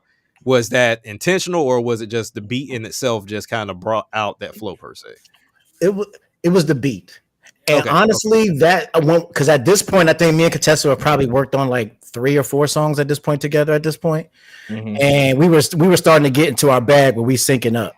And I was like, all right, because at first he would be like, all right, this beat sounds good for a TJ. Like I'm making a TJ the Gamer style beat, and that works. That's fine. But I was like, bro, I want you to go into your bag now. Like I want you to do what you do, and then I gotta try to fit into what you're doing. That way, that challenges me to do something different. And I think Voodoo was like one of the first times that he did that. Voodoo was just something that he came up with his own style. That like Voodoo is like a perfect example of what Kotetsu is. Like that kind of style, that's him. And that's not something that I normally rap on. So when he gave me that beat, I was like, I can't use my typical flow pattern. It just doesn't fit. So like I was just forced to do something different, but it was intentional. The forcing was intentional. I was like, make something that's specifically not made for me. Because at first he would make stuff for me. He'd be like, oh, this beat fits TJ, or, oh, I know TJ would sound good on this beat. Like, nah, give me something that you don't think I would do and let me do that. Right. And challenge me a bit. And that's when Voodoo came in. But Kotetsu could talk about the production on it. Voodoo was actually one of my first stuff I've done. So when he asked me, give me something I wouldn't do, I'm like, all right. I think I was over there going over my stuff, and you were kind of asking for something that was different. So we're going through. Oh, you're right. This is the one. Yeah. Earlier I was talking about how we was working on one of the songs for this. It was Voodoo. Yeah, this is one of them. What it was. We did Voodoo when Kotetsu came here. It was Voodoo, and then it was another song because it was supposed to be us 3, but instead I said, nah, it's you 3. You 2 are better with. I forgot. Moving On that ended up being on my was the album. other one. Yeah, we put that on Zap's album. Yeah. But Voodoo I had, because originally, because this song actually has an interesting history, because when Kotetsu came down, I came up with the hook for that song, but I never could come up with verses. And I was just struggling. I was like, why can I not come up with a verse with it? So I shelved this song probably for like a couple months.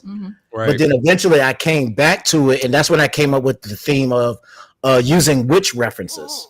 So like all the references I made are to different witches from different video games. And I was like, oh, there we go. That's the scheme I need. So like the hook was written probably like 3 or 4 months before I wrote the verses. And then like later I came back to it and I came up with that witch theme. And then I came back to it because this was one of the songs that almost didn't make the album. I was like, I just don't know if I got something for it. But then eventually, like my wife pushed me. She's like, because she really loved the hook and the beat. Yeah, she's like, you gotta figure out what to do with this joint. You gotta figure it out. You gotta figure it out, bro. When I first played it, they were like, no, I want no, but you got this one, and you were like, oh. That's pretty much what when I was over there. That's pretty much what they did. They were like, no, I want this. No, okay, you get this one, but I'm gonna get this one. Okay, yeah, we were fighting over his beats, basically. And then when I played Lolly first, and Zap's like, nope, I got it, and he was all right. Yeah, I was like, that's funny because Lolly might have been a Return of the Hero track because really? I wanted that beat, but she snagged it first. Yeah, that's crazy. Yeah, and then that beat almost ended up on Return of the Hero because I was going to do a song to that beat. I hate to break it to you, but you wouldn't have done it. So yeah. as good as me. But then when I played Voodoo, Zap was like, "Oh, I want this too." But I was like, "No, you already got that Lolly joint. Nah, you can't have this one too." So they were fighting over everything I played. They were just like, "Nope, no." That's for me. It was a bad. I was like, "All right, dang." I was like, "Okay." But and then the joke is that I always say that because my wife has these mysterious powers that she uses sometimes. So my joke is that she's a witch because she just be knowing stuff that she shouldn't know and be figuring out stuff that I'm like, this woman's a witch. All right. So that's kind of the joke is that I use that she's the witch. And so I use the witch theme in the song. And that also incorporates into the video. I'm going to give you all a little sneak peek. But for the video, since the video is called Voodoo, I wanted to do something that represented that. So my wife does amazing crochet work. So what I got her to do was I got her to make a voodoo doll of me. And you will see this guy appear in the video for this song. So this is Voodoo Doll TJ the Gamer, and this is the song Voodoo. Go ahead and put that thing on. Let's do it.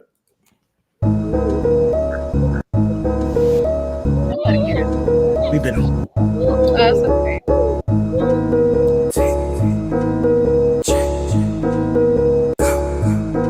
Baby, I love everything you do.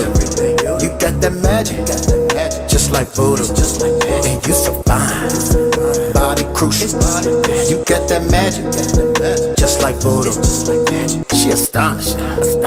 I must admit that she's sexy. So much magic in that girl, she must have infinite MP. She got me stuck in her love spell. I want you to come closer. She hot like fire and cold like ice. She got that twin rover. She got that big old booty. Girl Tilda with that tootie. All you gotta do is call me and I'll report for duty. That dark magic that she got, it got me feeling so torn. Must be the witch of him with, cause I'm about to be bloodborne. Man, this chick is wild, like Morgan from Dragon Age. She filled me up with her magic power. It got me feeling like a damn sage. The way she do everything she do, man, she taking my damn soul. And no, she not a redhead, but she got that power like Marigold. Baby, I love everything you do. You got that magic, just like voodoo. And you so fine, body crucial. You got that magic, just like voodoo. I'm ready to kick this thing off, but no, I ain't talking about a pun. You hella bad like Jennifer, you got me here on a wild hunt. And I ain't scared, let's do this shit. Shot my heart like a bullet witch. You got that bayonetta. The way you look is so confident. The only one that I see got more power than Eve. What kind of spell did you put on me? Because I never wanna leave. I know magic is not real, but now I wanna believe. Cause with you by my side, there's miracles that we can achieve. I love the way that you are, wouldn't tame you if I could. I just want you in my home, don't gotta be a witch in the woods. Cast spells while looking good, girl, you just like Lulu. You got that magic, I'm talking voodoo. Baby, I love everything you do. You got that magic, just like voodoo. And you so fine, body crucial. You got that magic, just like voodoo. Baby, I love everything you do. You got that magic, just like voodoo. And you so fine, body crucial. You got that magic, just like voodoo. About that beat switch up at the end. To address VG's comment, I can't reveal too many details, but let's just say that something is coming soon. Ooh, That. yeah. And I'm just gonna leave it at that. Yeah, the crow. Let's just say my wife, she got skills with the needles. She could do some stuff. Something coming soon. That's it. Nice. But yeah, I forgot like that switch up, that beat switch up at the end actually wasn't in the song originally. I remember I sent my vocals back to him, and he was like, "I'm going to make a quick change to the beat," and then he sent it back to me with that beat switch up at the end, and I was like, "Oh, bro." Because it works so much better. It's easier to do when you already got the vocal. Because like I've had people ask me like, "Oh, can you do like some subtractions here and there?" I'm like, "Let me hear your verse first, and then that way I know where it makes sense to subtract the beat or take out a drum or take out a kick or flip it up." Because it's not easy to do it while you're making it. Yeah, I think that's something me and Katetsu discovered while working on this project, because we did that a couple of times. I think Voodoo was the first time we did that, but then on a couple of the other ones, we started doing that too, where I would send him the vocals, and then he would make changes to the beat and then send it back so I can, do the alterations and make it all fit together. So I think that's a skill that we learned while making this album. Yeah. It's a lot easier that way, because I mean a lot of that stuff, like, because your voice is an instrument too. So even like what Katetsu was saying, this was one of his first ones. Your vocal being added to that just added more flair to that beat, because this sounds like it's a simple chop up with some drums and everything on it, but adding your voice to it made it a complete song. So yeah, that's pretty dope. Yeah, because I don't even think he intentionally sent this song to me. I think it was just one of those ones he had just threw out in a group thing. It was like, "Hey, I got this joint, I got this joint, I got this joint." Yeah. And then I heard it, and I was like, "Bro, I need that." Oh, we can do that? We can just throw beats out there? Because I've been doing it. Throw y'all away. Like, I've been doing it. We do it. I've been doing it since throw it in the group chat, bro. If you got a beat and you ain't got nothing for it, throw it in the group chat. Somebody will take it. I'll take it, or VG will take it. 1,000 Star might take it. Like, I have one that I haven't done anything with, and I don't think I'm gonna do anything with it. And all I can say is Zap might snatch it from you because of the style of it. Matter of fact, while we're talking about this, I'll pull it out. Timestamp it, guys. All right. It's mine. All right, put that in the box. Put that in the box. Send it to the Dropbox. You already know what time it is. Put it in the Dropbox. That's how you got to do it, Jack. That's the code. Just say Zap. It's for Zap. It's for Zap. I think I've done a couple things like that too. I was like, "Hey, sorry, Tita, this is a Zap song," and then she did it. And he'd be like, "Yeah, you've done that to me." Yeah. And sometimes Sometimes I pull a rank. I'm like, "Hey, I'm the CEO, and this one is everyone. I'm like, "Hey, sorry, this is Zap," and he'd be like, "There has been some times where I came in and snatched some joints." Like, "Nah, that's me, bro. I'm sorry." like Zap hell, like this is mine. Yeah, that is the perk. That is the perk of being the leader. Is that I can pull rank sometimes. All right, we got number 9, which is Peaches, featuring my boy Yella Literati. This is actually funny. Go ahead. I have a question. What is this song? Where did you pull inspiration for Peaches? Because I mean I'm just really quite. I mean, I've heard the peach reference in the song, but I'm like, where did you get your reference? What inspired you to do this song? Honestly, it was the Mario. It was the Mario movie. Oh, okay. When that classic scene came out, when Bowser was, because if you hear it in the background, you'll hear the background vocal going, "Peaches, peaches, peaches, peaches, peaches." That's a reference to that scene in the Mario movie. Because ever since I heard that, I was like, "Bro, that would be a crazy."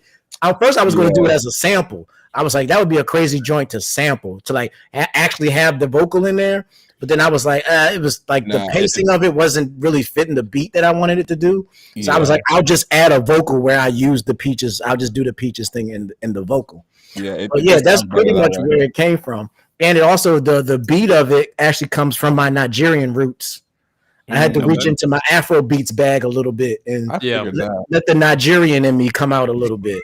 So that's why I did the weekend. I kind of took that kind of approach to it because that I wanted to let people know that I am half Nigerian. I am a proud Nigerian. So I wanted to kind of show off a little bit of that music style in this song.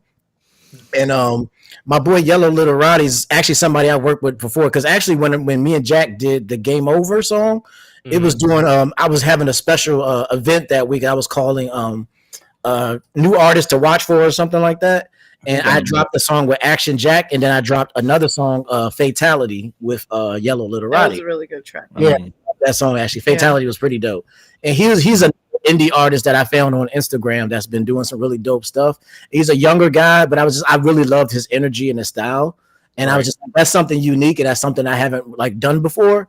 So I was like, I wanted to work with somebody like that. So me and him did that song together.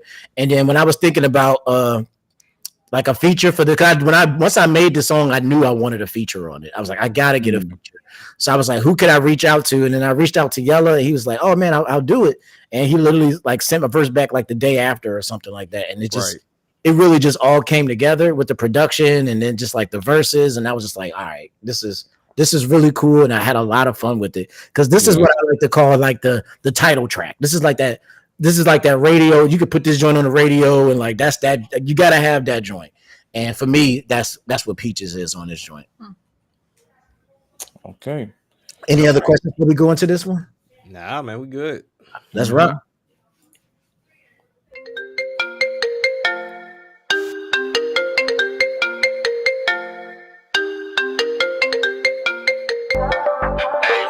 I saw this girl at the store. She slim, thick, standing there by a boat. She act different than all these other hoes, and I call her the ruler of the toes. What's her name? It's Peaches. Do you know? Yeah, I heard about her. Her name Princess Peaches. Watch how you talk, she'll leave you as speechless. Shawty been a blessing since Jesus. You can tell by her features. She don't fuck with the leechers or the skeezers or the motherfucking tweakers. Think I'm lying, then you must be a zebra. Doesn't matter what the creature. When you see her, bet your ass don't wanna leave her. We can do it anywhere. Want you right now, you know, yeah. No more waiting, you know, fair. You can be my Peaches, Peaches, Peaches, Peaches. You can be my Peaches, Peaches, Peaches, Peaches. Girl, you turn me to a man on a mission. Already got you, don't need wishes. I see fireworks when we kissing. Now I finally know what I was missing. You don't have to say too much. I just really need your touch. Your love is divine, so glad that you're mine. My only princess when it's showtime. We can do it anywhere. Want you right now, you know, yeah. No more waiting, you know, fair. You can be my Peaches, Peaches, Peaches, Peaches, Peaches. You can be my Peaches, Peaches, Peaches, Peaches. Baby, you can be my Peaches. Stop. Baby, wait a minute, you got that mushroom, cause I grow and I get in it. The show just started, so you know that I ain't finished. Soon as the curtains close, we go back to the beginning. This ain't no chance time, cause you know that I be winning. If loving you is wrong, then I guess that I be sinning. How did I survive being without you this long? Cause girl, you look stellar no matter what you put on. Got the power of an elephant, you got me feeling strong. I can't say it enough, so I had to write a song. I'm a light switch, only you can turn me on. We can do it anywhere. Want you right now, you know, yeah. No more waiting, you know, fair. You can be my Peaches, Peaches, Peaches, Peaches, Peaches. You can be my Peaches, Peaches, Peaches, Peaches. Baby, you can be my Peaches.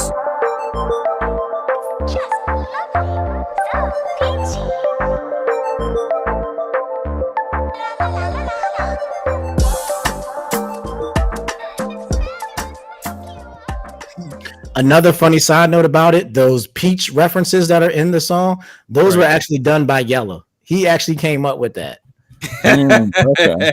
Yeah, like at I was first gonna I just ask had, you. yeah, like he actually added that to in the intro where he does the phone conversation. He came up with that part as well, and That's then dope. he added like these little peach like vocals in his verse. And then I was like, I really liked how he did it over his verse. So then I just added some to my verses as well. That's dope. That's dope. He actually came up with the idea for that, and I was like, that's really cool. So I wanted to use that. So shout out to Yella for that. But see, that's dope though that you're comfortable enough to allow him to do that. Like you're not anal to where it's like, no, that's not how I want it. So take it off. It's him actually trying to add some flavor to the song, and you like it. That's anything that enhances the song. Like if you add something to a song and it sounds better than what I had by myself, go for it. You know, like I'm all about trying to improve and get better because I know I'm not where I'm be to be because I got my hands in too many buckets. You know, I'm the writer, the CEO, the producer, the mixer, the masterer. Like I got too many things to learn, so I'm not the master of anything yet. So I don't try to make it seem like I'm above anybody else or I know more than everybody. There's stuff that Jack has taught me. There's stuff that Katetsu has taught me. Thousand Stars, Zap. I've learned from everybody in the group and people outside the group. So I've never been that kind of person that's just kind of stuck in his ways because you can't really improve that way. Like if you can't listen to somebody who's doing better than you or that may have experience in something that you don't have experience in, how do you ever going to improve? You know, so I've never. That's just kind of the way I work, and that's what Master Sword Music is all about. Like we all here to help each other to become better at whatever it is we want to do. Like you'll see us like earlier they was talking about how Zap jumped on Katetsu's podcast. For that thing, or I'll jump on his podcast, or he'll do something for me, or I'll do something. Like same thing applies to you, Action Jack. Like if you're doing something on your channel and you want one of us to jump on and do a feature, just let us know. Like that's we're all here to help each other in whatever it is that we're doing. And with this album, it was about helping Katetsu get better at production. So it's like, hey, I'll give you an opportunity. Let's do this.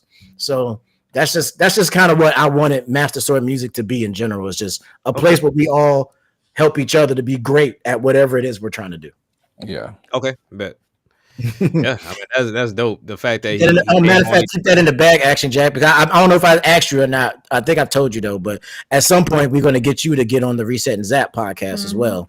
I've been waiting. When I mentioned that to Zap, I was like, yeah. Once we're ready to record for the next batch of episodes, we're going to have to set a date with you to do a recording. But yeah, we're definitely going to get you on the podcast.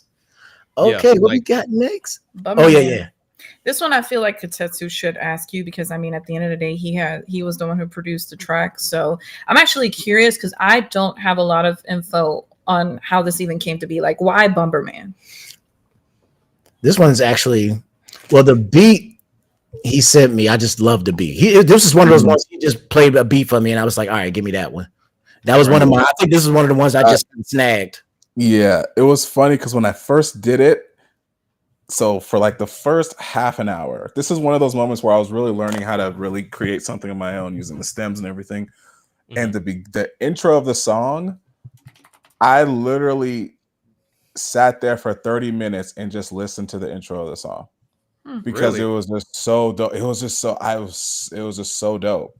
Just how I put it together. It's like I storyboarded it, right? And then you just I just resonated with the song. Like, okay, this beginning of the song is so freaking dope. I don't know why I love it so much, but I love it. And then I just kind of went into everything else. I knew what I was doing for the rest of the song, but for some reason, I just loved the intro of the song. So I sat on it for a long time just listening to it. And then I said, okay, let me send it to, I think I put it in the group chat. And yeah, that's one. This is one of the ones I snagged. You put it in the group chat, and as soon as I heard it, I was like, "That's for me." Sorry, guys. I wasn't there that day because I don't even know that happened. Yeah, you was late. You was late on that. Apparently, I was. I was the first one in the chat that day. It was dope. And I think after that we sat down, and I think I sat down with you, and we were helped you write some of the verses of the. Oh yeah. This is what we got on Discord. Yeah, and then it was like right after you finished. It was right after you finished Tales of Arise, and we were just like sitting there writing. You was like, man, I want to do something with this, and I just kind of like. Oh yeah, it must be a Danny because I got the light. Yeah, I was using the Tales of Arise reference. Yeah, we just finished the game, but then we just kind of sat down, and I just kind of I was with you when you were writing it, and I was like, oh, you should use this or use this idea, and you were like, yeah. So we did that, and we did 2 songs that day, and one of them is on here. We'll talk about that. But you write it? Yeah, he helped me come up with some of the references. But, I didn't do word for word. I was just like, hey, we did like this and this, and you were just like, all right, and you kind of like tried it out, and you're like, okay, yeah, that's dope. Yeah, he would give me like a video game. He's like, oh, reference this video game. I'm like, all right, cool. Okay, and then I would write the reference, and then all right, what about this game? And then I would write that reference. So he helped me came up with some of the references for it, and he helped me come up with the like the overall flow of it. Yeah. And the reason why I did Bomb, honestly, I I don't really have a deep reason why I came up with Bomberman. I think It was just like it was just a way to talk about stuff blowing up. Cause I'm about to blow, like about to blow up. Yeah. And I was like, Okay. what? And when I think about blowing up, and I'm thinking about, all right, what blows up in video games? Oh, bombs. Bombs. Yeah. Where can I get a reference? Oh, there's a guy called Bomberman. Boom. Yeah, literally. It just made sense. You know what I'm saying? Because I was Yeah, talking that's about, pretty much like when I was writing the verses, I was talking about blowing up and getting bigger, and I'm just like Bomberman. Right. Yeah. So like it's not really a lot to that one. It's just bombs blow up, and that's a good reference. he was just like, yeah, about you know what? Bomberman. Yep, that's the name of the track. And I'm like, I have no objections to that at all. We're gonna name it Bomberman and we're gonna go So question for both of you when it comes down to something y'all just mentioned. You assisted him like with the references, kind of throwing out ideas like that. How strict are you both when it comes down to this is my verse? I'm not a big fan of acceptance on words and things of that nature. Like, should it be 100% you, or are you lenient? I think for me, TJ's actually helped me write a song, and it was called Link Between Worlds. It was 2023? 2023, yeah. That was we did that for Valentine's Day 2023. Yeah, 2023. Okay. And he helped me write that. So it was more of like I wrote it out and I said, "Hey, what do you think about this?" And he was like, "Change this to this because it'll flow here." And I think Switchbit helped too with it as well. Yeah, me and Switch. Yeah, I remember that. And then he was like, "Hey, put this here, do this to sound like this, shorten this verse a little bit because you're putting a little bit too much, so just shorten it a little bit so it flows better." Okay. And yeah, I would say that I didn't really help him write it. It was more as I was helping him with his cadence and flow. Yeah. Okay. Yeah, but he'll be trying to I'll be like, oh, like if you're trying to make this flow and you want this to fit, maybe take a couple extra words out so you're not trying to stumble over your words and stuff like that. So it was more like giving him direction on like how to deliver it and how to do with his cadence to like make certain things fit. But as far as like the written words, he wrote it all himself. Yeah. And that's pretty much the same like on Bomberman. Like I wrote the words myself, but he was helping me with like, all right, here's a reference that you could use. Or if I couldn't remember something, I'd be like, oh, what's that game that had this and this in it? He'll be like, oh, that was this game. I'm like, oh, thanks. And, you know what I'm saying? So like, but as far as strictness, when it comes to rapping, it's different for me. Right. When it comes to rapping, I tend to just like do it myself. Like that's just typically how I am about rap because I'm old school. Yeah. But when I'm doing like singing or like R&B stuff, I don't really care as much because I've had Zap help me write some of, like I said, she wrote I Need It All. Right. She helped me write some of my stuff on All About You. She helped me write some of that. So pretty much a rule of thumb to where like hip hop is but with music, you know, I mean R&B. Yeah, that's what I'm saying. Just musically in general, and like I don't mind taking direction. Like, hey, like your delivery was a little off. Can you tighten it up a little bit? Or like, oh, you got this word in here. Maybe you should try this word. It's the same thing, but this word might fit better than this word. Like, I don't mind stuff like that, but I'm not gonna have somebody like pinning what I'm going to say. Right. You know? I feel you. You know, and that's just me. Like I know other people do it, and that's okay with you. And I don't hate on people that do that. I listen to people who do that. You know what I'm saying? But it's just me personally. It's just this is what I do. So I'm just gonna do it. Yeah. To go back to kind of finish what I was saying too. I wouldn't mind anybody being like, if I wanted to do a song and I just could not write to it, I wouldn't object to someone who I know, who I've worked with, even if they know me and know how I do things, but they know that, hey, you know what, I can write for Kotetsu because I know that he trusts me to write for him. Correct. And to you know what I mean? Like not give me anything too outlandish. Right. That's out of pocket for me. But to something that you know what, I can write him for this. It may be a little different for what he's doing, but I know that this is not out of pocket. But I also know that he can do something like this, and he has no problem doing something like this. So I wouldn't object to anyone saying, "Hey, you know, if you can't write to something, I can help. I can either help you, or I can just come up with something for you, and you can just flow over it." I wouldn't object to that. Okay. Yeah. I kind of let everybody do their. Basically, with Master Sword Music, I kind of let everybody do their own thing. Mm-hmm. So it's like whatever your talent is, that's what your talent is. But like when Katie was in the group, she was a singer, but she wasn't a writer. So I would write so I wrote all of the stuff Katie did. So I wrote Red Potion. I wrote, all the stuff that she did. I wrote that stuff. I've written some stuff for Zap, like the intro for Arcade 2.0. I wrote that for her. Mm-hmm. So like usually I'm the one like writing for other people, but for the most part, everybody pretty much does their own thing. Like VG, I just send him the beat and he does whatever he does. For Thousand Star, I send him the beat. He does whatever he does. Katetsu, I send him the beat. He might ask for a little like help, like little like, hey, what's some ideas type thing, and they'll just. I kind of just let everybody work within what they can work with, and if they need help or if they want help, I don't mind jumping in and pinning something for somebody. Right. But like just for me, I like when I going back to my history a little bit. I started with writing poems. Right. Before I did music, so I've always been a writer. So it's like for me, it's just weird to have somebody write for me when I'm a writer. Like that's what I do. Like I write music, I write compositions, I write poems, I wrote essays. Like I just like to write. That's your thing, yeah. Yeah. So it's just it just wouldn't make sense to have somebody write for me when I'm a writer. So it's just like okay. That's kind of where my approach is. But as long as the music slap, man, I really don't care. Like I really does the music. I know, like for people like the artists, I mean, I know some people are very particular. Like for me, as far as rap, like you said, if you're saying, hey, go in this direction or either say this a little bit different, cool, no big deal. But I want to be sure that I'm writing 100% of my words. Yeah, like you're not going to find any TJ the Gamer reference tracks anywhere, basically. Right. That's basically what I'm saying. Yeah. That's basically what it boils down to. It's like you're not going to find a reference track of somebody doing my flow for flow. Like because half of the time I don't even know what I'm going to do. Like the way I write is kind of weird. Like I don't write my bars bar for bar. I write like an outline. Like this is the beginning of the line. This is the end of the line. And however I get there is how I get there. So if you look at the lyrics I've written compared to my songs, they don't even match.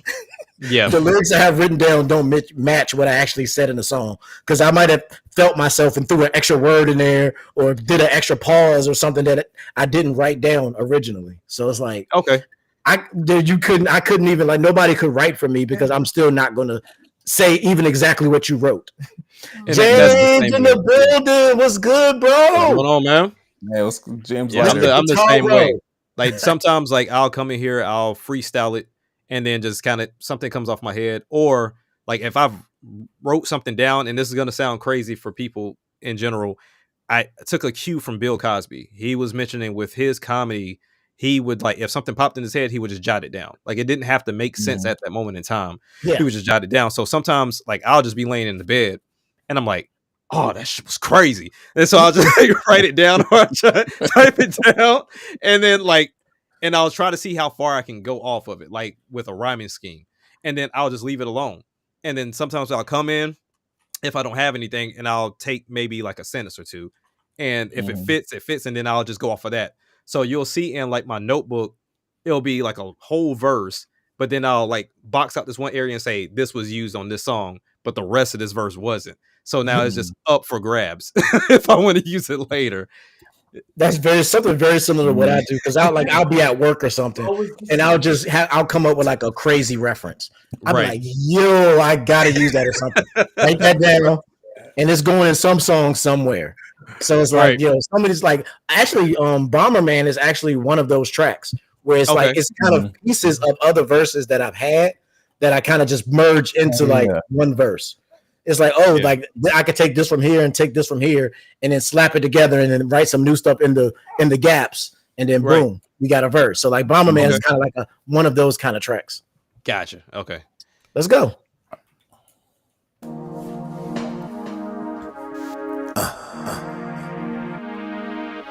Let's go. Yeah.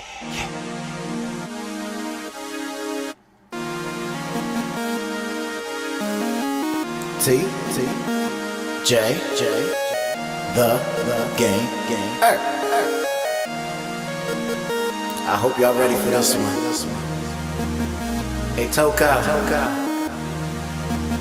I need you to drop a bomb on this one. Okay? You got me, bro.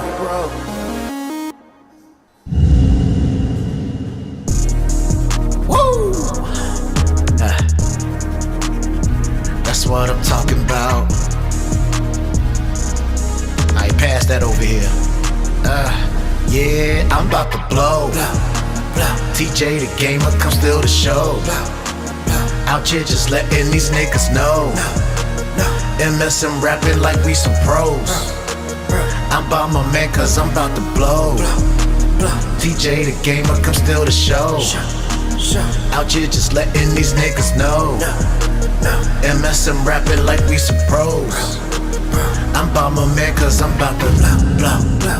Just like a bomb and I'm kicking this off. You hear my music, it's never too soft. You ready to fight? Because I'm a boss. Take out the cartridge, I'm changing the game. Just like I'm buzzing, I'm spitting the flame. Just like Fallout 76. Man, you niggas is lame. Taking control of what's in my mind. Speeding ahead, not falling behind. Life is $1, she more than a dime. Bitches fall back, I'm not wasting my time. Not being greedy, just taking what's mine. Telling my tale about to arise. Won't be the final, I'm ready to fight. Must be a Danny cause I got the light. Damn. Let me slow it down for all the ones who can't keep up. Always talking behind the scenes, but in my face won't speak up. You thinking it's your turn, but I cast slow. And I'm just like Bomberman, cause I'm about to blow. TJ the gamer, come steal the show. Out here just letting these niggas know. MSM rapping like we some pros. I'm Bomberman, cause I'm about to blow. TJ the gamer, come steal the show. Out here just letting these niggas know. MSM rapping like we some pros. I'm Bomber Man cause I'm about to blow. Just like I'm Bomber Man. Just like I'm Bomber Man. Just like I'm Bomber Man. Just like I'm Bomber Man. The hero of trains, not losing my steam. Feeling like Kirby cause I got a dream. Messing with me cause that is my team. Switching my moves, about to attack. Easy when Tokai is killing the track. I'm retro gaming, I'm taking it back. I'm taking it back. Y'all count stats. I count tracks. Skills y'all lack. I spit facts. I'm not impressed. You not all that. Y'all look like ghosts. So call me Mr. Pack. Y'all looking like zombies. I'm killing these niggas. And y'all Elden Ring. I'm not feeling these niggas. I'm man of my word and I stand to deliver. My catalog stay getting bigger and bigger. Damn, bigger. I'm Superman cause I'm a man of steel. My engine's at the 5. My flow is unreal. TJ the gamer, come steal the show. Out here just letting these niggas know. MSM rapping like we some pros. I'm Bomber Man cause I'm about to blow. TJ the gamer, come steal the show. Out here just letting these niggas know. MSM rapping like we some pros. I'm Bomber Man cause I'm about to blow.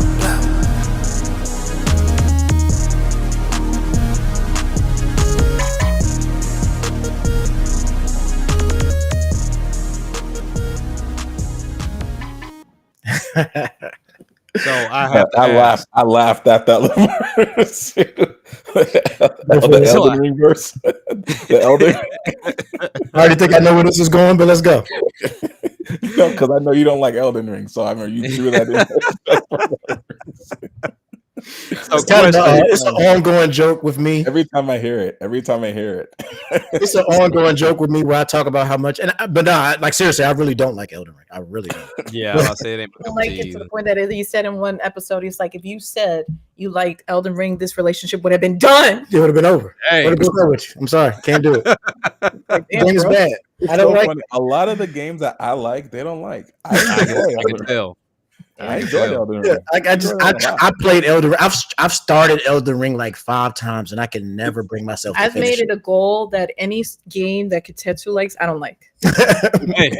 I'm just gonna. I don't like. I can definitely say Elden Ring is an acquired taste because it was a taste I never acquired. I'll tell you that. Maybe I like the game at some point, but as soon as Katetsu says he likes it, I'm like, I don't like it. Nah, I'm cool on it. All right, I'm gonna do it. But I might like it. The second the new Resident Evil dropped, I was like, oh, I love this game. I was like, Zap, what do you think about this game? Trying to do it. But she'll do that to anybody. Though. She does it to me because she bags on me about Resident Evil 4 all the time. She hates the original Resident Evil 4. No, but It really I can does. understand why because it didn't age well. It didn't. didn't age well. It didn't. It Didn't did. age And well. the remake is a far superior game. That's coming from a Capcom creator. Okay. So Facts. Like she works with Capcom, and she's like, "No, that game isn't good, yo." So even the people she worked for are not safe. Okay. Yeah. Like, no, this game's not good. It's not good. I don't like it. They can suck my lolly. It sucks. So that's kind of an ongoing joke. So I threw that Elden Ring line in there because everybody knows that's the thing about TJ is that he hates Elden Ring, and people get on it. You know what? I remember saying that once I was invited as a special guest, and I had this panel, and I said it on live on a panel, and the room went radio silent. Like everybody was like, how do you feel about Resident Evil 4? I like, think it sucks. Like, damn, bro. Okay. All righty. Next question. All right, let's talk about Vampire Killer. I think I got to fill in a little bit because, to be fair, the person who produced it is my brother. So I kind of got to step in for him. Go for it. So I don't know if anybody has any questions. I could probably answer on his behalf. I think for the beat itself, was that something? So as a producer, and like everyone else here who works on beats, our perception of a song when we create it is different from the artist. Was this something that was like a collaborative kind of thing with Vampire? Because I can hear it and I'm just like, besides, I don't know if the sample in the beginning was put in before the. I can actually answer that one. But like what? Yeah. So like, was the song kind of like? Was the concept of the beat and the song, was that worked on at the same time, or did the beat come first and then it was like, oh, I'm feeling this, I'm getting this vibe of the song, and then you kind of attacked it that way? Yeah, I could actually answer that. Oh, real quick, VG had a question. When you guys write verses, do you pen, paper, or digital? I'm all digital. Yeah, I'm all digital at this point. I used to write stuff down on paper, but at this point, me and my iPhone have become joined at the hip. So like my notepad is ridiculous. I have pretty much every song that I've ever written in my notepad somewhere. So yeah, I'm pretty much all digital at this point. I'm kind of a mixed bag. So I still like the feel of writing, but it's not even pen or paper. I have one of those digital notebooks that you can write in, and it can. If I had one of those, if I had something like that, I would probably do that too. So I do that, but then a lot of my songs do get typed out solely because of my main process of I make a beat, and if I really like it, or if I've been sitting on one and I like it, I'll come in here and I'll freestyle some stuff, and I'll do like reference verses, and I'll take what I like and I'll type it out. And then so at that point now I'm just going in that same cycle, do something I like, build on top of it, and then type it out. But if I'm, like I said, if those ideas hit me immediately, then yeah, I get that little digital thing and I drum it out right there with a pen and a digital pad. Nice. Yeah, I was very traditional pen and paper, and there's a reason why. Is because back in the day, once upon a time, ladies and gents, I'm myself. For my first album, I had to register my songs through the Library of Congress, and in order to register your songs, you had to write it down and then mail it. There was like a whole procedure and to get it registered before launching the album. So I heard about that through that process. So like my songs were registered through the Library of Congress. But recently, that's why I said I'm dating myself. Now I because of you, actually, that was you.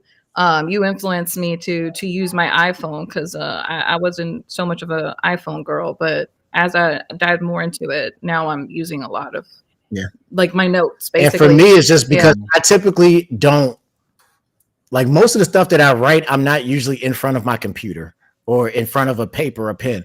I'm usually like walking somewhere, or I'm driving in the car, or I'm at work, or so I'm never really like writing. Like it's very rare that I'm just sitting in front of my computer writing while the beat is on. I'm usually like somewhere else and I got the beat playing because once again, as everybody knows, I'm the king of Dropbox. So like I upload all my stuff to Dropbox and I just listen to everything from Dropbox because it gives me access to me on my computer, on my phone, my computer at work, my TV. Like I can literally access my Dropbox from pretty much anywhere. So like that has kind of forced me to be more digital. and I can always get access to my beats, or if somebody needs me to send them something, especially working with Master Sword Music, because then I can send everybody links. Like, all right, here's the link for your thing. Here's the link for your thing. Once you all will learn this, I have a folder for each and every one of you. Like, Yeah, I noticed I have that. an Action Jack folder where all my Action Jack stuff is. I have a Katetsu folder. I have a Zap folder. I have a VG folder, and that's how I organize everything. And then I have folders for individual albums. So like everything is just like digital and divided up, and it just is very convenient for me, especially working with so many people, and that's how I'm able to like get so much done, because like people don't realize how much work we really put in. Like, we put out new videos every single week. Like last week we put out 5 videos in 1 week, and we drop videos every single week of the year. Last year we went the entire year and did not miss a single solitary release the entire year. And that was all you. Let's not even cover my end. Yeah. So like, and then I'm also helping with like the Reset and Zap stuff. So we're also working on that. Then videos for her channel, and then music videos and everybody else's projects. So it's like being digital it just helps me keep everything organized when working with so many different people and so many different projects. So yeah, y'all gotta have at least a 4 terabyte hard drive with all the videos. Yeah, I pay for Dropbox. I pay for the 2 terabyte. Oh, okay. So I have 2 terabytes of space. That's why I'm able to upload videos and everything on my Dropbox. Like it's all there. Like, gotcha. And every year, what I'll do is I'll back it up to I have an external hard drive that's a 2 terabyte. Every year, I just back up my entire Dropbox to my hard drive. That way, I always have a physical copy, but I just run everything from the Dropbox. So, yeah, that's how I am with my Google Drive. Like, I pay for the 2 terabyte. Yeah, Google. I used to use Google Drive until I got Dropbox. Okay. Yeah, that's why I'm familiar, because Google Drive has the thing where you can download straight into Dropbox too. Yep. Oh wow.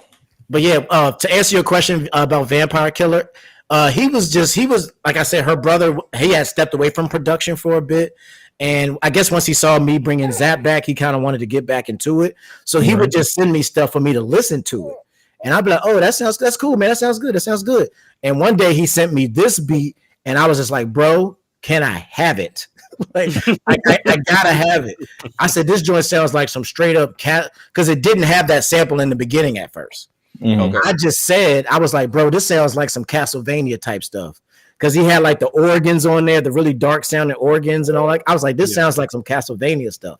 Then he was like, all right, cool. Let me just mix it up real quick and I'll send it to you and you can have it. I was like, cool. When he sent it back to me, he had added that sample at the beginning. And I was like, oh, you threw that classic Castlevania sample at the beginning. That's dope. And then that kind of influenced me to make the song called Vampire Killer. And it just kind of fit, because at the time I was dealing with something or somebody who kind of somebody got me a little upset. All right. Let's just say that. And I had to just, my music is like my diary. So in order to get those feelings out of me, I had to put it on a track. So I put the feelings on the track, and now I can just be done with it and over with it. The person that this song is about probably doesn't even know or even cares anymore, because I wrote this song like 7-8 months ago, and I don't even care about the situation anymore. But it just it made a dope song, so I put it on the album. Okay. So that's pretty much what it was. It was just he added that sample, and then I just went with the whole Castlevania theme. And I've recently started to get into Castlevania stuff, because there's a content creator I watch called the Mad Belmont, who's like, he focuses on Castlevania stuff, and he's really dope. So that kind of gave me the idea. And like I said, I was in my feelings one day, and I wanted to get it out. Like somebody had made me mad because I had found out some stuff about somebody that I didn't know before. And I was like, you know what? I'm going to get this out, and it is what it is. So Vampire Killer. As of for my brother, because I know he's okay with me talking about it. When he got back into producing, he's a like hardcore, like heavy metal rock type of person. That's what the music he likes to listen to. And then he also likes to listen to the a very famous traditional genre that's reggaeton in Puerto Rico. And so he decided to like combine all those sounds and patterns and come up with his own like underground, music basically. And when TJ got him back and he saw that he brought me back into music, my brother has like been so grateful for what has happened that he always told me he wanted to create a beat for TJ as a way of, a thank you token, basically. Right. And so this track is pretty much that way of him giving back to him and saying, thank you. Yeah. And it was really dope. I was really appreciative because I needed something like this. Like I needed that heavy hitting, like hardcore, like classical hip hop type, like let's do it's like a battle track kind of in a way. Yeah. And it allowed me to deal with something that I really needed to deal with. Like I was being funny about it before, but like just on a more serious note, like I was really dealing with something. Like it was somebody that I was really close to who kind of basically betrayed me and turned their back on me. Right. And somebody that I never really would have expected that from. And it really upset me. And I was really hurt about it for a while. Until later on, I found out the truth about the reason for this happening. And then that is kind of what set me off. And I was like, you know what? Like, I just need to deal with these feelings. And music is the best way I know to do that. So I was just like, I'm going to talk about it. So that's where that used to call you my blood. Now your blood turned bitter. That's kind of where that line comes from. Okay, so it's like, that's like, I used to call you family, but now like it seems like everything has gone sour between us, basically. Right. So that's where that used to call you my blood. Now your blood turned bitter.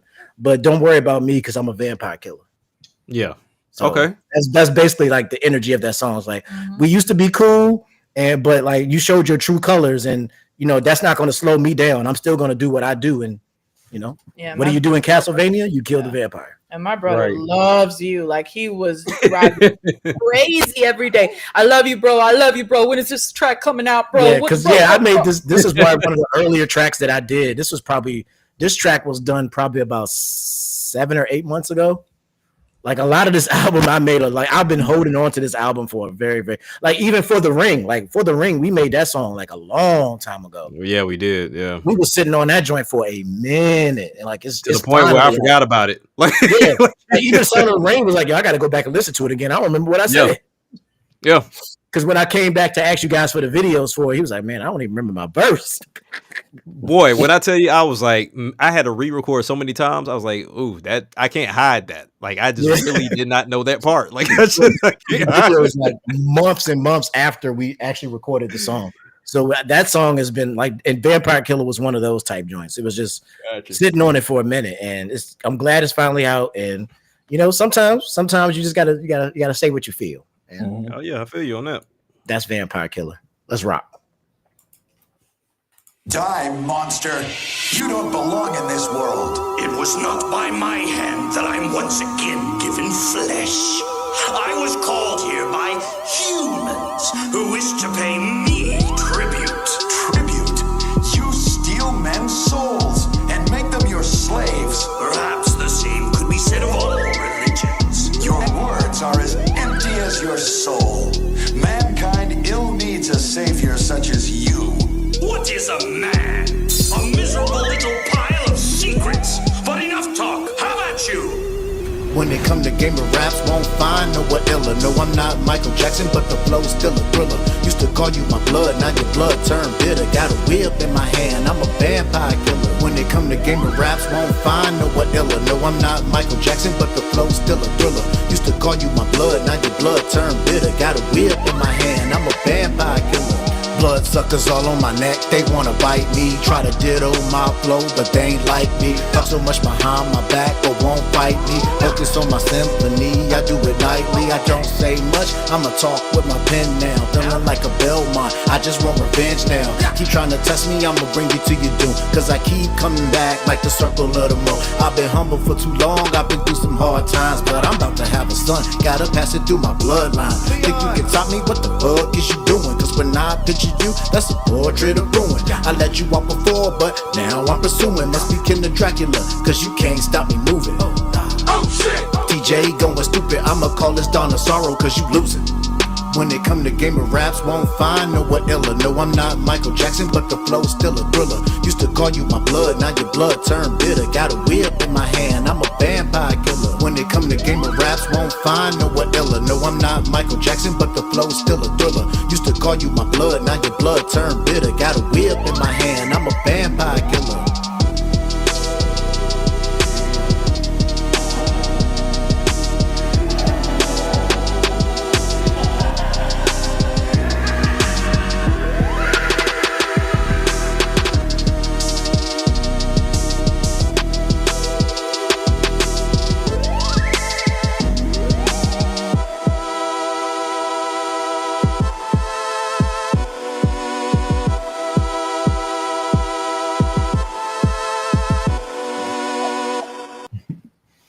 Man, I like like that one. between this one and then Bomberman. Like, Oh shit! oh jeez. Mic drop. Sorry. She scared me so bad. Okay. Everybody's good. Everybody's good. Oh. So between this song and then also with Bomberman, having those sounds that sound like a Super Nintendo game, it adds so much more to the song. Because like, yeah, you could easily come in Vampire Killer or, you know, Bomberman or anything like that, but the fact that it kind of gets into the essence of those games because of the Super Nintendo sounds in them just makes it better, man. And they know that would get me every time because I think the SNES is the greatest console ever made. As I've heard, yes, sir. Yeah. So if you put something with some SNES sound and stuff in it, you're probably going to win me over with that because I love SNES music. Is some of my favorite music like in video games of all time. Like it's not. Yeah. Not even gonna get into that. We could do a whole stream talking about that. Because I mean, it's amazing what they were able to do with so that little. sound. With that sound card, like they made like full compositions on that thing. Like Crazy. It's insane. Like Chrono Trigger is ridiculous soundtrack. Like it's disgusting. But yeah, that phone. The video for this one is gonna be really really fun because Zap managed to find us the perfect place to shoot this. We've done a lot of on location shooting for this album. And she found me the perfect location for this album. It's a place that actually looks like a castle. So like I'm actually shooting in a horror themed castle. So it's super dope. Yeah, with y'all doing videos, right? I've looked into details of like how to go about shooting and more or less shooting by yourself or whatever the case may be. For this song, and I'm just using this, I know y'all have already filmed, so it don't really matter, but within this song, have y'all ever experimented with trying to do like that speed up effect that you see in some videos to where it's like you still match the vocal, but you're kind of in a fast paced motion within the song? I've always want to know how that's done because that's So always. I saw a video and pretty much they were like, you have to slow down the song and then rap it as it is, and then you can then speed it up like 100 times. To match it up. Yeah. Smart. That makes sense. We haven't done that specifically, but we've used a lot of like neat camera tricks to do other stuff. Like a perfect example. We'll talk about that later. Oh yeah. Okay, we'll talk about that when we get there. We'll talk about that when we get there. But yeah, your PR manager's trying to slow you down, there, man. The camera trick. Your PR manager's trying to slow you down. Don't give him everything yet. Whatever. But yeah, we use a lot of cool. This woman right here is probably like one of the most amazing like videographers I've ever seen. Like the way that she pulls off certain shots and certain things that we want to do is absolutely amazing. And like for she did all the videos for All About You. She directed and shot all of those videos, and she shot quite a few of the videos for this album too. And she picked a lot of the locations as well because we did a lot of location shooting for this album because I wanted to be a little, you know, I still do some green screen stuff. But I also wanted to have some extra stuff as well because having that location shot just adds a different like feel to a video when you like on location somewhere. So it's like really cool. Like the video, like the one that's coming out, you know, pretty soon. The Proud to Be a Gamer, the video game museum, and all that kind of stuff. So that was really cool. Lighting too, because I mean now you're in natural lighting at that point, and you don't have to figure the rest of that mess out. So yeah, all I'm gonna say is 1,000 star because actually, thank you. I appreciate it. Somebody's thanking me. Thank you. All I gotta say is the only thing I'm gonna talk about because we're gonna talk about the videos later. When you're doing location shooting, basic rule is ask permission because I feel like a lot of people just go to a place and pull out a camera, and not all locations are cool with you doing that. So I always ask in advance. Yeah, we would call like video game museum. I call and say, hey, do you guys allow filming in there? And they're like, yeah, that's fine. Yeah, right, cool. I always ask for permission in advance, and once I get the green light, then I'll start planning. The only place I know where you're going with this one. The only place that I pulled out the don't judge me card is for All About You. That it was the song All Night. And he was like, babe, what are we going to do? And I said, well, what if I told you that we're going to go to the airport and it's not to travel? It is to shoot. And he was like, "Are you kidding me?" And I'm like, "No, I'm not kidding you. Grab a suitcase, act like we're gonna go travel." And yeah, let's just say that we went to the airport and filmed. Oh gosh. That song is basically talking about how I flew from Virginia to Texas to be with her. Right. So the videos are supposed to all connect together to make a movie. So like that's actually on the channel. You can see the All About You movie where it connects all the videos together into one big movie. So like that scene was supposed to be me arriving to Texas from the airport, and nothing else looks like an airport except the airport. An airport, yeah. So like she just took me to an airport one day. I took an empty suitcase and she just filmed me walking around the airport with my suitcase. Oh I god. still had to ask permission to some people that actually knew what was going on, and then after I shot, I was like, "Hurry up, let's Time get to out go of here." And we out. We went in there. We went in there and filmed for about 15-20 minutes, and it was like out. Hurry up for security seasons. Time to go. Time to go. Like, why are these people walking around the airport filming? I don't know. It used to be like, hey, this is a one-shot take. You better get it. It was one take. It was one take, One and take. whatever we could use was usable. Whatever wasn't usable, we just didn't have it. Yeah. That's honestly we actually did end up with a bunch of footage that wasn't usable. So that's why she used some stock footage to fill in the gaps. Gotcha. Okay. Yeah. So What you gotta some of do. those like the shot in like there's a shot where it looks like I'm in the airplane, but that's just stock footage that she combined with footage. That's the magic of editing. But we'll leave that one for another Because moment. if you're looking at it, it looks like you're getting a shot from my perspective in the airplane itself, but that's Right. just stock footage that we used. That's great. Right. Damn. Damn. So Wow. that's pretty much it. That's a film day with me.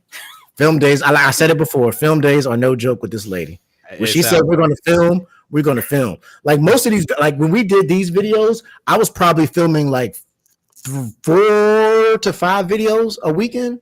Mm. Like we would the whole day Saturday, we're just filming, because we would also be doing the podcast. So that's an hour right there, just doing the podcast. Yeah.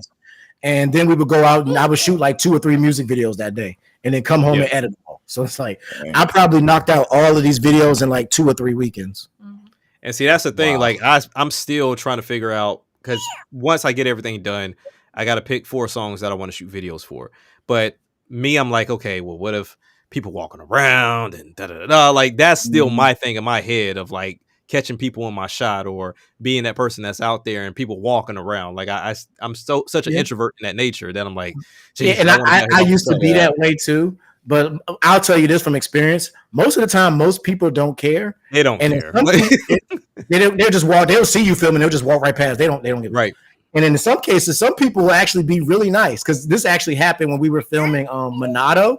Mm-hmm. We was filming on like a bridge out in it's like a nature area. There's like a bridge. Yeah. And there was this family that was walking up to the bridge as I was filming, and they literally like stepped to the side and waited for me to finish before they came across the bridge. Yeah, it was super Wow. sweet of them. And then there was these 2 women that were walking by the bridge, and like they're like, "Hey!" They were like dancing to the music. Yeah. They was like, "Yeah, do that." So like, it's not that bad. Most of the time, people don't care, and if they do care, they'll actually be nice and move out the way. Like I said, I always ask for permission, because even at the airport, there was this one girl sitting on the bench, and I was like, "Look, do you mind? I'm filming a video. You know, are you Like, yeah, we taking don't a mind you shot?" being in it, but do you mind being in I'm it? like, That's it's the not. question.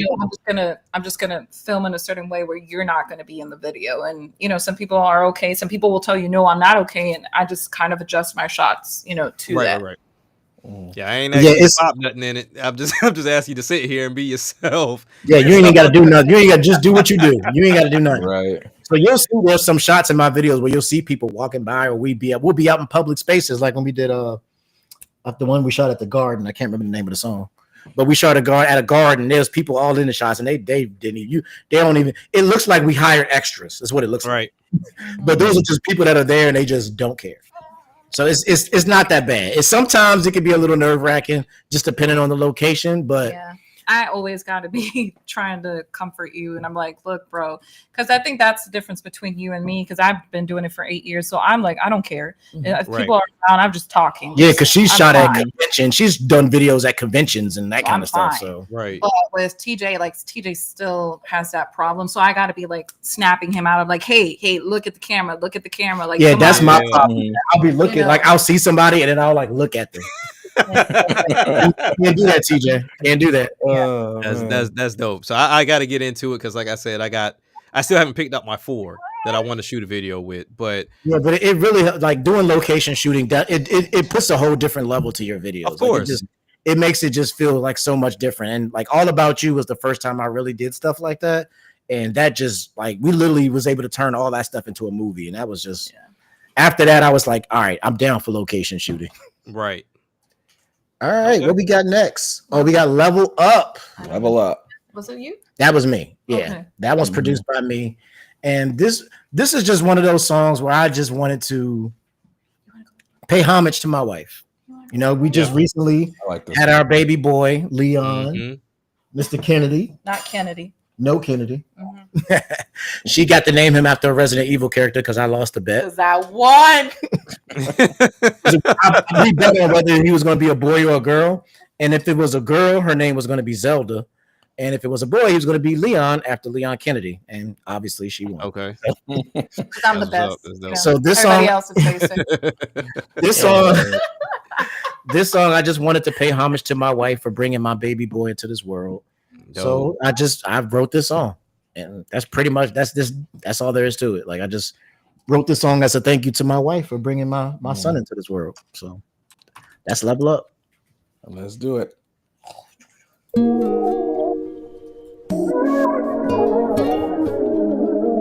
All right, all right. All right, all right. Let's go.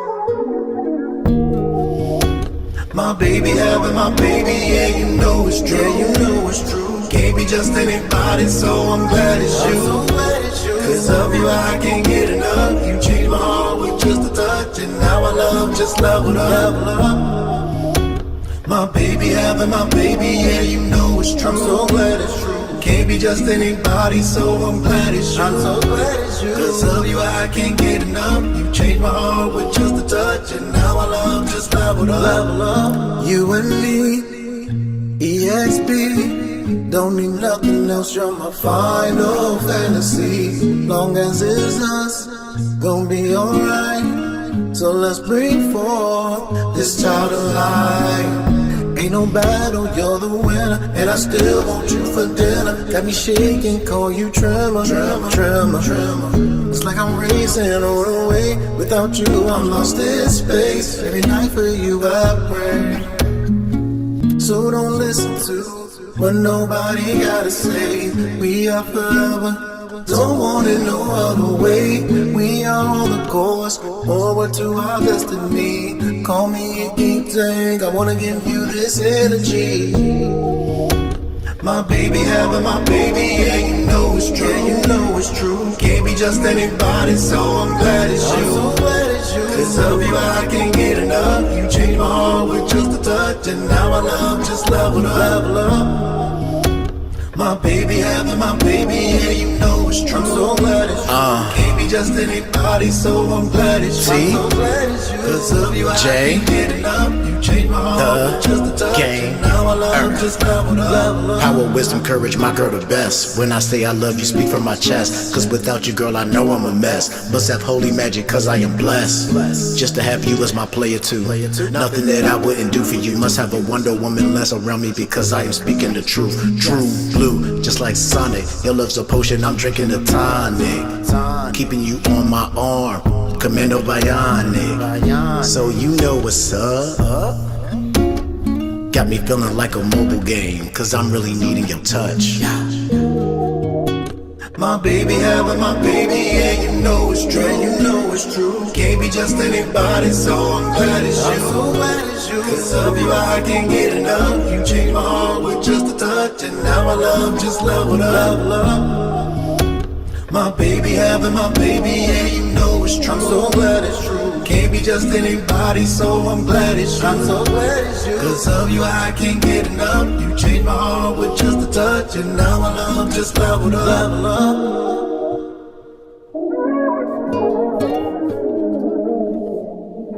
Yes, sir. Yes, sir. You ever write a bar and you're just so proud of it? Oh, yes, all the time. And listen to it over and over and over again. One of my favorite bars on this song is when I make that commando, that Bionic Commando reference. It's so dope. Because it's like, because in the game, the Bionic Commando, his arm is actually made out of his wife. Mm-hmm. So it's like, I keep you on my arm, Commando Bionic. Like, I keep my wife with me on my arm. Like, Man, I just love that reference. I love that bar. Man, I didn't know that. I love That's dope.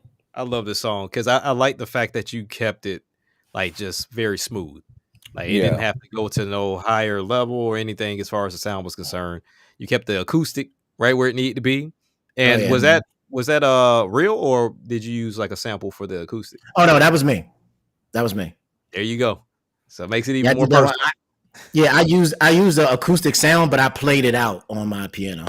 Because I have a MIDI keyboard that I use. Actually, I got it. Yep. I got my good old MIDI keyboard. Yeah. I just got me an acoustic guitar sound, and I just played the acoustic part out, and then just added my own drums. That's dope. Yeah, that's dope. Yeah, that one there's no samples on that one at all. It's just the acoustic guitar and the drums, and just kept it moving. I So think Zap, that's my how do you feel about that song? I mean, I leveled up, yeah. With a baby. I leveled up for 9 months, so yeah. Because at the time, that's how you could tell how long ago I've written a lot of these songs, because most of these songs are still referring to her being pregnant. Yeah.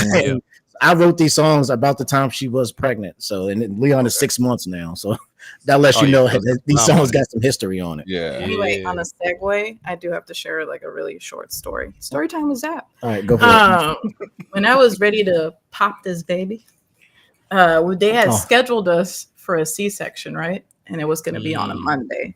And I was refusing. I was like, no, I'm not going through it again. Because for my firstborn, I actually had a C-section. And so I was trying to go, natural. And I was like, babe, I think I'm gonna go before Monday. Like, I think I'm ready. And you were like, don't do this to me. Stop playing with me. And you like set the bag at the front door because you're like, bro, you got to let me know. And so that day I was just like complaining. I was in pain. And I think like TJ was starting to pick up on like, oh snap, it might happen. And we were playing Resident Evil, literally Resident Evil Village, the DLC. Yep. And as he was playing, all of a sudden my water broke. And I'm like, oh my God, it's time. And you thought I was joking, like, no, stop playing with me, babe. Stop playing with me. I'm like, no, I'm not playing. It's time. So we just stopped and like rushed to the hospital. Yeah. My son was born to a Resident Evil game. I was in Resident Evil Village DLC. And he now he gotta love it. He popped out to that joint. I was like, wow. Yeah. So we immediately had to jump up and just run and grab our bags and just we out. So that's pretty much where the inspiration for that song came from. It was just, this is my firstborn, my only biological child. So and our last, and last, cut. We are done and dusted. So, but yeah, that's pretty much all that. I always had to, because history lesson. Before me and Zap became a thing, I always had feelings for her. So I would always write these little songs that had hints towards my feelings for her. So like I said, I wanted to keep up that tradition. Even though we're married, I wanted to still be like, hey, I'm still writing songs about the love of my life. So right. Level up. I just had to put that in there. All right, this song is one of my favorites. Already I'm throwing one away. Okay. I know you said wait, but in my top 3, Unstoppable is one of my favorites. I love this one. Okay. So I need you to talk a little bit of the production side.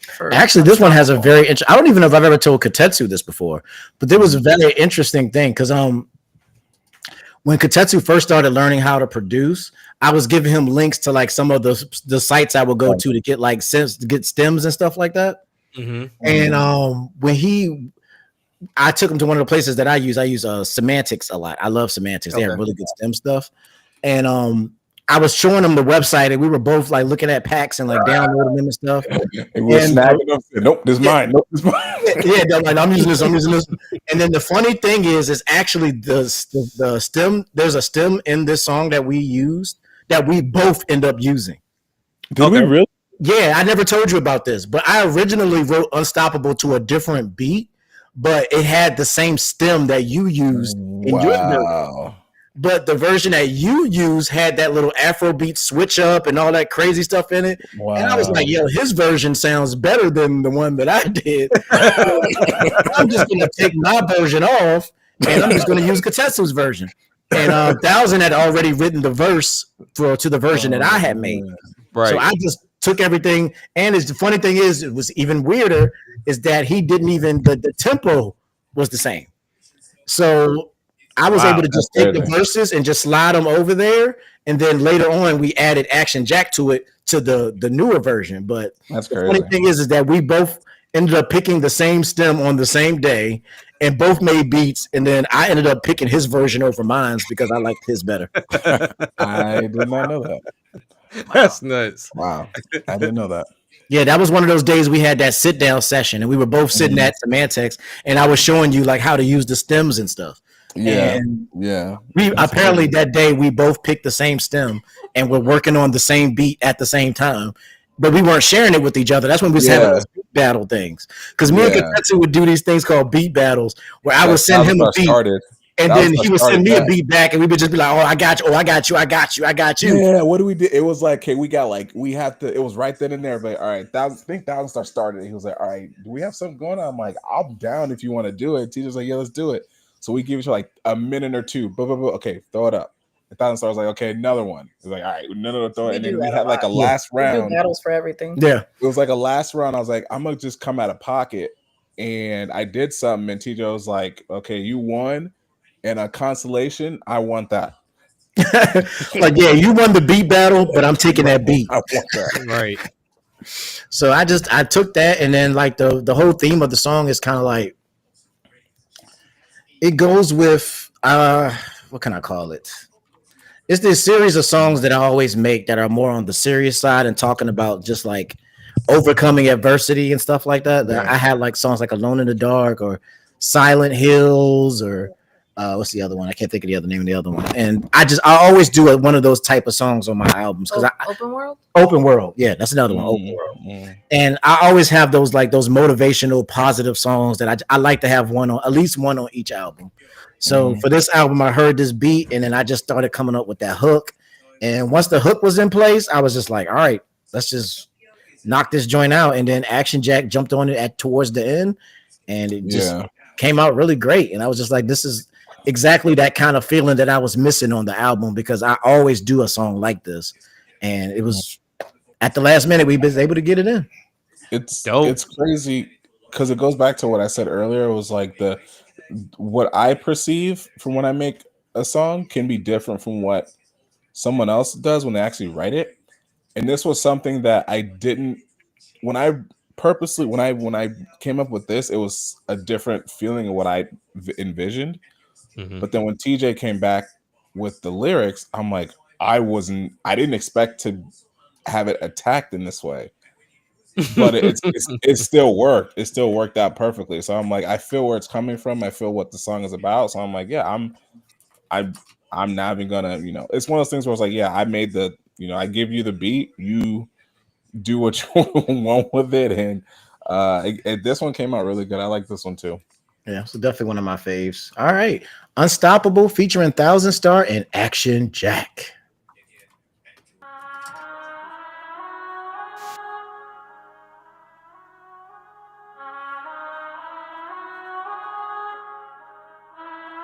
No, we on the ride, so we can't give up. I'm trying to be heard, so I can't shut up. Only get one, so it's time to show up. I'm unstoppable. I'm unstoppable. No, we on the ride, so we can't give up. I'm trying to be heard, so I can't shut up. Only get one, so it's time to show up. I'm unstoppable. I'm unstoppable. I'm just sitting here staring right out my window, trying to figure out how to switch it up like Nintendo. They see me striving to hit my goal, and man, they hate that. Metro Prime remastered, don't call this a comeback. I never left, and I came here just for the combat. Even if you had witch time, you couldn't stop that. Watch back, it's like a killer with my instinct. Your shorty say she wanna sip, and I'm a big drink. I keep doing my own thing, don't really care about what you think. My flow is colder than ice, and it will take you to the brink before you can even blink.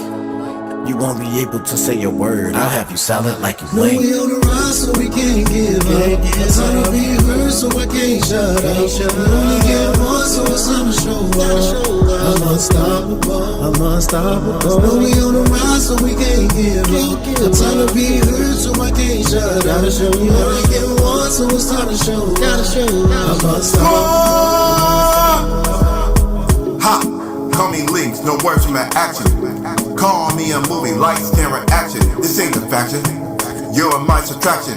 Ebb the flow, divide it all. Fatal attraction. Study the daddies and your minute. It'll advise you lose already. Talk about L's, you aren't already. Took mad pounds off the heavyweight championship. We stay winning, always on my grind. It's overtime, I don't mind. Mamba mentality, Kobe on his prime. 87, like from heaven on my final 57. Clouds, so I be proud of me. I'm listening as off of the properly. No, we on the ride, so we can't give up. I'm trying to be heard, so I can't shut up. Only get one, so it's time to show up.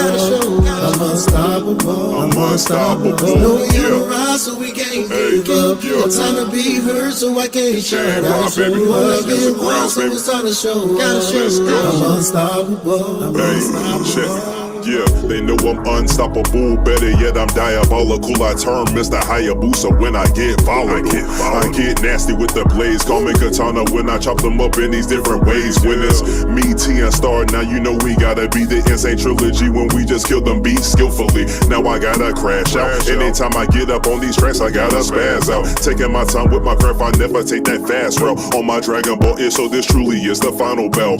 Man, I'll always be a classic to my fans, like it's Legends of the 7 stars. See, you got a banger with that boy they call 1,000 stars. So we can't give up. I'm trying to be heard, so I can't shut up. Only get one, so it's time to show up. I'm unstoppable. I'm unstoppable. No, we on the ride, so we can't give up. I'm trying to be heard, so I can't shut up. Only get one, so it's time to show up. I'm unstoppable. I'm unstoppable.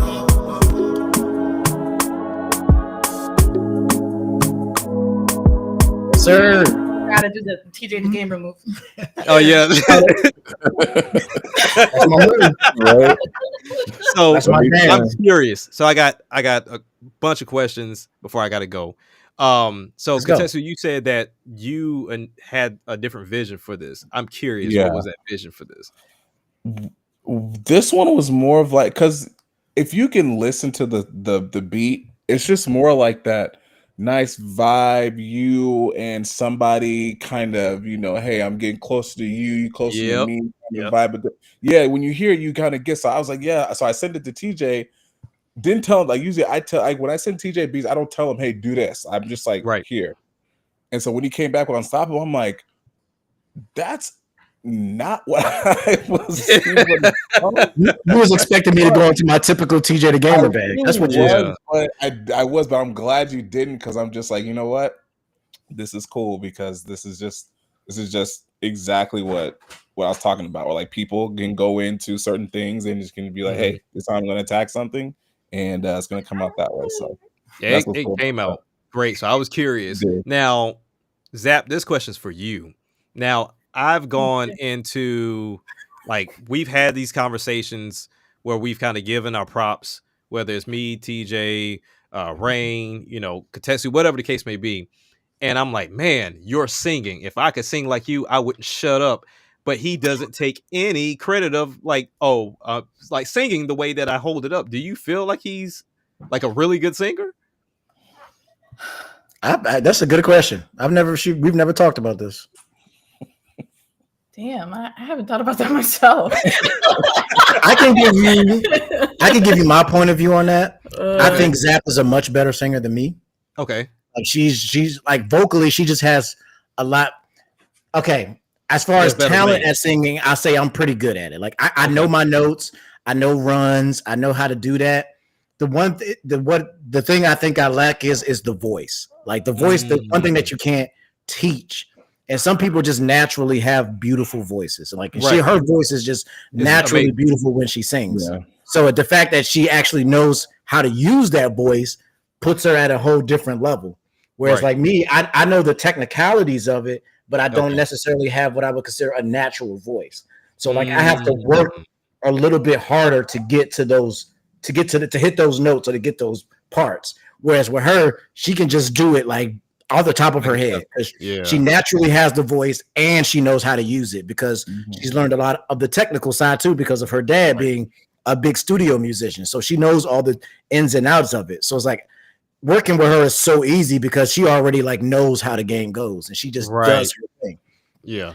I think that I would consider him a good singer in the sense that he knows how to carry out a theme. I think what the problem with a lot of singers nowadays is that they usually focus on just showing off my vocal range and how much control I have, the technicality of it, but they forget about the essence that comes with singing. That is the delivery of that message, and I'm all about, the interpretation, like how good are you interpreting when you're singing, because just like how rapping has a way, has a flow, singing also it's an art, So I think that in the sense of like carrying out a theme and all that stuff, I think he's good. And I think that me stepping into the MSM group, one of the things that I think I've taught him is exactly that, of changing your delivery, experimenting, with your bars and how you're going to deliver that message within each track.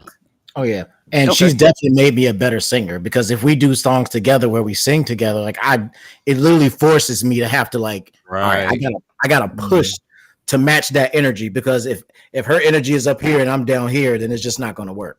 Yeah. So it pushes me up a little higher. But yeah, I mean, like I've studied a lot of singing stuff and I've been practicing and trying to improve and get better, just like with my bars.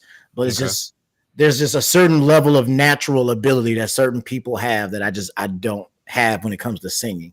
Like for me, the more natural part is actually me rapping, because people be like, yo, how do you come up with these references? How do you make these? I'll be like, bro, that's just the way my brain works. It works that way. Yeah. My brain just thinks that way. And I think it's because I like I said, started with poetry. So I would always think of like clever ways to say things instead of just saying it, Yeah. So like the rapping part is actually more natural for me, even though it's weird because I started singing first and then started adding rapping. But like I said, I haven't been rapping that long. I've probably only been rapping for about 2 or 3 years. Y'all killing me with these time frames. But I started as a singer. I started as a musician and a singer. Like I've been singing since I was probably like 5 years old, and I started playing drums when I was like 4 years old, and I got on the guitar when I was like 10. But like I never started really rapping until like much later in life. And gotcha.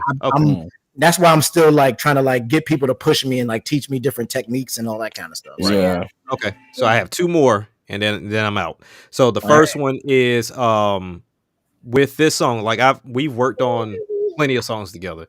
I've heard your albums, I've heard your songs. With the approach on this song, did you approach it going like bar heavy with this one? Because this song right here is where I feel like is on the top 3 of the references, the entendres that you threw into the song, that I'm like, damn, it was one after the other with this one. Honestly, no, I really didn't. That wasn't really purposeful. And so that speaks to the natural talent. Because that's what I'm saying. Like for me, that's just the way that song was delivered to me, like beat wise. I was just like, this is the way I'm going to flow, and this is what I'm going to say. And it wasn't like I'm not really. It's very rarely that I'm specifically intentional on writing something in a certain kind of way. Like it's just kind of whatever matches the beat and I can actually do myself. That's the way I'm going to approach it. But like there are certain songs where I'm like, all right, I'm intentionally trying to write my flow in a different way or a different cadence or a different pattern or whatever. But on this case, this was just me just being me, and it just came out like that. Because the way I think, like sometimes I'm listening to stuff and I made it purposeful for like one reference, but then if I listen to it a couple more times, I'm like, oh shoot, I didn't even think about how I could have looked at it that way, to where it ends up being like a double, triple entendre sometimes. Yeah. And I think if I can't remember it verbatim, even though we just listened to it because my brain is bad. But the Take You to the Brink, I've literally listened to that bar when you sent it to me 1,000 times over, and I can think of a multitude of ways you can go about it with that brink line that you did, whether it's taking somebody to the brink. I think about even the Disney movie Brink with skating and ice and all, like I can go into a multitude of ways with it. So I just always that line in particular, that was actually purposeful. That one okay. Because it's a reference to taking somebody to the brink. Like that's just the straight up reference. But then there's also a video game called Brink. Yep, Brink. And then, like I said, yeah. And that's literally what I'm referencing Brink, but also taking somebody to the brink. And the fact that Brink was a game that, typically didn't sell very well. Right. So that's kind of also part of that. Oh, I'll take it to the brink. I'll take it to a point where things don't look too good because Brink didn't sell well. So that one could easily be a triple to quadruple entendre, easily. Yeah. So that line was purposeful. That one was purposeful. And then my last one. Did you know? It's crazy because I do this, but you are one of my son's favorite artists. Like really, we'll get into the car. And I'll play a song. And when my songs play, like my kids are very quiet. Like they'll sit there and they'll listen. And your part to come on, Dad, is that TJ the Gamer? Like, yeah, that's him. Oh, okay. I love when you guys work together. Like they really, especially my oldest, because I'll go in their room sometimes and they live on YouTube, whether it's just those stupid videos they watch or they'll turn on some music. And I'll go in there and I'll catch them have one of your videos on. Like, Dad, look, it's TJ the Gamer. So it's pretty dope. I was like, y'all don't watch none of my stuff, but hey, like you got a salty moment. Also, I see how it is. You're the gamer, huh? I think Texas gonna live with him, but yes, but yeah, they really express like the artists that they like. Now they've always said that they like me, of course. But it was like, sometimes, Dad, you're too aggressive. Like sometimes your stuff is a little too aggressive.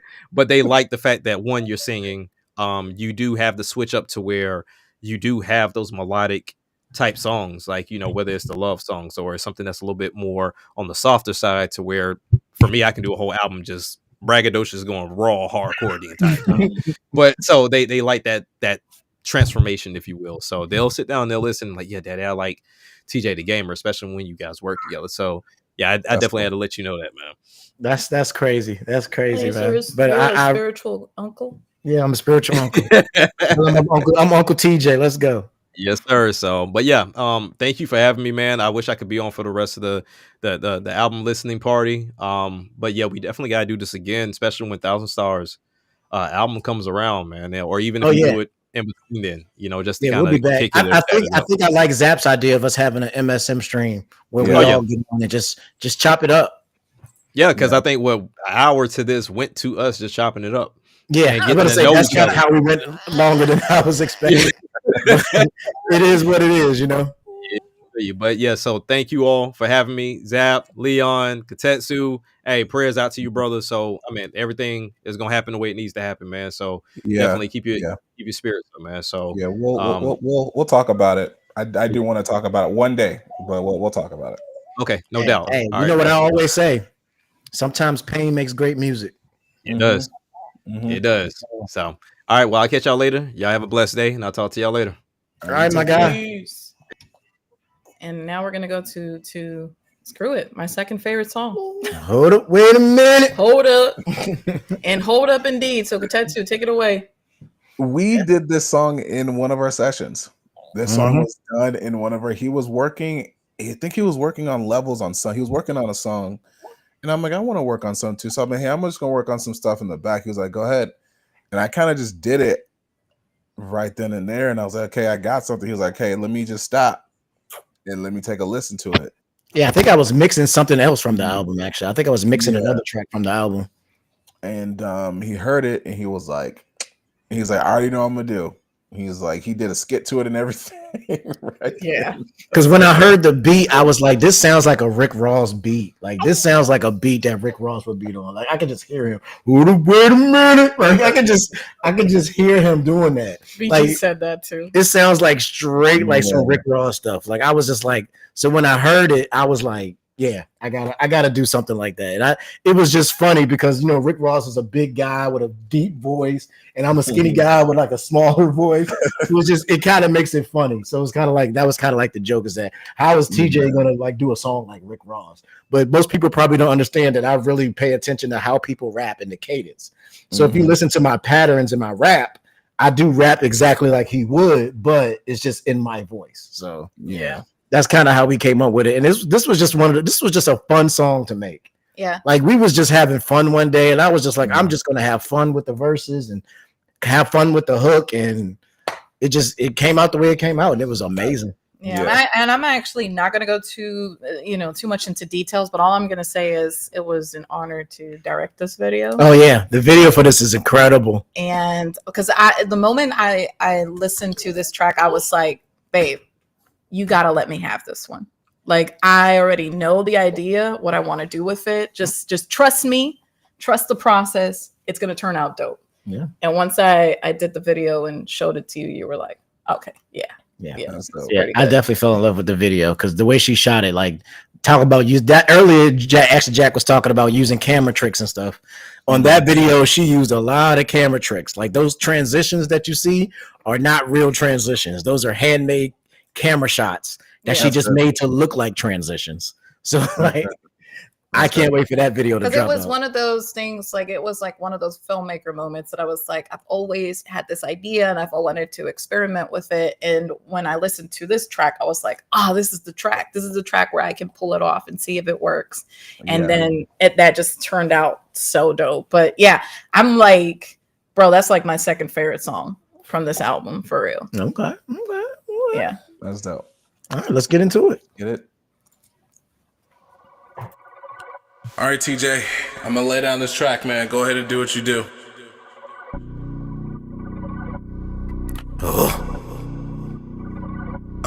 Did you just sound like Rick Ross just now? Well, that's because I like Rick Ross. You know?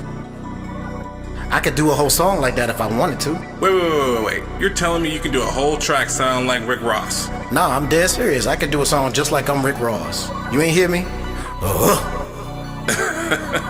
All right, man. Go ahead and do what you do. Let's go.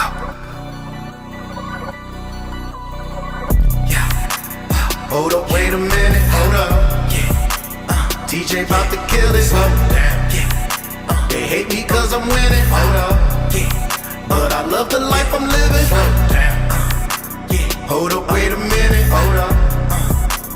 TJ about to kill it. Slow down. They hate me cause I'm winning. Hold up. But I love the life I'm living. Slow down. Alright, now I'm having too much fun with this Katetsu. I think I'm gonna keep going. Okay, let's go. Don't care about good and evil, I'm beyond it. Going full speed just like I'm Sonic. Going Bioshock, I'm about to drink the tonic. Katetsu made this beat, so yeah, I'm on it. You know I'm on it. Flow is never hollow when the blade come out. Going Bankai on the beat till the bass go out. Making album after album, never finish. That's the way I've always been from the beginning. I can't stop. Viagra always hot. They think I'm playing Tetris, man, the way I grind the block. I'm just curvy, trying to find a dreamland. Keep a master sword up in my right hand. Call me Marcus Phoenix, I'm the main man. Never looking back, this ain't no time saying. I got power, wisdom, courage, gotta try force. Watch me multiply in power like the full sword. Hold up, wait a minute, hold up. TJ about to kill it. Slow down. They hate me cause I'm winning. Hold up. But I love the life I'm living. Slow down. Hold up, wait a minute. Hold up. TJ about to kill it. Slow down. They hate me cause I'm winning. Hold up. But I love the life I'm living. Shifting my gears and raising my speed. Working real hard to get what I need. My manner will grow an incredible seed. The darkest of dungeons not making me bleed. Never that. I'm tired of people not letting me be. Get plenty of time, no, I'm doing me. Got Deco with me, I'm wise as a tree. Spiting the game, but it is not free. The fakeness will end eventually. Come with a blade, cause that is the key. No lens of truth needed, you know that is T. Stop it. No monkeys on this island. They let this ape escape and now I'm smiling. Got me smiling. Cause this is what I do every day of the week. Power armor to the music, it's inside of me. I got Toka on the beat, so tell me how I'm gon' lose. On my Stardew Valley, got Iridium tools. So get on my way, that's right, I'm talking to you. At 60 frame a second means I'm looking real smooth. Best starter in the game, tell me who you gon' choose. In the heart of the card, so it's your move. Your move. Hold up, wait a minute, hold up. TJ about to kill it. They hate me cause I'm winning. Hold up. But I love the life I'm living. Hold up, wait a minute, hold up. TJ about to kill it. They hate me cause I'm winning. Hold up. But I love the life I'm living. Hey yo, Toka, I hope you was recording that, cause I need that. Slow down, slow down.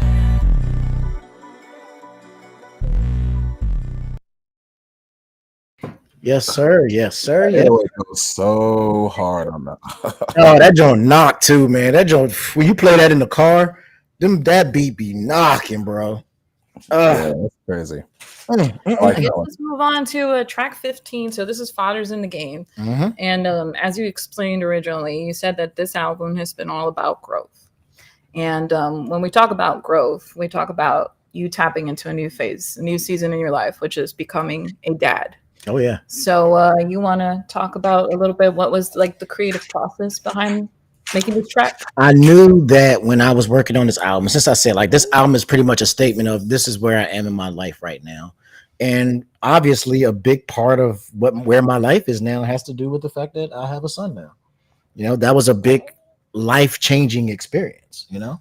So like there's no way that I'm going to write an album about my life and not include one of the biggest events in my life. And that's becoming a father twice, basically, you know, because I stepped in and became a father for Jay as well. So it's like, I knew I wanted to have something about being a father, but I needed the right kind of beat for it. And I just didn't have anything like that. And then one day, Katetsu dropped this beat on me in the chat. And I was just like, ooh, that's the one. That's the one I've been looking for. And obviously I was like, when it comes to a song about being a father who's also a gamer, the first thing that popped into my head was, of course, VG. Because, you know, that's the two things that everybody knows about VG, that he is an amazing father and that he loves video games. So it's like that. Obviously, if I'm doing a song about being a father and being a gamer, like that would be the perfect person to do it with. So, and then the reference that when I came up with the song "Fathers in the Game," I think it was either Katetsu or Thalistar. One of them mentioned something about using the EA Sports is in the game. As part of that. So I was like, that's really cool. So I found that sample and was able to like chop it up and put it into the beat so that it would use that as well. And I just layered that over top of Katetsu's beat. So me and Katetsu kind of worked on this one together. It's like he made the beat, but then I just added that in the game part just to like add it to the song. So yeah, that's pretty much how that one came around. Like I said, being a father is important, and VG was a father, and I was like, I know he'll have something meaningful to say on a song like this, because there's not too many people I can like really do that song with. And at the time, Action Jack wasn't part of the group, so I could have used Action on that as well, but at the time he wasn't there, so it was just VG was the obvious choice for me. So that's pretty much it. Nice. I guess my follow-up question, and then we can play the track, is like, you know, some artists when they create albums or they just share their music, they always separate, you know, their personal lives from the music. But you've done the opposite. Like you've expressed a lot of stuff that usually people don't put out there. And my question to follow up with that is like, do you feel like doing that connects you more with your audience, or like what's the end goal? Do you want your audience to see another side of you through this album, or you know, past the point of just what TJ the Gamer as an artist does?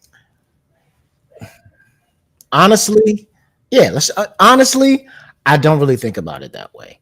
It's honest. What it boils down to is really, it's the only way I know how to write music.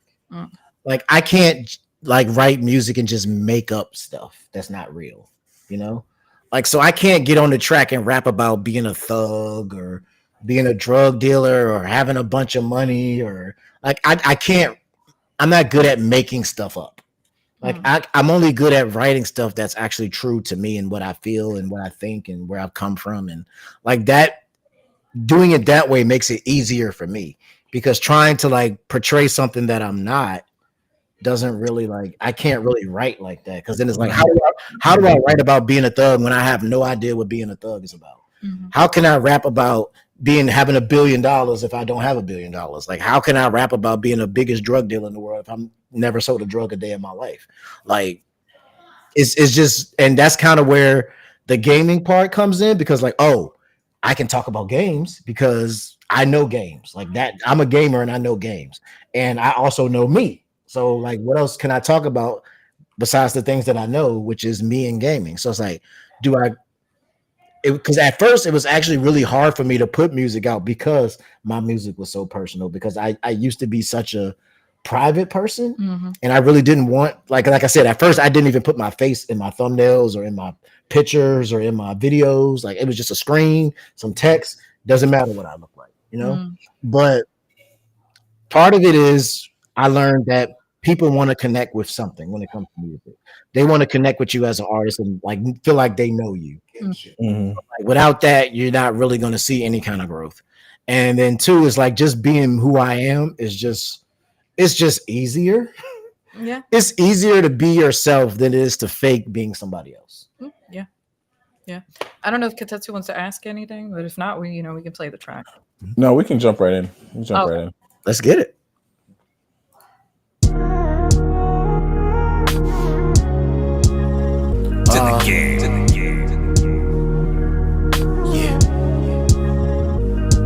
I don't care about the fame. Tryna be a father in the game. Leave a legacy with my own name. Tryna be a father in the game. Way I spit fire, man, my son's gonna be dragonborn. Sun up the overdrive when I wake up in the morning. Jay, my boy, I'll make sure to give you XP, cause I want you to level up, become an image of me. Might not be mine by blood, but there's blood on the sands. Even though your father didn't step up, I'll be the man. I can't change the past, but I'll do what I can. It's not a game manual for life, I hope you understand. Mr. Leon, no Kennedy. Me and your mom poured it to you, all of her energy. I'll be your power up when the world is your enemy. You're gonna be a star, so you have invincibility. The day you were conceived, you raised my agility. I got a new skill tree, all new ability. I'm gonna give you both my heart, all I have in me. About to change the paradigm when I reach my synergy. I don't care about the fame. Tryna be a father in the game. Leave a legacy with my own name. Tryna be a father in the game. VGFATHER. In the scheme of life, I have a two rock stars, Harley and Sadie, sparkling like crazy. My peach and daisy, forever my babies. Amazed at how you grow, power up, level up. My buttercups in life, you truly build me up. Being a protector, teacher, encourager. 4 million times, daddy won't discourage you. Raise you as gamers, but this is real talk. With you by my side, I calm riptides. Tumors can subside, Olympus we will climb. The heart's where you reside, that platinum trophy's mine. I don't care about the fame. Tryna be a father in the game. Leave a legacy with my own name. Tryna be a father in the game. I don't care about the fame. Tryna be a father in the game. Leave a legacy with my own name. Tryna be a father in the game.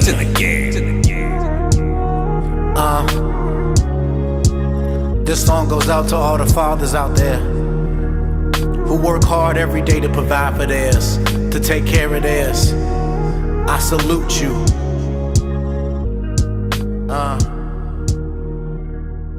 Shout out all the fathers out there. All right, I'm gonna let y'all two take it away with this track. Yes, you can ask me, but Well, I'll let Katetsu start it off, because I honestly don't know how this beat became the beat. He just sent it to me one day, and it was bumping, so I wanted it. But how did you come up with this beat for Puerto Rico? Remember when I sent Thousand Star that one song, Under the Sun? Oh yeah. It was like we worked on a track and it was called that. I'm just getting too ahead of myself right now. But we did a song, Thousand Star. He heard it and he did his track.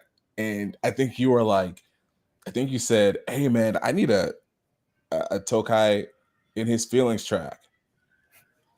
And then I was like, all right, I remember that. I was like, all right, I got you. And I just had like the perfect song after that. And I just like, here you go. And he was like, yeah. Like that's what and you know what's funny? I didn't catch you guys fast enough before you finished the video. But I was just like, man, the beginning part of that would have been perfect for like a skit between you and Zach.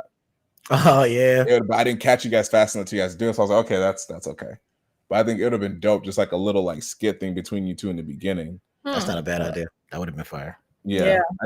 I didn't think about it when I was listening. I was listening to it like a couple times. I'm like, oh, they should do like a little like a back and forth, kind of like we did with All Night, where we like have a phone conversation. Oh yeah. Kind of like a little skit type of thing like that. Mm-hmm. Yeah, something like that. But I didn't catch you guys fast enough. But it still works. Like how you guys did the video, how you guys cut the video for that. I did see it. But how you guys cut the video for that, it worked perfectly. So I actually really like the video because we actually when we went out to film that one, we actually had no clue what we were going to do with it. We was actually just like the whole point of the video is like showing a day with us when we're on a date or something. Yeah, because you had no idea. You asked me like, hey, I have no idea. Like, what are we gonna do video wise for this song? So we literally just had a date. We had a date day because we do this like randomly. We'll just have a day where we just spend the day together and just go do stuff. And I was like, you know what? Let's just film one of these dates. Yeah. We just filmed us. We went to the park and then we went to this restaurant to go eat. And like, we just filmed ourselves doing that. And we just did the shots there. Yeah. And we filmed our day and just made that the video. I told him, I was like, well, if this song is about us, then why don't we blog like a little sneak peek of how we are, as a couple, as a married couple, so people can see that it's not just like we're just doing this because we're doing it for a musical video. Like, that was like I'm saying, it was an actual date. Like, that was a day I just happened to be off, and we was like, we're gonna go out and do stuff, and then we just decided to film at the same time and just make that the video. Yeah. But the way I came up with this song is it was two reasons I came up with this song. The first reason was because I've always wanted to do a song where I spoke in a different language, because I just thought that was just a really cool, interesting thing to do, is to like rap in a different language. So that was the first reason. Two is at the time I was making this, my wife was kind of going through what do you call it? Not an identity crisis. That's not the right word, but something to that effect, where she really needed to like reconnect with who she is as a Puerto Rican woman. And I was just like, I wanted to help her in that process. So I figured like if I did this song called Puerto Rico and just get her to like really just dig into her Puerto Rican bag and just go fully Spanish and just be who you are on camera, be Puerto Rican and be proud of who you are. You know what I'm saying? And this was me kind of like trying to push her in that direction. And the song ended up being absolutely fire. So I was like, yeah, I'm keeping that one. So that's pretty much was the whole reasoning behind this, is I wanted her to like, to know that I see her for what she is. She is a beautiful Puerto Rican woman, and she should be proud to be so, and that anybody who makes her feel different for that is wrong. So because sometimes they don't get the respect they deserve, they don't get the shout outs they deserve. So I wanted to do this not just for her, but for all Puerto Rican people, because it is a thing. So I just wanted to show love to the Puerto Rican people, because I love y'all, and y'all amazing and y'all great. Yeah, and then for me, when he brought this song to my attention, I was really nervous because I've been homesick for a while. It's been several years that I haven't been able to go to my homeland, and one day we'll go. Oh yeah, and then we're going to shoot a second video. Yeah, and in Puerto Rico. And so I was nervous because he was like, I want you to write a song, but I want you to write it in Spanish. Like, I want you to go back to your own roots and write in Spanish. I'm like, whoa, I have not written in Spanish since I was 18. So this is a challenge. And it was an emotional journey writing for the song, because it like you said, it helped me reconnect with my roots and remind me why I'm proud of being a woman of color, you know, and being Puerto Rican. Mm-hmm. Yeah. Let's rock.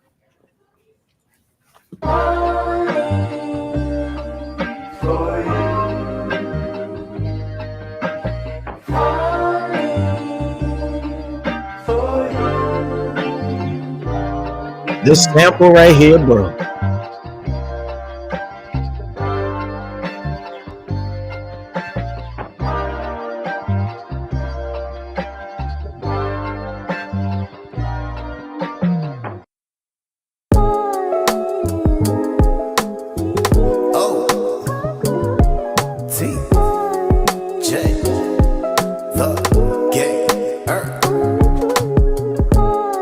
This is a Tokai production. Oh, you showing off, bro. Okay. Let's go. Let me kick it off like I'm supposed to. Te llamo mariposa, nunca me has eat. We'll continue to hold you closer. Got so much love for all of Hispanic people. But when I see a smile, it's Dios mío. You know it makes my day when she say, hey, baby. Leaves me truly speechless, so there's not much more than I can say. Then I need some lip-to-lip conversation. Muy bueno, I need that kind of stimulation. This one is for the PR nation. Levante los manos, need representation. Estoy tan emocionado. My future is with you, see it through my manado. Otras mujeres no pueden competir. You're the air in my lungs, so I need you to breathe. Let me make this clear, cause I need you to see. You're my solo uno, so bring that ass to me. I found me a queen and she came from Puerto Rico. Puerto Rico, she came from Puerto Rico. I found me a queen and she came from Puerto Rico. Puerto Rico, she came from Puerto Rico. I found me a queen and she came from Puerto Rico. Puerto Rico, she came from Puerto Rico. Man, I found me a queen and she came from Puerto Rico. Yeah, talk to him, mommy. Raíz africana y el sur está lleno. Por que mi amor es contigo. Ay, amor, amor, tú mi vino. Mi Puerto Rico. Y en Nigeria yo me conseguí un rey perfecto para mí. Ideal como todo aquí en Puerto Rico. En Puerto Rico, mi Puerto Rico. I found me a king and he is from Nigeria. Oh, and he is from Nigeria. I found me a king and he is from Nigeria. Nigeria. I found me a queen and she came from Puerto Rico. Puerto Rico, she came from Puerto Rico. I found me a queen and she came from Puerto Rico. Puerto Rico, she came from Puerto Rico. I found me a queen and she came from Puerto Rico. Puerto Rico, she came from Puerto Rico. Man, I found me a queen and she came from Puerto Rico. Puerto Rico, wow.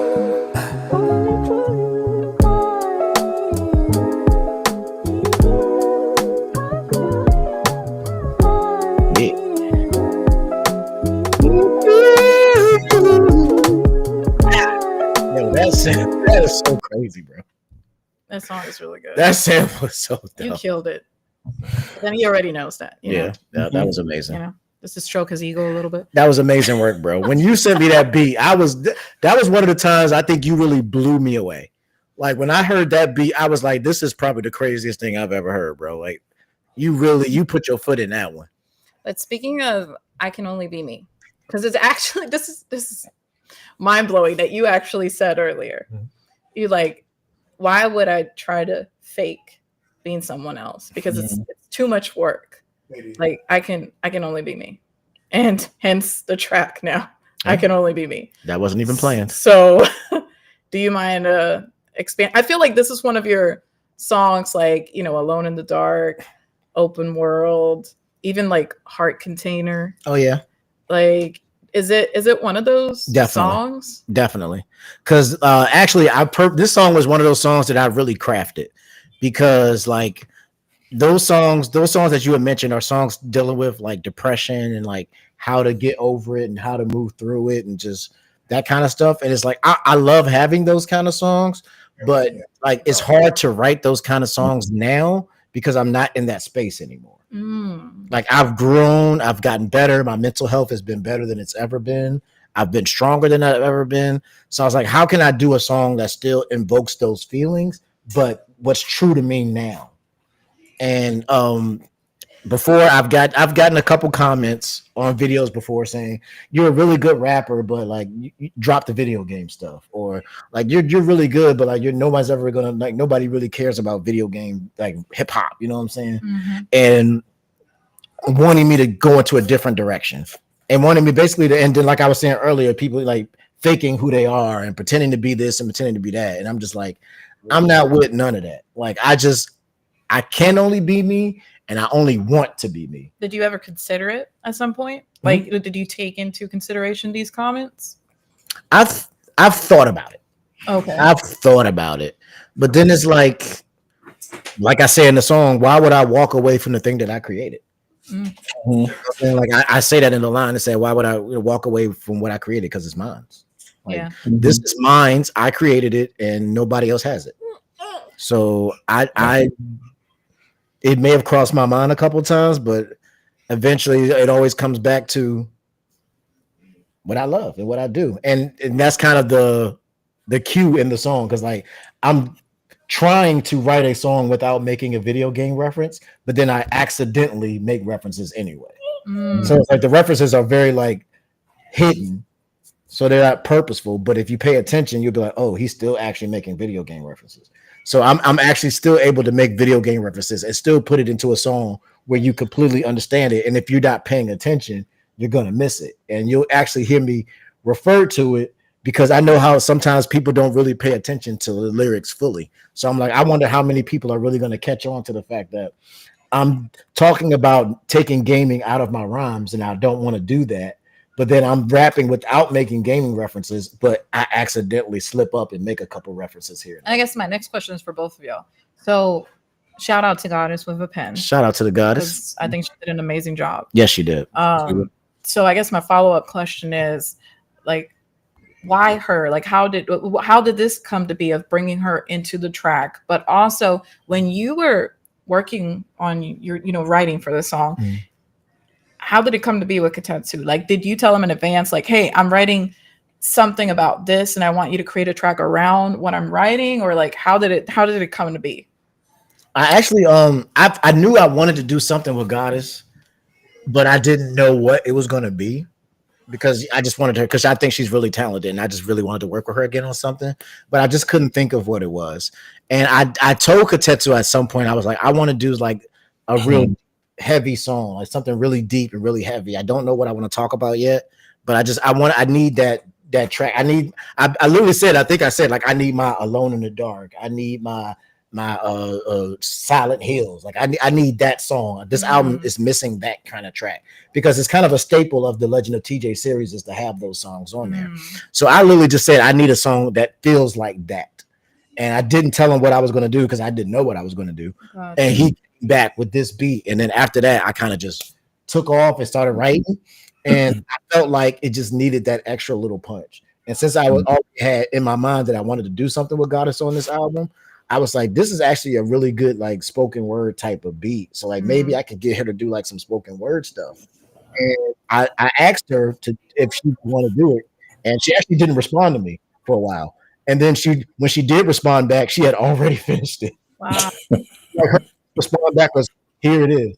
And like she literally wrote it the same day that I sent it to her. And when I sent it back and I listened to what she was saying, it actually like fit what I had perfectly. Yeah, like so it's like she like listened to my verse and then made her poem fit. Almost like mirror it. Yeah, mirror what my voice was saying. So she really like paid attention to what I was doing and then like just extended it from that. Yeah. Because I didn't really give her any kind of instructions. I didn't tell her what to do or how to do it. I just said there's going to be these 2 gaps in the song. Do your thing. And she came up with that completely on her own. And I was just like, this is incredible. Like I didn't even know if this song was going to make the album or not. But then once I heard her part on it, I was like, yeah, this is what I was missing on this album. So I just was like, So ship what it out. about Katetsu? Like how did it came to be? Just like he said, he just hit me. He said, "Hey, I need one more song. I need one more song, and I just need something that's just really something that he didn't tell me exactly what he was doing, but I kind of felt that he needed something that was on the line. I think he kind of gave me something of what it was, but he didn't fully tell me what it was. I think you said you need like a lo-fi beat. Yeah, like a lo-fi, heavy, like emotional type joint. Like I was giving him like the feel of it. But I honestly didn't have the reason why I didn't give you anything specific because I didn't even have an idea where I was going to go with it. Yeah. So where do you pull from? Like from what? I guess let me say it this way: from what bag do you pull from Katetsu to create like tracks like that? Like where do you get your inspiration from? When I did that one, that was, and TJ knows, it was in a place where I was just already kind of like jacked up. And you know too, Zach, it was just that it was beginning of 2023 was where it was just like I went through something and it just kind of messed me up to the point where I was just like, okay, I kind of this sucked, like this really sucked. And TJ was there and you were there and Thousand Star were there to just kind of really help me kind of get myself back. And that's where this song came from, where I was just in this moment where I was just listening to a lot of lo-fi, and I was just like, I do like lo-fi because I like the ambiance of it. And I remember you saying that, yeah. And that's where that song came from. But I can never. That's when I did it back in 2023. Oh wow! But I can never write to it, and it's one of those situations where I was like, I could write to it, but I just can't. Like I have the words in my head, but I just can't because it's too. But it was close. like one of those moments where you're like, should I say it? That type of deal, or should I just like let somebody say it for me? Yeah. It was like it's too close to me to write. Yeah, because exactly. It's something that I can't do it myself, but I didn't know what to do with it, so it was always sitting there. And then when TJ asked for it, I said, "Okay, yeah, I think this is it." And then he wrote it and sent it to me, and I said, "Thank you for doing this song because this is exactly what I wanted to do." Not in terms of what the vibe of the song, just from what I wanted to say. And you did exactly what I wanted to do, but I couldn't. Yeah. Gotcha. That's kind of how I felt about it too. It's like I feel like I couldn't do it by myself. Like I felt like it just needed that extra like layer, and that's where Goddess came in, and she put the icing on the cake. So it's like more like a track where everybody came with that support role. Came in as a support role. Yeah, like I had the idea, but I didn't have the beat. And like he had the beat, but he didn't have the idea, and I had the idea, but I didn't have the execution, and I didn't have the poetry chops to like really do it like she did. So it's like everybody provided a layer to this track, and it's just all the layers come together to just make a solid piece of music that's just fantastic. I gotta thank you, Star. You're welcome, Star. Thank you, man. Like, don't get me wrong, I love Open World, Alone in the Dark, Heart Container. Like, I love from where it's coming from, but like I Can Only Be Me, you can tell like there was a shift. And you can feel that energy on that track, and I really like it. Oh, thank you, babe. Yeah, appreciate it. It's pretty good. But press play. Let's just let me shut up and press play. Let's go. We almost there, y'all. We almost there.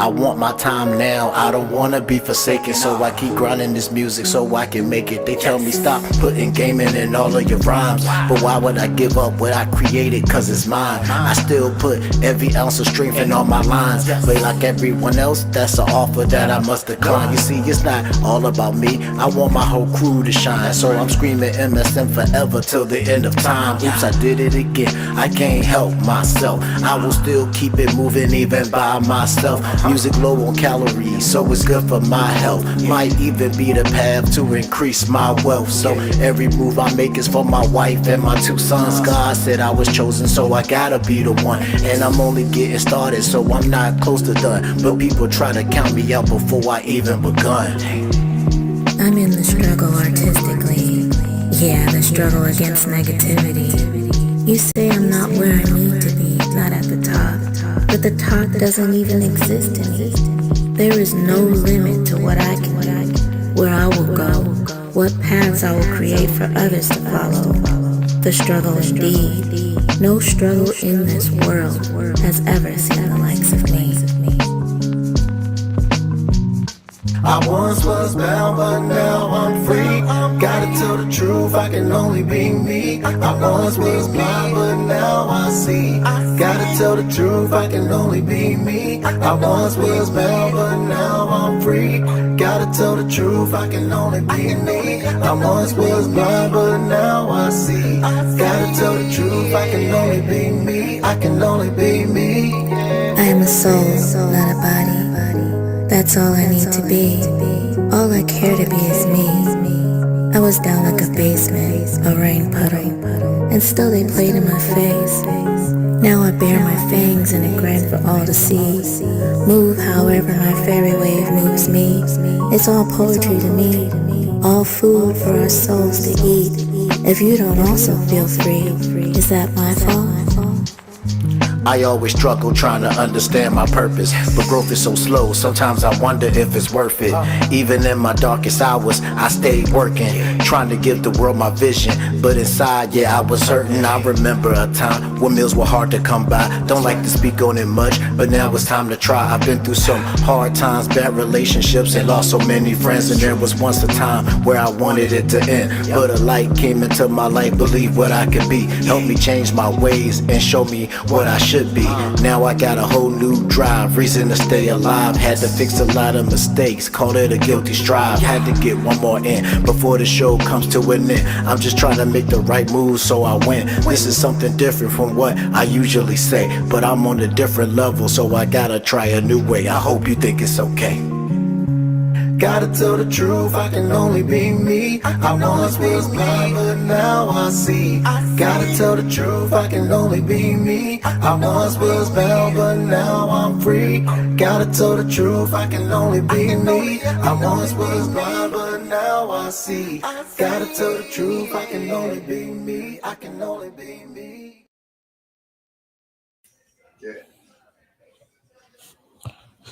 Yeah, that's another good one right there. I like that one. Yes, sir. Yes, sir. Yeah, that is a banger. All right, I'm gonna let you, Jade, TJ, talk about this because I mean, it is what it is. It's a remix. So why?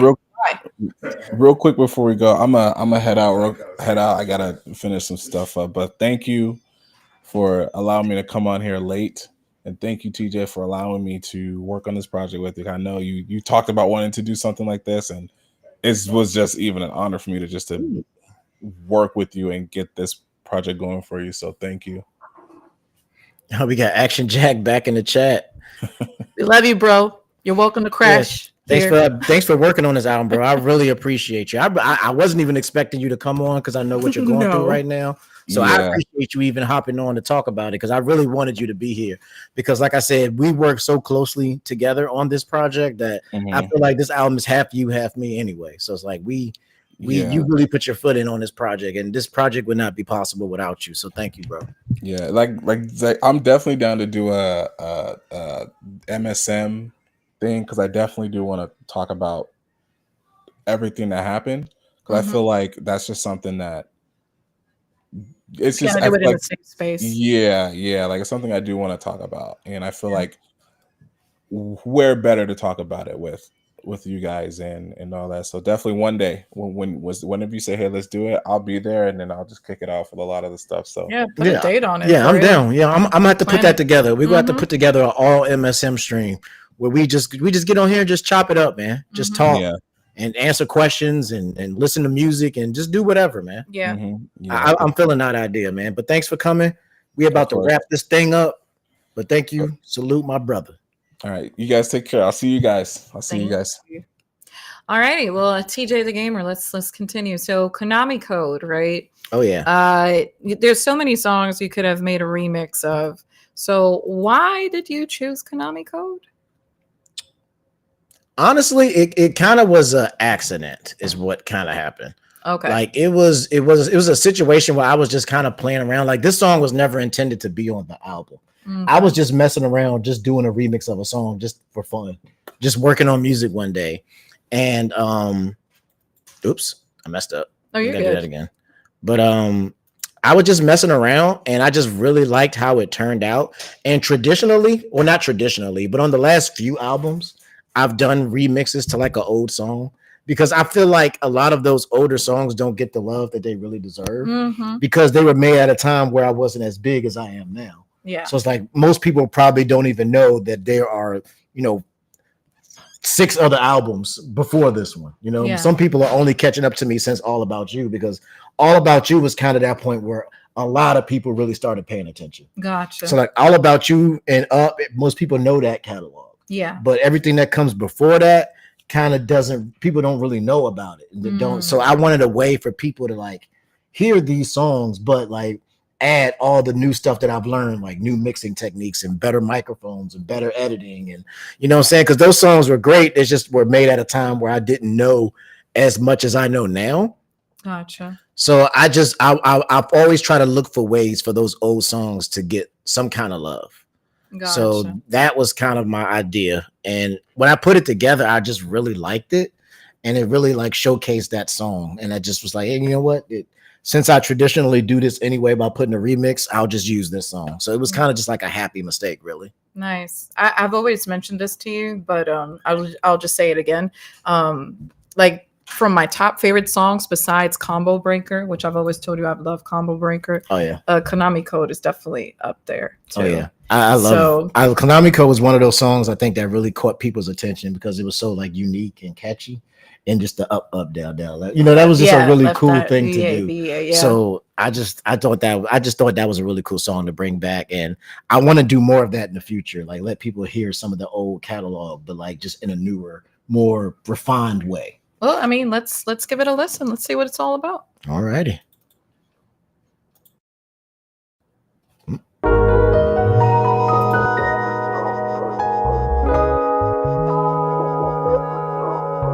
Let me know if you guys can hear that okay.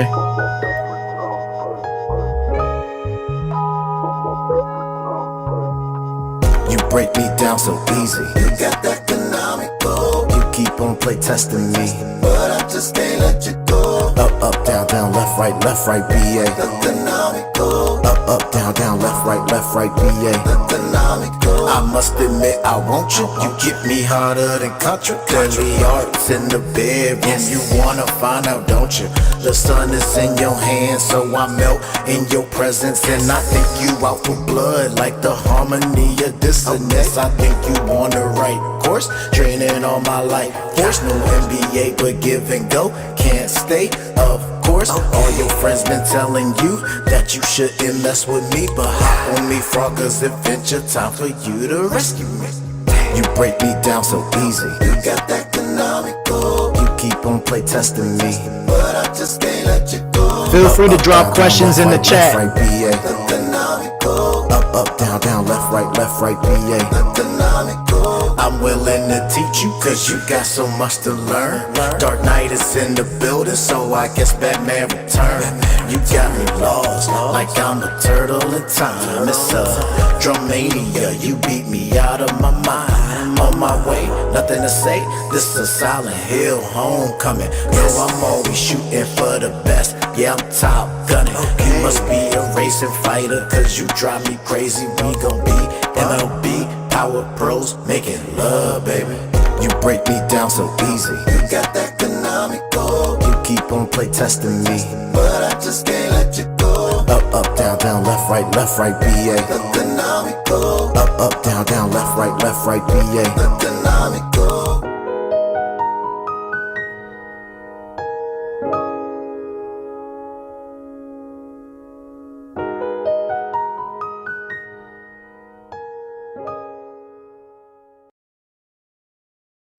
I like the piano to this track. Yeah. I really feel like it adds to it.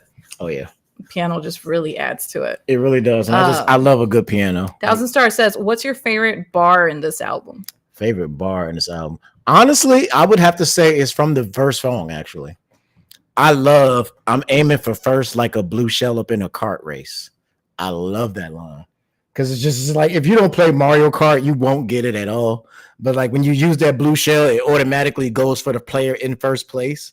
So it's just like I'm coming at you, like I'm coming straight for whoever's at the top. That's what I'm coming at.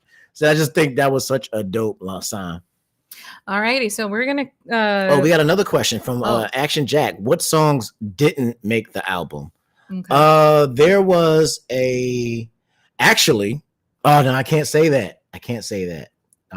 To be dated. Yeah, there was one song on this album that had a crazy beat that I absolutely loved, and but it didn't fit the album. So I actually ended up repurposing that, and it ended up being a song that Action Jack you are familiar with, but I'm not allowed to talk about right now.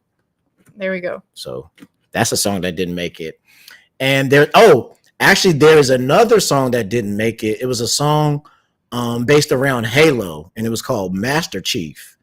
And actually, that song is going to end up on Thousand Stars album, because it was the original song that me and Thousand Star was going to do for my album, but it just didn't fit where I wanted it to. So we actually repurposed it and used it for a Thousand Stars album. So those two didn't make it. And the rest of them, they're probably just like some beats that don't have any ideas to them. It didn't make it. But pretty much mostly everything that I've gotten, I've used for this album. I mean, it has 20 tracks, so there's not really much that I threw away. All righty. Well, number 19 is TJ the Gamer versus DJ Darklink. This was a track produced by Kotetsu.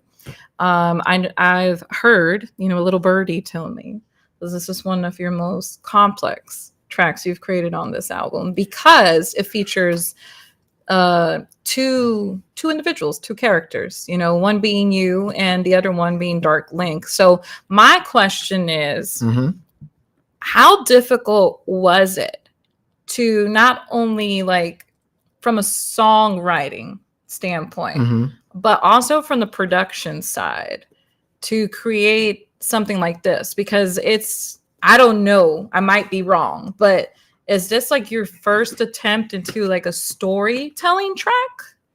Not my first attempt, but it's been a long time since I've done one. Okay. Like the first story song that I did was a song called Keyblade, where I basically talk about the story of Kingdom Hearts 1. And there's another one I did for Final Fantasy 7 and one I did for Final Fantasy 10, Away. Oh, Away. That's a story. Yeah. That's the story of Final Fantasy 10.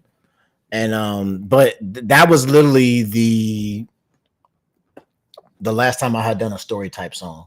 So I was like, I really wanted to get back into my story bag, but I didn't want to do necessarily another video game story. I wanted to do something more unique and more personal. So I honestly, Kotetsu had no idea what I was doing.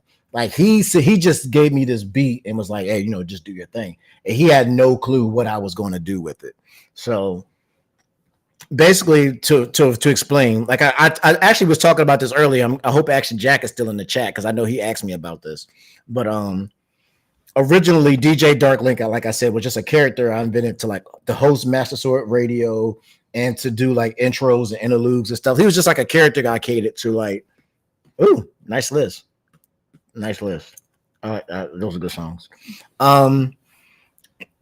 But I wanted to bring him back, but in a different way. So DJ Darklink is no longer just a character I invented. DJ Darklink is me. So like there's TJ the Gamer and Darklink. And the differences is DJ Darklink is the guy who makes the production. He makes the beats. He writes the songs. Okay. He puts together he does all the behind the scenes work. Gotcha. And but he's really shy and he doesn't want to be in the public eye. And like I said, like I was in the beginning.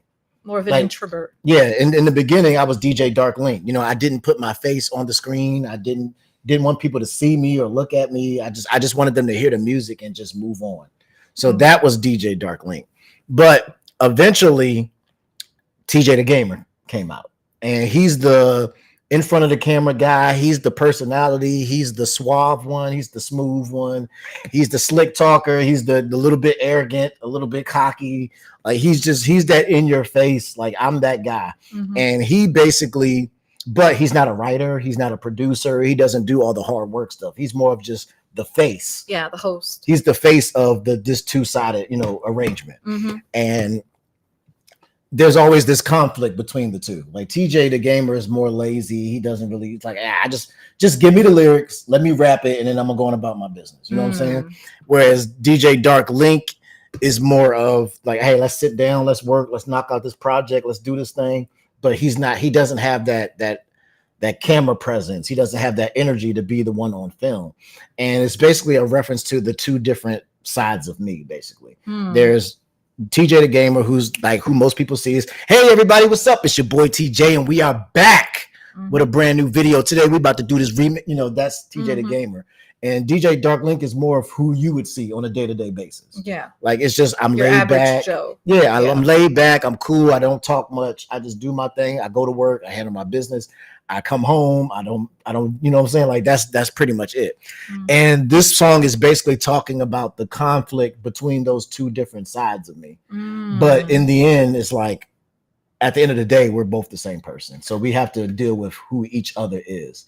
But we also clash from time to time. Would you say this is also like almost like a double meaning, because it's also like maybe tackling the scenario or the battle between like a producer versus a celebrity type of deal? Yeah.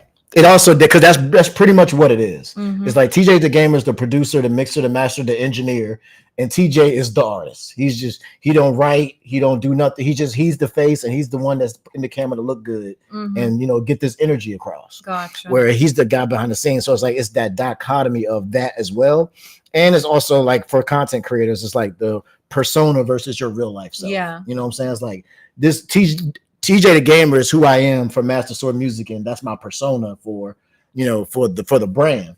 But then there's also DJ Dark Link, who is like the day-to-day guy. Because I get up every morning and I go to work. I got a job. You know what I'm saying? Yeah. I take care of my kids. I go to work. I come home. Like that's DJ Dark Link. TJ the gamer is who everybody else gets, but they're all two sides of the same coin. And they even though sometimes they have conflicts, they realize that we need each other in order to make this work. I can't do this without you. You can't do this without me.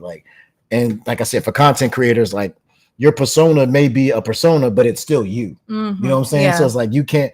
A lot of people would think of as the persona as a separate person. Like this is just a person that I invented for that, but it's not really true. That we've talked about this before in the podcast, actually. Like we have. How your persona is like just an amplification of who you are. Yeah. And that's what TJ the gamer is to Dark Link. He's an amplification. Like DJ Dark Link, it has all the same traits as TJ the gamer, but TJ the gamer just pushes the dial all the way up to 11. Yes, I agree. Gaming Grounds. This is funny because she actually doesn't like TJ the gamer. I don't like TJ the gamer, and so that's where I'm gonna go with this now. I think that what I got out of this track is it being appreciative of both sides, because both sides are essential for your success. And fun fact about me, many people would think in the past, they're like, oh, she just got in, because she likes his music and she likes TJ the gamer, but like it was completely the opposite. Like I did not get into it because of, oh, he's TJ the gamer, or oh, he's an artist, or honestly, he makes music. TJ the gamer kind of pushed her away. Pushed me away because I had this, this is Jack, where I'm talking about, where I'm going with this. Me being raised in a family of musicians, I have seen everything in this world. And the last thing I wanted to do is end up being married to a musician, ironically, because, experience wise, it wasn't a positive one.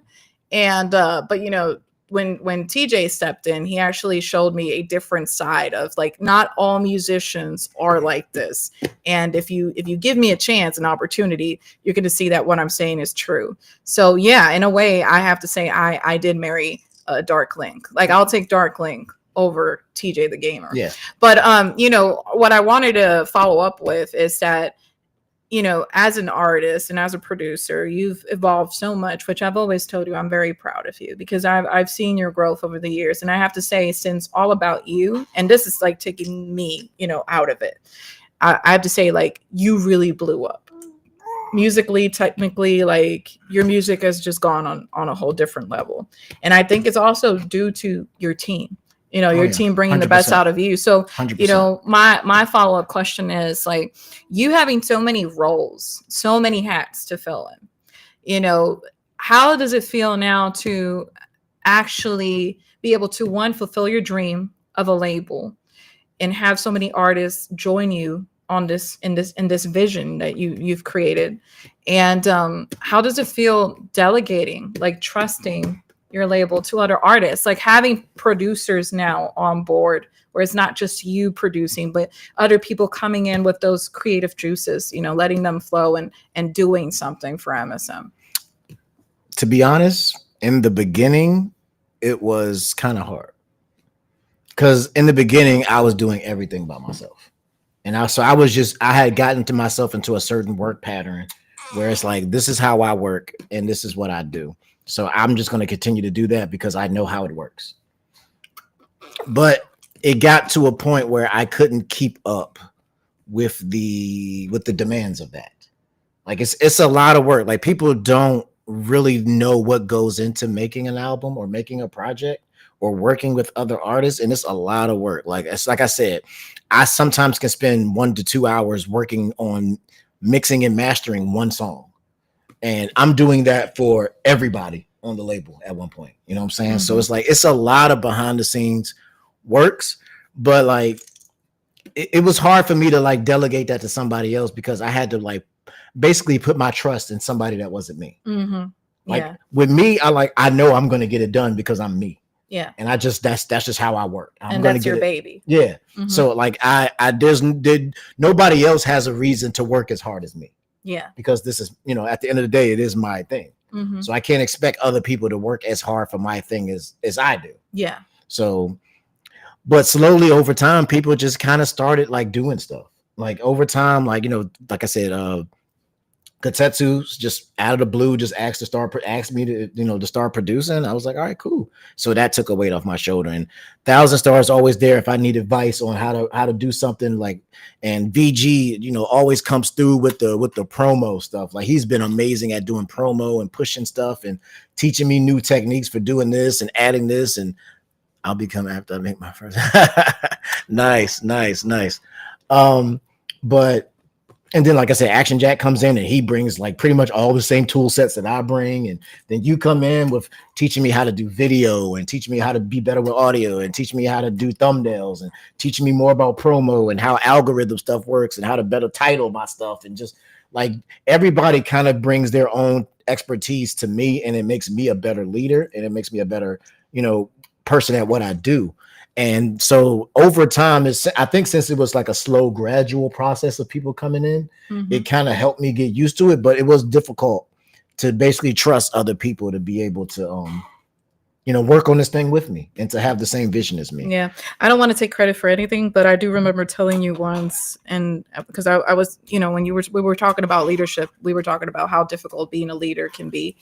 And I was telling you, I remember one day, you were like, how can I connect more with my group? And I was telling you, you just need to be more vulnerable.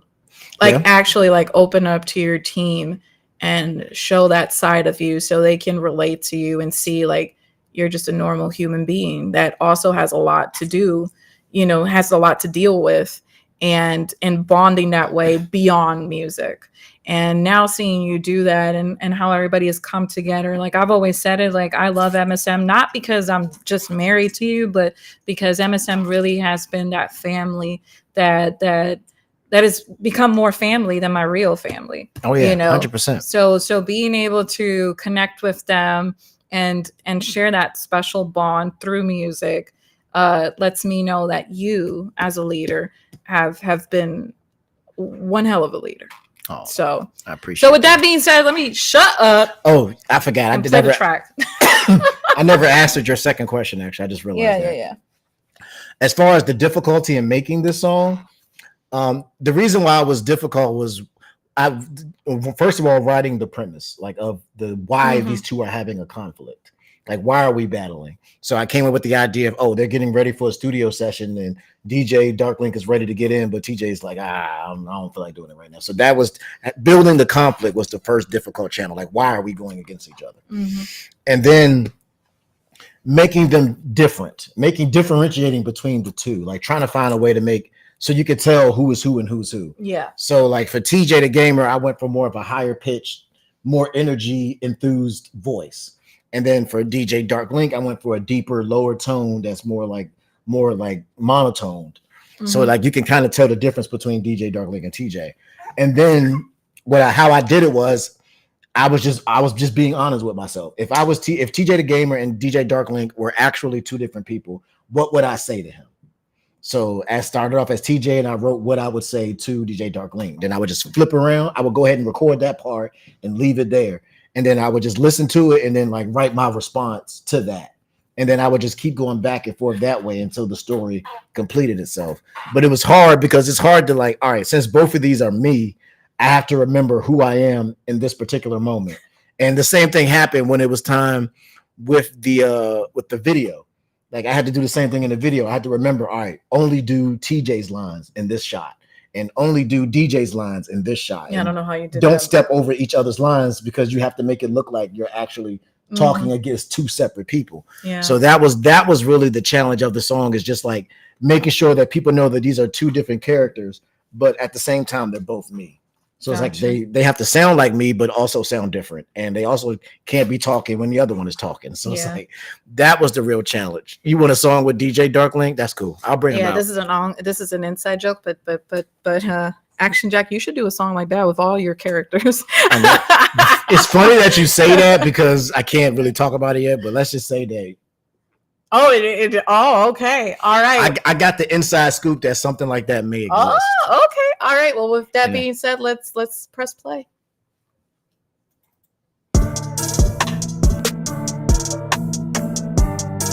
Hey, yo, T, you ready to record? Man, I don't know if I really want to right now. TJ, you always do this every time it's time to work. Whoa, not every time, man. Don't be trying to play me like that. See, this is why you need me around. Bro, I don't need you. I can do this by myself. Oh, really? Yeah. Man, I'm sick and tired of you, man. Pick the mic up. Oh, really? You want to do this right now? Yeah, let's go. All right, then. Pick the mic up. Let's bar it up. DJ Dark Link. Let me go and wake this kid up, cause you acting real lazy. Better without me, you talking real crazy. Nothing you say is really gonna faze me. End of the day, you can't replace me. You need to listen, I'm telling the truth. Always got an excuse when it's time for the booth. Think you on top, but you under the roof. Without me, tell me what would you do? Talking that shit, but I really don't need you. Stay in the back so nobody will see you. What, you scared of some sunlight? Gen 2, you the dark type, get out my sight. Boy, this story you really don't wanna tell. When you needed me for that weight loss, cause boy, you used to be fat as hell. We going in, I ate a lot, cause the choices you made had me stressed out. Cause you know the thing you chose, but I'm gonna leave the rest out. Man, you wish you had my confidence, cause your name is irrelevant. Can't eat without the start of the show. Boy, you need to use some common sense. Hey, that was uncalled for, bro. Nah, see, you came at me, so I came back at you. Nah, see, I see what we doing. This what we really doing today, huh? Yeah, this what we really doing. You about to catch these bars, yo. Let's go. See, you started this, so now you gotta put your money where your mouth is. I'm down for that. Like, whatever. Let's go. Yeah, I'm nowhere near done, bro. And neither am I. Let's go. If you went away, no one would miss you. I got a wife and kids at home, so getting rid of you is no issue. How does it feel to be all alone? You push everyone away. There's nothing that you can say till you come around to the true hero to come and save the day. Until the cameras turn on, I do all of the work just for you to take all the credit. And man, that shit really hurts. You never would've turned to music if I hadn't brought it to you first. And even though we in a battle, I still wrote your whole verse. You may have wrote all the lines, but it sound better when it comes from me. Cause when you get on the track, you suck away all the energy. Nobody knows who you are till I start spitting your bars. Cause you afraid to do it by yourself. I think this little boy needs some help. You met your wife because of me. Don't be coming trying to play me. You would've been nobody nowhere. Boy, I changed your whole destiny. I created MSM and brought about your whole legacy. You've been depending on me since infancy. Hey man, like seriously, why are we even doing this right now? I don't know, man. I just, sometimes I get in my feelings. You are me, I am you. True. We both need each other. No lies detected, man. Yeah. So what we gonna do about it? So let's bring it back to how we used to do it, man. Together? Together. Okay. Let's go. We better together and we go apart. One is the soul, the other's the heart. We in this together, we brothers forever. It's only been us from the start. I'm living my life and doing my thing, hitting the bell and making it ring. Meanwhile, I'm just making the beats and writing the hits that's making them sing. We make the music that people love, we taking over the scene. We can make anything happen on the road to chasing our dreams. We two sides of the same coin if you don't know what we mean. It's TJ the Gamer and Dark Link, we make one hell of a team.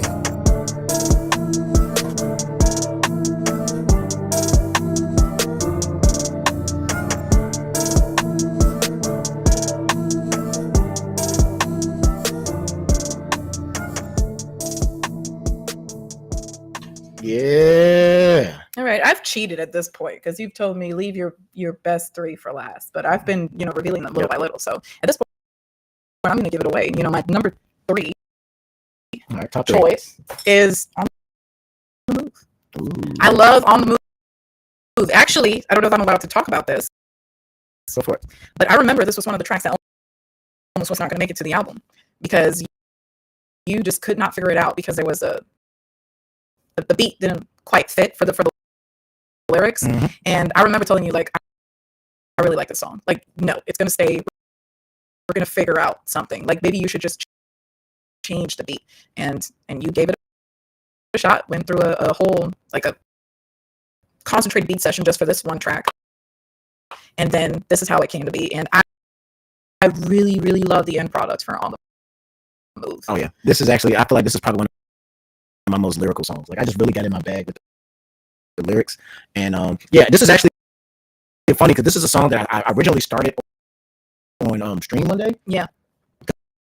Because I did the original first verse, that coming through like a Raging Demon. And it was to the original beat that you were talking about. Mm-hmm. And it just, when I went to go finish it wasn't hitting for me. It's just like, I'm like, this is not, because I wanted it to be the outro. But I'm just like, it doesn't hit like an outro. So, after a while, I just went into the lab and started working on a beat. And I just like, let me just make a beat for the intro. Not even going to think about the lyrics that I have.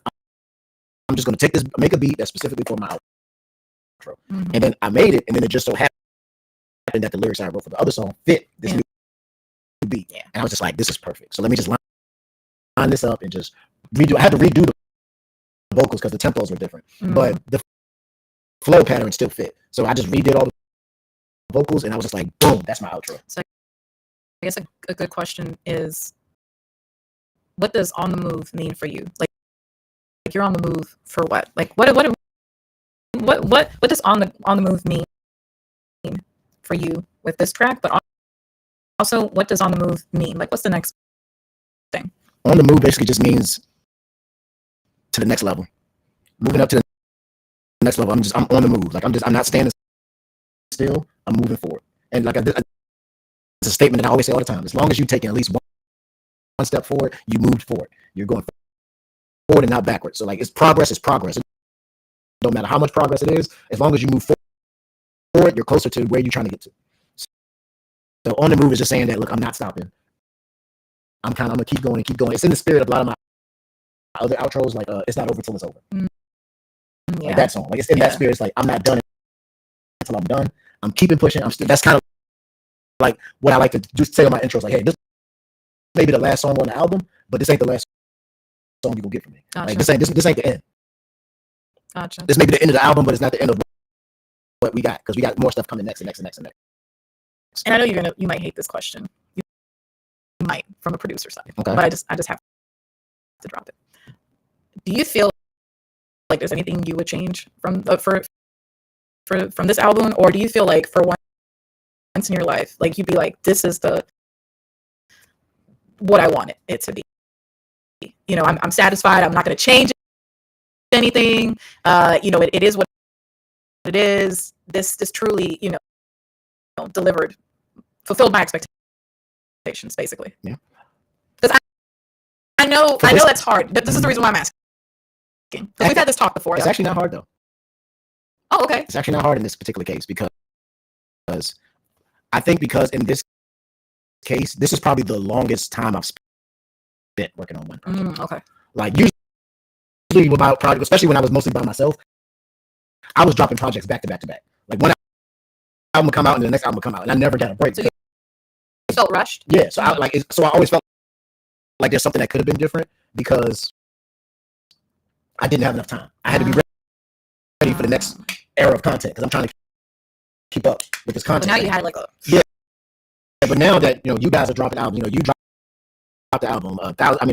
Katetsu dropped his album. BG dropped his album. Y'all literally gave me a whole year where I didn't have to worry about it. So I spent that time to really, really work on this album. So like I don't for where I was and where I'm at now, I feel like this is the best I can do at this point in time. Can I get better than this? Yeah, my next project I'll probably try to strive to be even better. But for this moment in time, I feel like this is the best body of work I could have put together because it wasn't rushed. I was able to take my time. I made selective choices. I was very tight on my beat selection. And is anybody else having audio issues? And I just really put my all into this album. So I really don't have any regrets from this project. Gaming Ground says that his top 3 is Return of the Hero, Proud to be a Gamer, and Father in the Game. Nice. TJ taking a year break was the best thing to happen. Yes, 100%. Yeah, it's nice now to know that I have other people that can like fill in and like help out, and like that helps give us. And then also switching to only doing 1 video a week because y'all remember there was a time when we were dropping 2 videos a week, every Tuesday and every Thursday. Now I think between having other people drop albums and also dropping to 1 video a week, I think really helped the overall quality of everything. Yeah. So now everything that we put out is a much higher quality product than trying to drop something every 2 videos every week. And when are we getting a TJ the Gamer and Zap collab album? Sooner than you may think. Yeah. Let's just put it like that. Mm-hmm. Sooner than you think. You said the audio's breaking up? Let me check something real quick. Yeah, check it. That's not what I want. That's not what I want. Boom, let me reset. Boo. All right. Okay. Is it good? Is that better? Hopefully that's better. Yeah. I love On the Move because one of the hardest things, and I've learned this with you, is the importance of ordering your tracks, mm-hmm. To make sure that the message comes out the way you want it to be. And I feel like you did a really good job with this album because I can't like really pull out individual tracks. I like them. I like each and every one of them, but I got my favorites, of course, like everybody. 1,000 Star says, I want to give a shout out to Zap for making TJ be happy, showing him his worth and leveling his life up because TJ is Ultra Instinct now. So thank you. Oh, y'all want to make me cry. That woman saved my life, y'all. Proud to be a gamer always hit my soul. It really does. All right. So before we hear this last song, let's go ahead and get all the announcements out of the way. First of all, I want to say thank you everybody who participated in Welcome Week 2025. We had an amazing launch to the channel. All the videos are doing really well. So if you missed out, we have a Welcome 2025 playlist that you can go back and watch all the videos from this last week. But starting next week, we are going back to our normal schedule. That means we're dropping new videos every single Thursday. This next Thursday, we're actually going to be opening up Master Sword Music Volume 6 is going to be opening up next week with a very interesting remix. I'm going to be tackling Resident Evil 2, and I'm going to be mixing it with reggaeton. So reggaeton Resident Evil 2 remix will be dropping next Thursday, 9 a.m. So definitely look out for that Resident Evil remix. And then if you love this album, we're not done with it yet because we are dropping videos for every single song on this album. That's right. Yeah. We have 20 videos, which actually kind of works out because we also have 20 remixes. So we're going to be alternating every other week. So like I said, next week, you'll get the Resident Evil 2 reggaeton remix. And then the following week, you will be getting, the video for Proud to be a Gamer. We'll follow that, and then we'll continue in that pattern. The next week will be a remix, and then the next week will be a music video until we get through both Volume 6 and this album. And then after that, I guess I can talk about it. I can finally at least mention it. But after my project releases, we're also getting 2 other projects from 2 other MSM artists. The first one being Mr. 1000 Star himself, who's going to be dropping his debut project, which is called Champions Mentality. Ooh. Fire, fire, fire, fire, fire. Take it to church, baby. And then right after the release of 1000 Stars project, Action Jack, the newest member of Master Sword Music, said he ready. What? He said he ready to drop an album too. Oh, snap. So be ready to get those albums later this year as well. So we got a lot of, like I said, we got a lot planned. We got, like I said, we got my album. We're going to be dropping videos for every track. We got Master Sword Music Volume 6. So you got 20 new video game remixes coming. 1000 Stars. Then you got 1000 Stars album. So you're going to get some more of that. You got Action Jack's album. And there's going to be some other surprises out here. There's going to be some freestyles and some other remix projects that I'm not going to talk Which about are yet. the only members that are we're still waiting because everybody else has released. Yeah, these will albums. after this year, every MSM member will have a release project. So that's going to be absolutely amazing. Definitely check out Action Jack's previous work. He's got a lot of music. And of course, if you want to check out this album, you can find it on your favorite music streaming platform under the name TJ the Gamer. If you want to follow all of the artists on MSM, let me tell you the best place to do that. It's a little place called masterswordmusic.com. And we got links for all the artists to all their projects, all their albums, all their videos. You can check them out there on masterswordmusic.com. And like I said, once again, thanks for an amazing launch this year. This is the final day of Welcome Week 2025. And be prepared because next week we come in with that remix and we're just going to keep rocking out 1 video a week every Thursday at 9 a.m. And with that being said, let's listen to the last song on this album.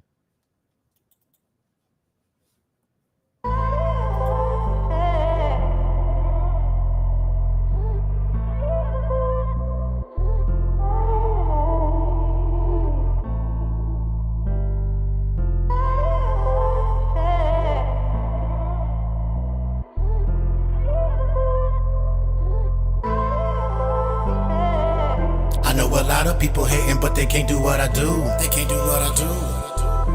I'm not where I wanna be, so I got something to prove. I got something to prove. I don't wanna give up now, man. I got the right to choose. I got the right to choose. In case you didn't know, man, TJ, I'm on the move. Just know I'm on the move. I know a lot of people hating, but they can't do what I do. They can't do what I do. I'm not where I wanna be, so I got something to prove. I got something to prove. I don't wanna give up now, man. I got the right to choose. I got the right to choose. In case you didn't know, coming through like a raging demon, so you better get out my way. Cause this is my time. Don't care who got something to say. No delay. Play with a gamer and I bet you will see nothing but a blue streak because I'm moving at high speed. Zoo weed. They shake like a controller every time they see me come through. You'll never control me cause I do just what I want to. I won't lose. This beat is kicking, might come out of both shoes. Tell you what I won't do. Fall off, not at all. Like the new game coming out, I'll make you call off. All the rappers so soft, but I stay up on my jump, man. Cause I'm known to rock the stage like it's a rock band. Oh damn, I think it's time to smash, bros. I'm trying to get to a place to let the cash roll in. And then I'm going to the next stage. I know a lot of people hating, but they can't do what I do. They can't do what I do. I'm not where I wanna be, so I got something to prove. I got something to prove. I don't wanna give up now, man. I got the right to choose. I got the right to choose. In case you didn't know, man, TJ, I'm on the move. Just know I'm on the move. I know a lot of people hating, but they can't do what I do. They can't do what I do. I'm not where I wanna be, so I got something to prove. I got something to prove. I don't wanna give up now, man. I got the right to choose. I got the right to choose. In case you didn't know, man, TJ, I'm man, this beat is so wild, I gotta spit bars. And you know I'm bringing the heat just like it's NASCAR. Hold it on the USA. Yeah, that's a game I like to play. It's my time to take the ground, cause like Usher is my way. In my day, me and my team work hard to complete the mission. Like Mario did with 3D, a smooth transition. You haven't heard my music? I think you need to listen. I'm little on this big planet, had to do something different. Mix the game with the bars and just speak from my heart. Build me a community like I did back with Press Star. Only all I know is on go. Mario Kart with the flow, like a blue shell, cause first place is my only goal. TJ the Gamer, that's my name, just so that you know. Like Bomberman trapped in the corner, cause I'm about to blow. I know that people gonna hate, cause that's just how it go. Now it's my turn it back, I'm ready for the show. know a lot of people hating, but they can't do what I do. They can't do what I do. I'm not where I wanna be, so I got something to prove. I got something to prove. I don't wanna give up now, man. I got the right to choose. I got the right to choose. In case you didn't know, man, TJ, I'm on the move. Just know I'm on the move. I know a lot of people hating, but they can't do what I do. They can't do what I do. I'm not where I wanna be, so I got something to prove. I got something to prove. I don't wanna give up now, man. I got the right to choose. I got the right to choose. In case you didn't know, man, TJ, I'm on the move.